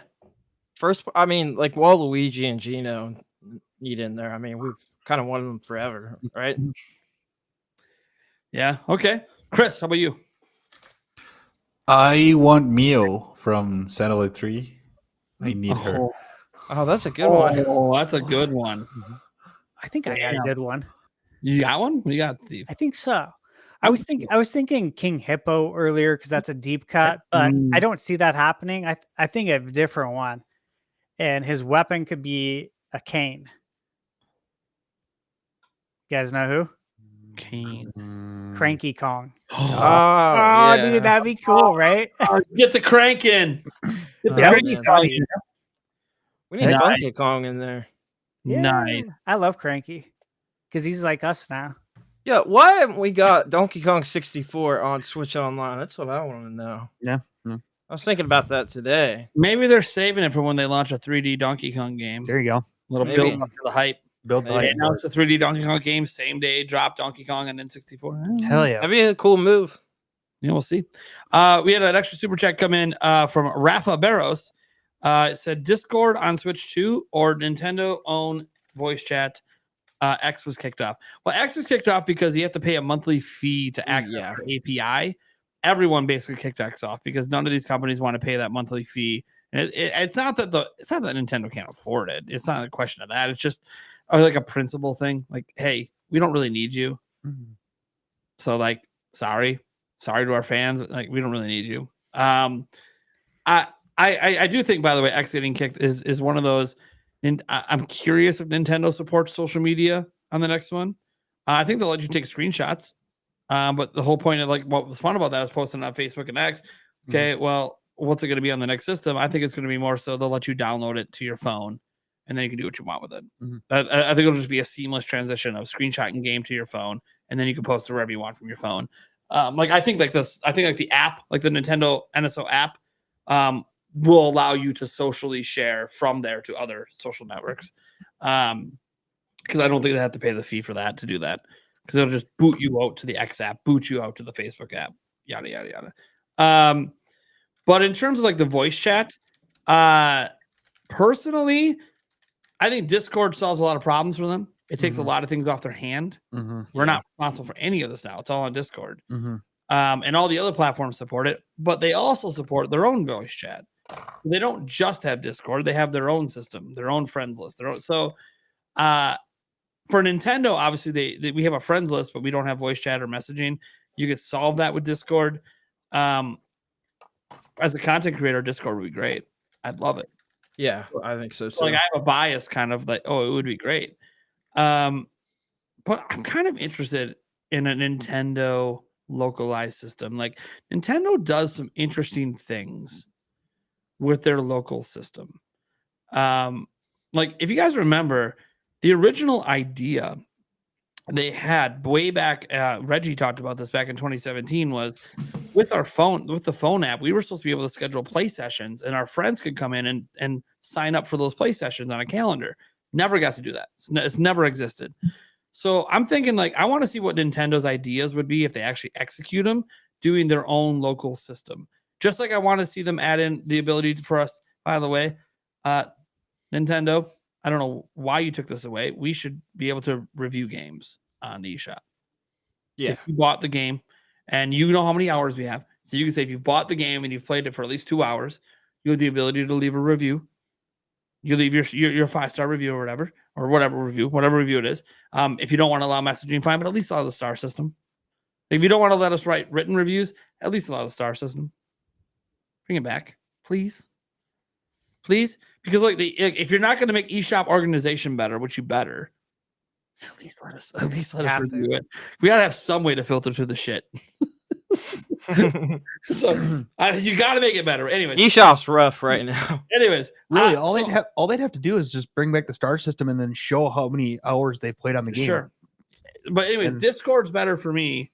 But I think I'm actually more curious about what Nintendo would do with their own system. Yeah, I think they should both be there. I don't want just Discord, but I'm with you. I think it would be. And I think a lot of people just go, better for Nintendo me. doesn't have it, so just throw Discord at it. I'm like, Well, I think it'd be a good start. And if they didn't have their own native voice chat at the beginning, it'd be a good start. And then they introduce their own. I kind of think that the reason Nintendo doesn't do it is they're always afraid Discord's going to get bought out. There's There's that. always talks about it, and they're like, we don't want to be bought out by Sony. Like Microsoft or Sony owns Discord now, and now they run our local stuff. You know, I agree. But I think it's all that. When it's an option, when you have your own, I think that's totally different because you can just remove access to the app if you want. It's not a big deal. But yeah, and I'm actually kind of surprised they never allowed messaging through the phone app. Mm-hmm. Like I just thought that was just obvious. Why can't we message people through the phone app? It is a little wild. Yeah, it's kind of like well, we got to protect the kids, motherfucker. We got to share friend codes. We got to share friend codes. Come on. We're already getting a hold of each other in some way, not through your platform to share a friend code. Right. Like, if I'm already contacting them off your platform to share a friend code, maybe you should let messaging. Yeah, I'm just kind of throwing that out there. At least once we're friends, let me message them. God, yeah, right. You don't want me to message strangers? Fine. I can see Nintendo not allowing that. You know how like on Xbox, you can message people you just played, and maybe they don't allow that.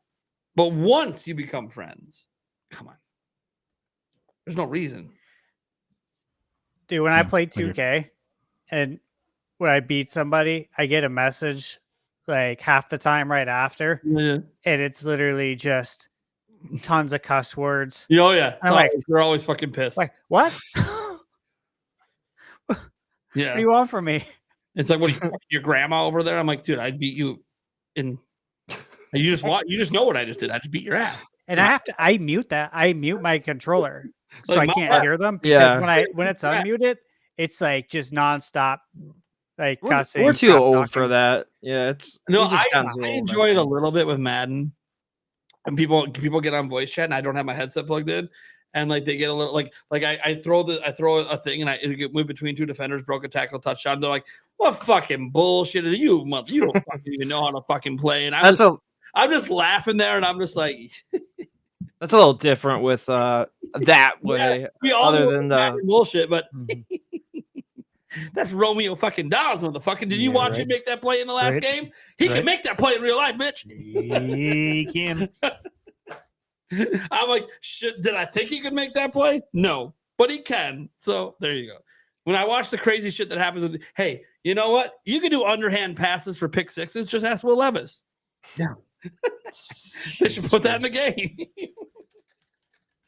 By the way, that's no shit on Will Levis. I actually hope that he turns his season around and ends up being a good quarterback. Just not against us. I like his moxie. He's very much like he's a try-hard, and I love it. I just got to get that decision. Like, he can throw a ball. You just got to get that decision-making, man. It's a little wild right now. These diving passes he keeps attempting. He did it for a fumble in the last game to lose a fumble because he did a backwards pass. I mean, it was just, what are we doing?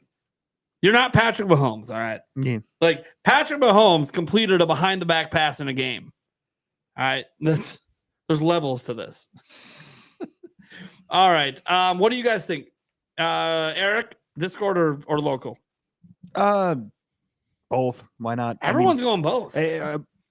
Discord to start if they don't have it. and then just keep it as an option, and then bring your own in if need be.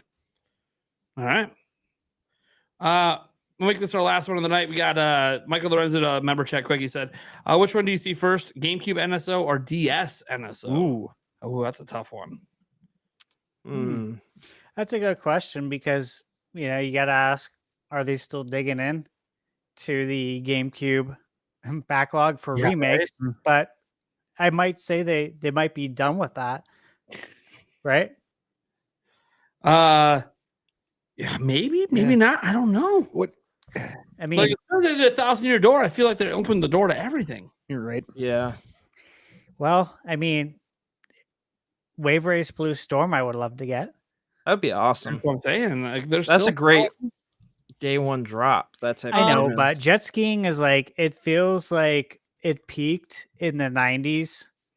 Like the whole, like, I like jet skiing. I like getting on a jet ski. Who doesn't? Right? Who doesn't? It's fun. It's fun. It's a great time. However, it was just very popularized in the 90s, with the neon colors. It was a great time.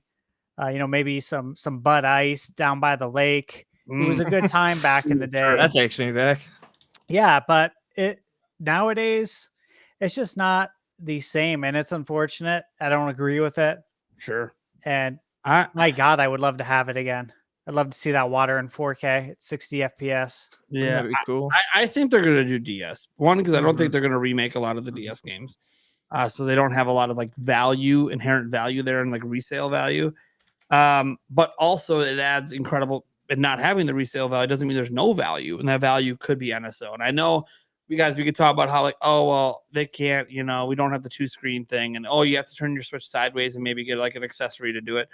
Yeah, but look, guys, they could just do it just like an emulator. Just put it side by side on your screen. Well, Castlevania Dominus. Yeah. It just did it and killed it. Dominus just did it, and it worked well. They proved that you can do it. Hey, maybe you can only play in handheld mode, especially on the ones that require touch, and that's fine. But like, I don't think it's a big deal. Like, what they did? Is when you go into the DS app, right? You open your DS app, it'll say, "Hey, if you're in dock mode, hey, please undock your Switch to use this application." Cool. So, did you guys hear what they did in Dominus? So, like, Dominus. To do a spell on the DS or to do the seal, you had to like draw it on the bottom screen. Yep. And since, of course, we don't have that, what they did is they changed it to a quick time event, like button presses. Yep. Easy. Yeah, easy. Done. Yeah, that's just one example. I know there's other games that really, really needs it. Yeah. But again, that's why I said it's not that there's solutions. Are they the same as having 2 screens? No, but the 2 screens thing doesn't fix TV mode. So in the end, I think that you could just find a way to make it work. Emulators, I've already found ways to make it work on one screen forever. So I don't think it's that big of a deal. We did have one super chat come in. I guess I'll feature it quick. They paid money. I got to feature. I know. Got an interesting question I thought of. Did you ever think there will be a first-party, real-life, licensed-owned racing game IP with real cars, like a racing simulation game? I don't think so. No, Never. I don't see it ever. Never. They're going to turn Cruising USA into it. They're going to continue to milk that Mario Kart. Yeah, they don't want anything competing with Mario Kart, which is why we probably don't have F-Zero. 99, baby. Let's go. Yeah, like a full price. Yeah, I know. Yeah. For the chat. Look, obviously a simulation racing game is far different from a kart game. Mhm. I think they would more likely work with Microsoft and get their racing game over. Which one is it? Forza? Yeah, Horizon. Yeah, I think they'd just rather work with Microsoft and just get that game to come over. And maybe they do some licensing with them where you get some Nintendo themed paints and stuff. You can maybe doing it just on the Nintendo version because Nintendo won't let it be on anything else. I don't know why. Sorry, Minecraft people. You have to be on a Switch to use the Mario stuff. Dumb, but it's life. Mhm. Same reason why you guys wonder why Nintendo hasn't worked with Fortnite. It's already come out. They're not working with Fortnite because Epic Games wanted it. They don't believe in locking content. They believe any content they add to the game should be on everywhere their game is, which makes sense for them because again they like to make money. So why would you lock content? And Nintendo said no, you can only do it on the Switch version, and they're like, that's not how we work. Sucks. Could have made Nintendo a lot of money too. You would have made royalties on every skin bought, but is what it is. So yeah, Nintendo was actually never against their IPs being in Fortnite. That was actually not the problem. It was them not wanting their IPs on other people's systems. Now that maybe that attitude will change under Furukawa someday, because a lot of that decision was made early in the Switch life. So but we'll see. I would like to see Nintendo more, because I think Furukawa can see the advantages of their IP appearing in that way on other people's systems that might make them want to get their system to play those IP. There's some cross marketing that can happen there, but we'll see what happens. All right, we're going to leave it at that. Thank you guys so much for tuning in. This is the Nintenbyte Podcast. Shout out to the ones who have fallen. HMK, the hype man himself. Shout out to him. One of these days he'll be on a full episode. I don't know when, but he will be someday. He did it one time ever. Yep. So one time ever can be repeated. Then shout out as well to let's see who else left. Tucker. Sorry for your Wi-Fi, man. He does the what podcast is that? The Backlog Banter podcast.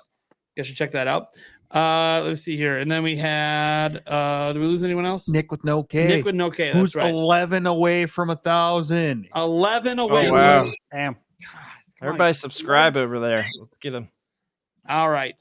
Then we get to who's here. So first off, our newbie, Mr. Chris from, oh my gosh, I forgot the name of the channel already. Chris Over Sunday or something like that, right? Game Over Sunday, yes. I wrote Chris Over Sunday in the description. I'm like, I don't think that's correct. That's okay. It actually sounded nice. I'm correcting it now. All right, there we go. Game Over Sunday. Yeah. What are you doing? Well, I have also a podcast, but everything on my channel is in Spanish because I'm from Guatemala. So if any of you guys know Spanish or wants to consume some gaming we definitely have content some Spanish speakers in the chat. in Spanish, jump ahead. I do reviews. I do discussions. I give my thoughts. For example, I just had a video about PlayStation and how they are terrible this gen. And a lot of stuff like that. I do have a podcast with my good friend Firemachi where we talk about news and what we're playing. So it also gets pretty long like this. And no, yeah, thank you very much for having me. When they go this long, this is actually pretty rare. It goes this long. But we had like the biggest leak day for Switch 2. Yeah, like period in 2 years. So yeah, happens. No, yeah. Thank you for having me. I really enjoyed it. It was a good time. And happy to be again if you ever want me to.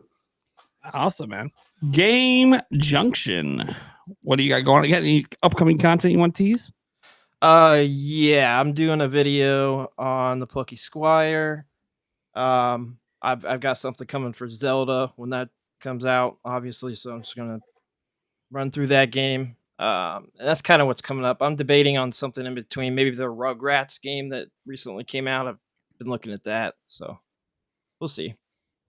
All right, man. Hell yeah. You're the one that keeps bringing that game up. You're the only person I know that talks about that Rugrats game, I swear. It looks like a cool 2D platformer.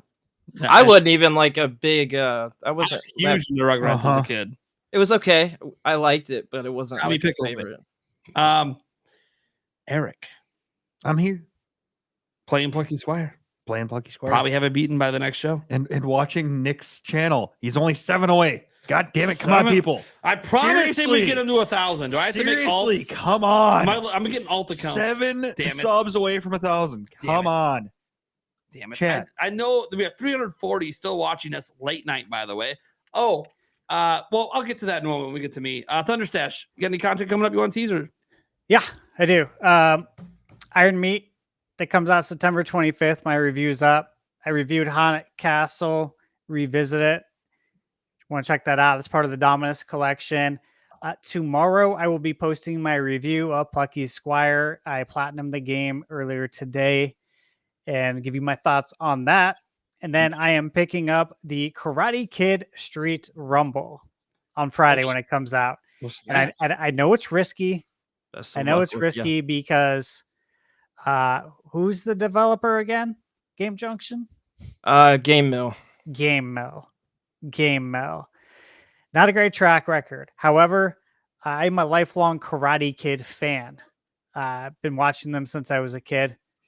So I got to play this game because it's based on the first 3 Karate Kid movies, and it actually looks good, dare I say. So I'm going to review that, because if it's not good, I'm going to let you guys know so you don't waste your money. And I have a retro review coming in between. So yeah, Plucky Squire tomorrow. I'm guessing Karate Kid will be posted on Sunday, possibly even Saturday. It depends on how long the game is. I mean, Steve, if I are can you, beat it quick, it's going to be quick. are you thinking about doing a game on it's late video on the Contra game? Because I'm thinking about doing that. Iron myself. Meat? No, not Contra. Sorry, GI Joe. It's like almost 1:30. Oh, G.I. Joe. Yeah, Yeah, 'cause the trailer came out today. It's coming out the same day as Zelda. I know. Not sure why they picked that release date, but hey, I am gonna play it. I am gonna Yeah. play it. It's not the same day as Zelda. Yeah, Yeah, unfortunately. it's like priorities. Yeah, exactly. But it does look great to shout that game out. It looks pretty Yeah. awesome. It does. I'm excited for it. All right, you guys should go check out Thunderstash Game. We got it linked down in the description. Plus, you guys, if you follow me on social media, I feature his videos every now and then because I really enjoy his content. Like, it's fun watching his retro reviews. Plus, reviews of games. Like, I'm actually curious what he has to say about Plucky Squire. I haven't played it. I literally haven't played it. I watched Eric's Pure Joy. That pretty much was enough to sell me on it. But it is good. I haven't read any reviews. I looked at the Metacritic score. It's pretty good. You know, it's not like out of this world, like a 95 or anything, but it is really good. So I'll have to see what Thunderstash has to say on that. You guys know who I am. I'm Nintendo Prime. I make Switch 2 content. Do I make anything else? No. Of course, I make other content, but lately it's been a lot of Switch 2. Okay, it is what it is. The people want what the people want. So, what's my video going to be tomorrow? Probably Switch 2. I'll just say it. It's probably I don't know what it's on. I have literally at the moment that I'm saying this, there is nothing else I know that has happened to talk about Switch 2. But I will wake up in the morning and there will be something that happened that leads to a Switch 2 video. It just is what keeps happening. I go to bed not planning to make a Switch 2 video. I'm like, oh, like right now, in my head right now, I'm like, oh, you know what? I'm going to talk about the Pal World thing tomorrow. But then I'm going to wake up and it's something Switch 2. So in the end, it's probably going to be a Switch 2 video tomorrow and the day after and probably the day after that. I promise I'm not making these things happen. They just keep happening. So, but I want to do coverage. Like Echoes of Wisdom are kind of leaked out there, so I don't want to do a lot of coverage of Echoes of Wisdom right now, just because a lot of stuff on that's already out there. I will cover when the reviews drop. We'll go through some of the stuff the reviews have said because they're allowed to say that stuff. NDAs are down for that, so we'll go through some reviews. What are you doing? 3 left. 3 left. What to 1K? Oh. 3 steps away from 1K. I told you, I'm keeping this going here. until we get to 1K. Anyways, so no, Please sub. Please sub. I want to go home.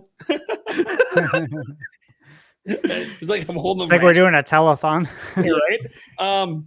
Anyways, so just to kind of round it out, I don't know what my videos are going to be because I'm a news channel. We cover news, we talk about news, I give my opinions on everything, and we do these podcasts every single week. And I do live streams, a few other days as well.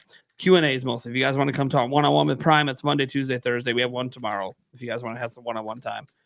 When I say one-on-one, it kind of sounds a little, not that kind of one-on-one time.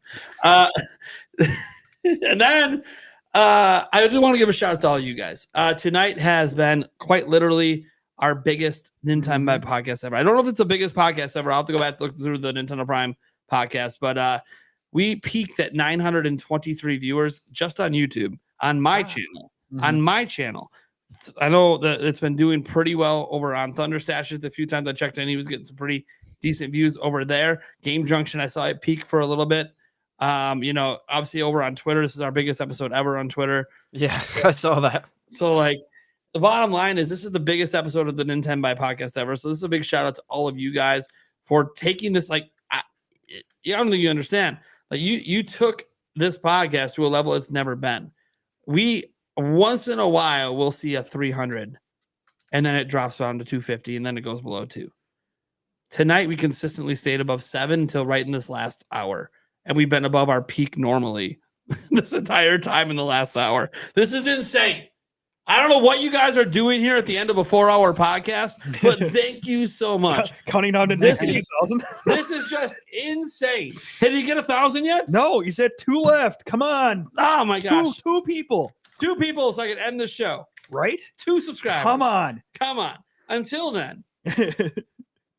Oh, come on. Quick, guys. What's your favorite food? Let's extend this a Oh, bit. What's your Lord. favorite food? Oh, that's easy. Pizza, no doubt. I mean, Pizza in the morning, pizza in the evening, pizza at supper time. When you can eat pizza on a bagel, you can eat pizza anytime, right? you can. It's true. It's true. No lies were spoken there. Yeah. All right. I feel like Chris might have a different answer. What's your favorite food? It's called buñuelos. It's from Colombia. My See, I mom knew it'd be or something my different. grandma did that. Can I get a They're like they're delicious, and you can eat it all day long as well, like pizza. So yeah, it's pretty good. We had 1,000, didn't we? We had All right. We'll finish the question quick. Game Junction. Favorite food? It's got to be pizza for me too. I'm pretty generic. I eat pizza every week. No fails, So Everything is pizza. Eric. Barbecue. Ooh. That's a great not one. pizza. You Yeah, put yeah, it on yeah, a I mean, pizza. yeah. No, no. A manly answer. 1,001 subs. Brisket, We man. got it. Ooh, yeah. Oh, Yeah, we hit the 1,000. Nick hit the 1,000. Let's go. Heck I hope he wakes up tomorrow smiling. Hell yeah. And then my favorite food. Nice. You have to tune in next week. Thank you guys so much for tuning in to the Nintenbyte Podcast, everyone. We'll see you same time next week. Much shorter show until Nintendo reveals Switch 2 right before it. Then it ends up even longer. Bye, everyone.